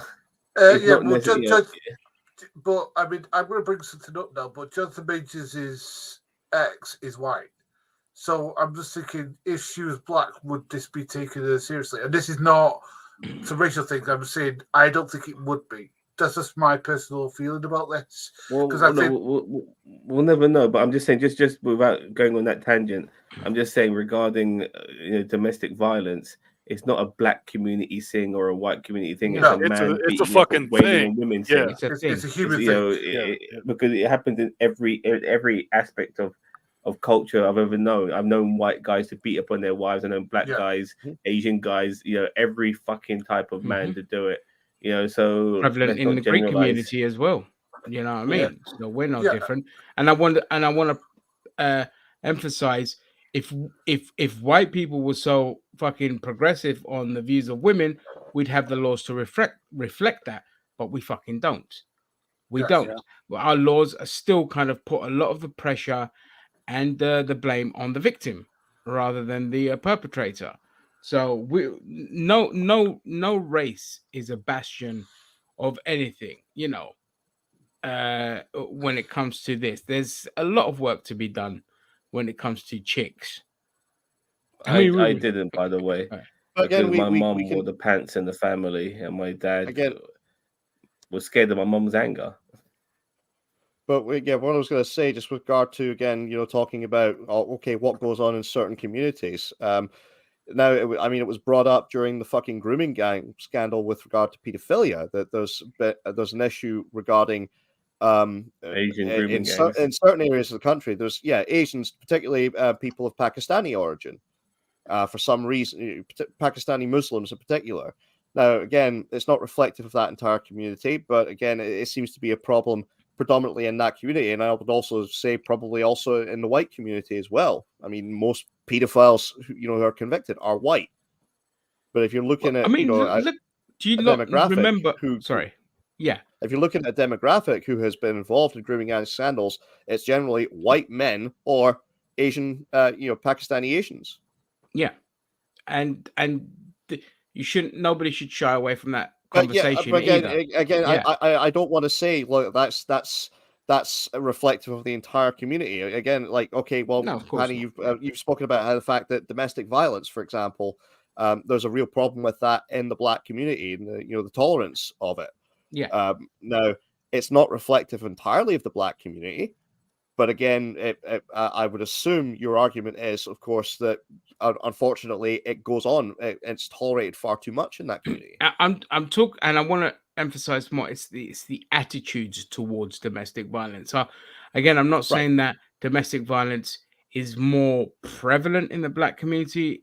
I'm saying in general, the attitudes towards it is always to kind of blame the victim and it don't matter what race it is, because I've heard it. I've heard it with every which way. Yeah.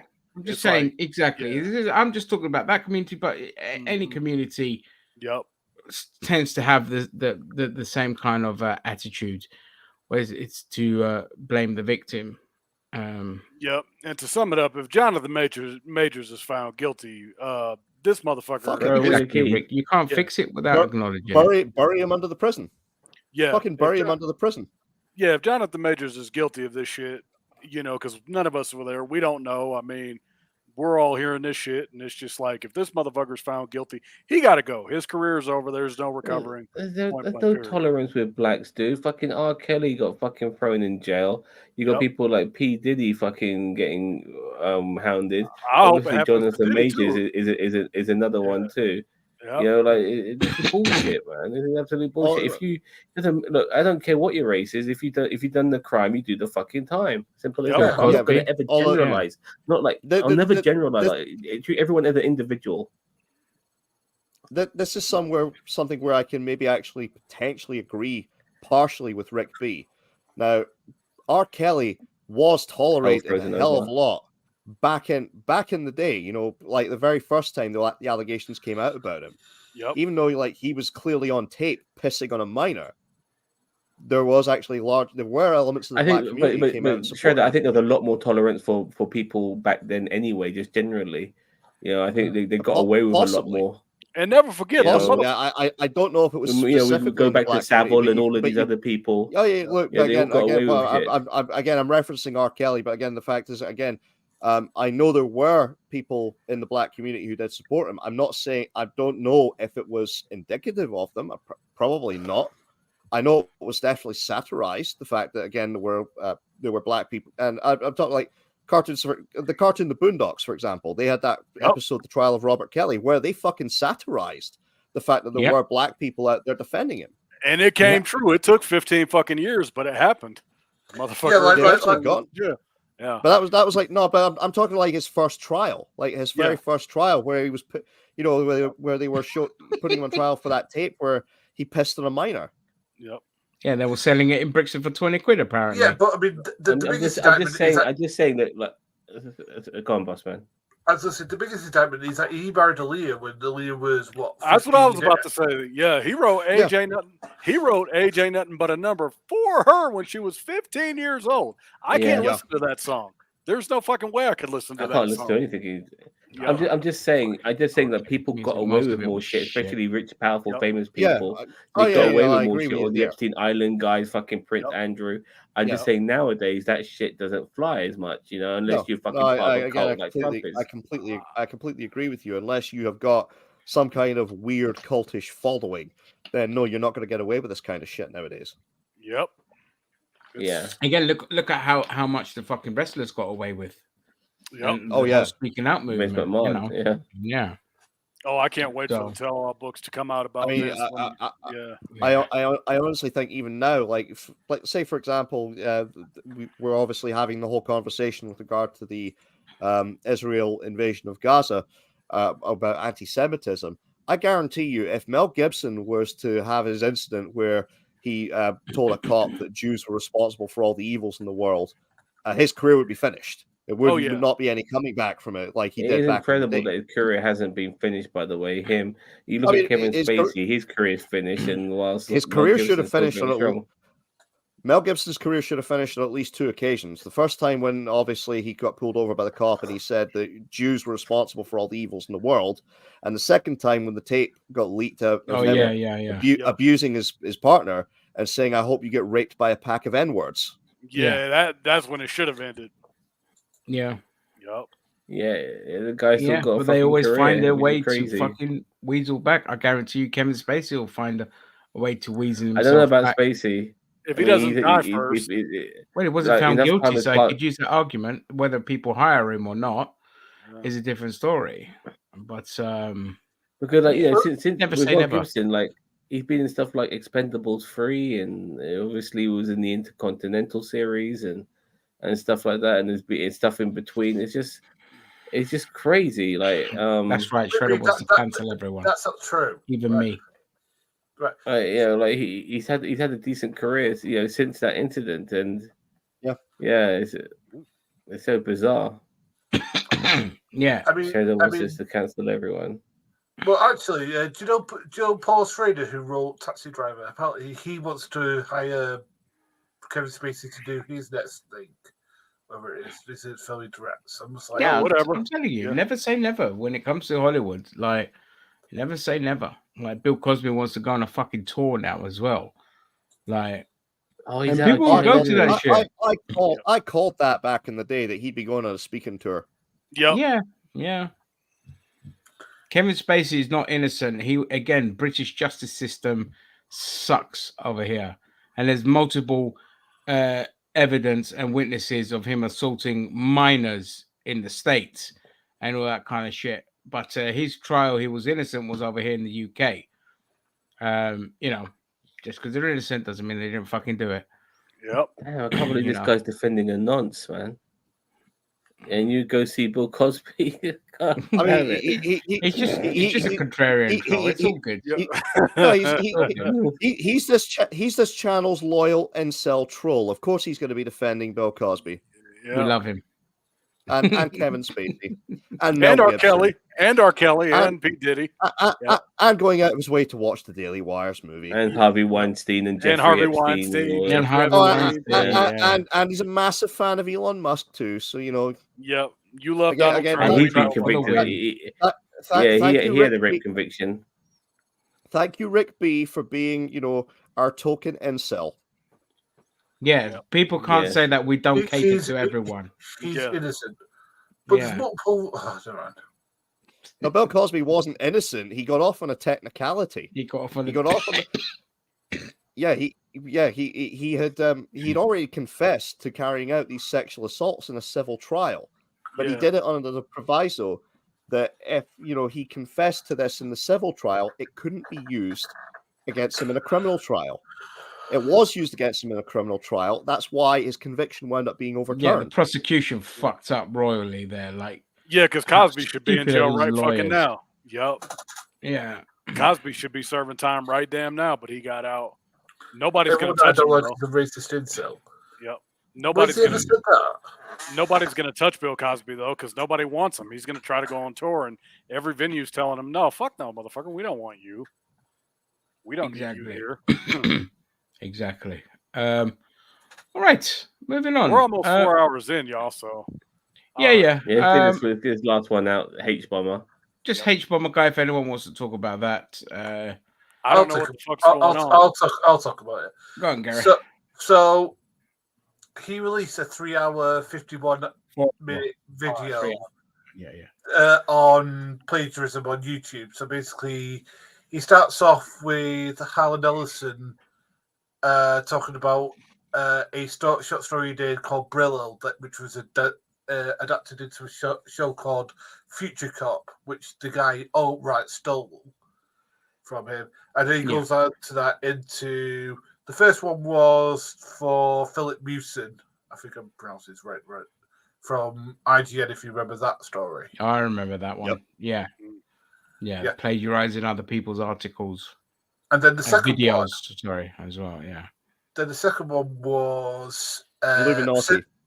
No, it was Cinemassacre. So it was Cinemassacre. Oh, yeah.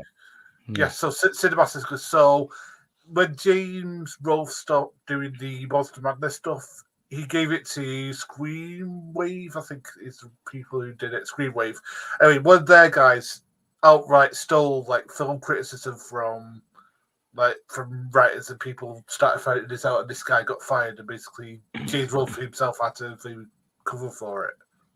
It was the 28 Well, he Days made the Later mistake review. of, he signed up with a media company to kind of help him with his workload, and they essentially just fucking took over a lot of it as well. Yeah, and then the third one, as Shredder was just talking about, was Illuminati basically ripping off. I think I'd never seen before, which was Brian Day's Dispatch's documentary on Andrew Wakefield. I mean, all more or less all of it, I think. Yeah, pretty much verbatim. All of it, and not just that, but her other videos too, where she's discussed issues where she literally just reads out articles from websites, stuff off Reddit, and even whole Wikipedia pages. Yeah, yeah. And I she remember, calls this original research. Yeah, Oh my God. I was a fan of hers in the beginning, but then I started noticing that when she'd inject her own opinion on something, I was like, no, that's wrong. That's fucking stupid. That's contrary to what you're doing. So either somebody's writing your content, or you're gonna get called out to be a fucking fraud. And the alarm bells were ringing.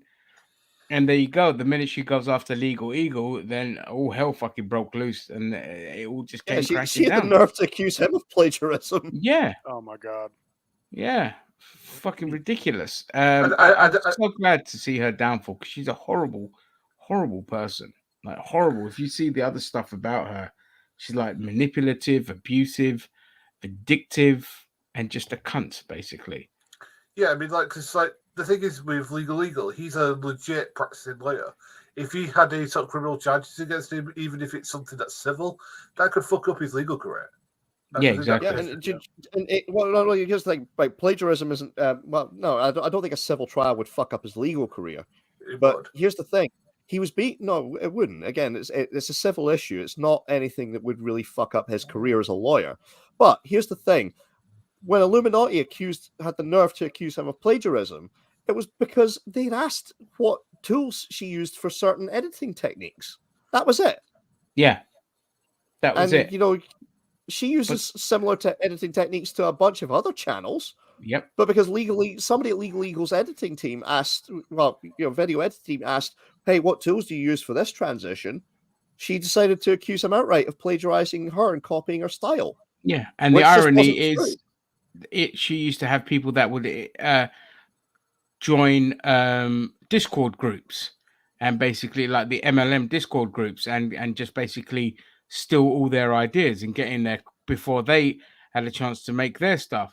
And people caught wind of that, so they started refusing people to come in if they suspected they were working for Illuminati. And of course, Illuminati tried to destroy those groups. She went after them because they weren't allowing her to go in there and steal their fucking material.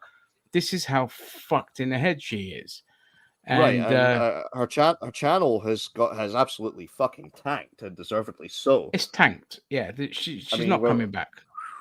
I mean, what's her view count roughly these days? Because I mean, back in the day, she had quite a high view count for the 1.3 million followers she has on YouTube. Yeah, she could get up to like over 1 million views on a video, or at least in the high hundreds of thousands. And now she's like 15, 20K. Oh god, yeah, she's barely cracking 20K most times. A couple of them have hit 40K. But again, it is ridiculous how low her view count is for the size of her audience. Yeah. But her audience has pretty much abandoned her. Yep. And rightfully so. You'd think so. And most of the views that she's getting, I think a majority of them are from people who are just going on there to either comment on how much of a piece of shit she is, or downvote her video. Sucks to It's much like Sniper Wolf these days. Sniper Wolf still gets she's views, done. But again, the majority of people who are clicking on her video are going on there to downvote it. Yeah, because she's done. She done fucked up. Yeah, exactly. Yeah, she's loaded though, isn't she? She's like a multi-millionaire. Yeah, she's I'm gonna explore the story later on after we end the show, but apparently she's actually lost a lawsuit recently. Oh yeah, she's done. She's done. Oh, So nice. She's also really fucking hot, and that'll help her in some capacity. Yeah, you've mentioned that before, but again, I don't really think it's really relevant to the story. But again, I'll be looking into the story about her apparently losing a lawsuit, and I'll maybe report on that on NerdTube at some point. Yeah. But H Bomber Guy did cover other channels that were involved in plagiarism. He particularly he made some focus on James Somerton, who has not only been engaged in plagiarism, but he has been actively targeting and harming the queer community, despite the fact he's part of it. Yeah, because he's a self-centered, egocentric, narcissistic sociopath. Absolutely, he wants to be the hero for the gay community, and he's happy to shit on everyone else, let alone the rampant misogyny. Absolutely. The other one, I believe H Bomber Guy mentioned was Internet Historian and his video Cave Explorer. Now, the short gist of H Bomber Guy's talk on plagiarism was he was calling out channels that are just not doing research, and they're just pumping out either videos where they're just literally reading entire Reddit articles or Wikipedia pages in order to put out, instead of doing what H Bomber Guy puts out maybe one video a year. Yes. And it's well researched, it's well produced. I'm surprised that a network like the BBC has not contacted him and picked him up at some point. Yeah, because he'd be amazing. That video is on 7.5 million views now, by the way. Yeah, that's so incredible. I mean, he was pointing out that a lot of this plagiarism is generally because people are pumping out this content to get adverts. Mm-hmm. Yeah, they're not caring about the quality of the content. They're just doing they're doing the bare minimum, hoping they'll get away with it in order that they can put 1, 2, 3, maybe even 4 sponsorship plugs in one video. Yep, exactly. Exactly. They don't care. They're not.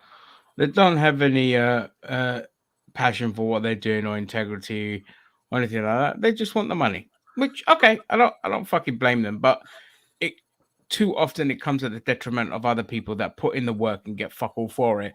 And these are so just like them content farms, they just siphon off other people's videos and make bank because they're able to work the algorithm, while the people that make those fucking videos don't get the views and they don't get the the money for it. And that's what fucks me off the most. I can't stand plagiarism anyway. Rick B, right?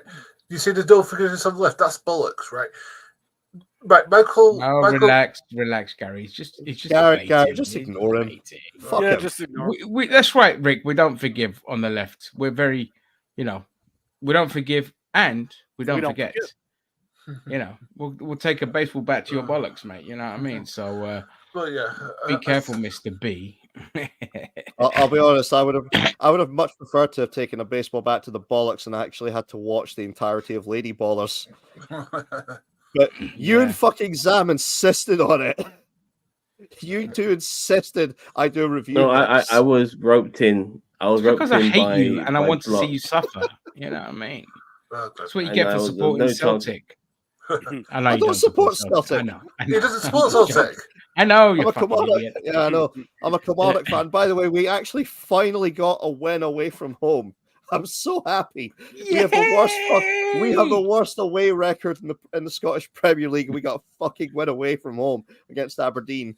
So well done. You'll have a good wank about that later. I'm sure. Cool. All right, guys. Let's wrap this up, motherfuckers. We'll wrap it up. Sorry. Yeah, go if you haven't watched it yet, go out of your way, watch H Bomber Guy's video. Have it playing in the background while you're doing some shit at home. Watch it in sessions if you have to.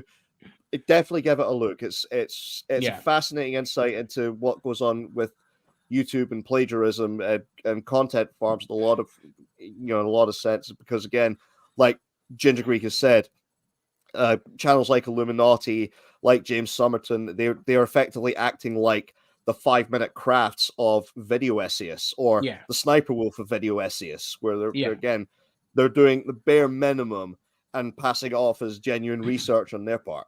Yeah, and it's not on. It shouldn't be a thing. No, it shouldn't be. It should No. be something that you could be terminated for on YouTube. Exactly. Yeah. And I watched the whole thing from start to finish without a break because and also because of Best 4 that hours video, ever. because of that video, I actually watched Brian Day's documentary that he has on YouTube. His Dispatches one. I'd never actually seen that before, and I've actually watched it now. And I've it's seen really it. Yeah, informative I've seen to it. what Andrew Yeah, Wakefield actually did. Oh yeah, absolutely. Give that a watch too. I mean, Yeah. Brian Deer's reporting into Andrew Wakefield was what probably did the most to get him struck off of Yeah. the NHS, rightfully so. Yeah, too right. I mean, the stuff he was doing was absolutely despicable. Yeah, absolutely. Okay, I'm going to end it there, guys. Yep. Let's jump off. I want to thank everyone for joining us in the comment section. Thank you to all my co-hosts. I will be back tomorrow with Gary and other hosts for Doctor Who. It's the final episode in the David Tennant return. And so join us for that, 8:30 UK time. And I'm sure there'll be lots more content pumped out during the week. And on that note, goodbye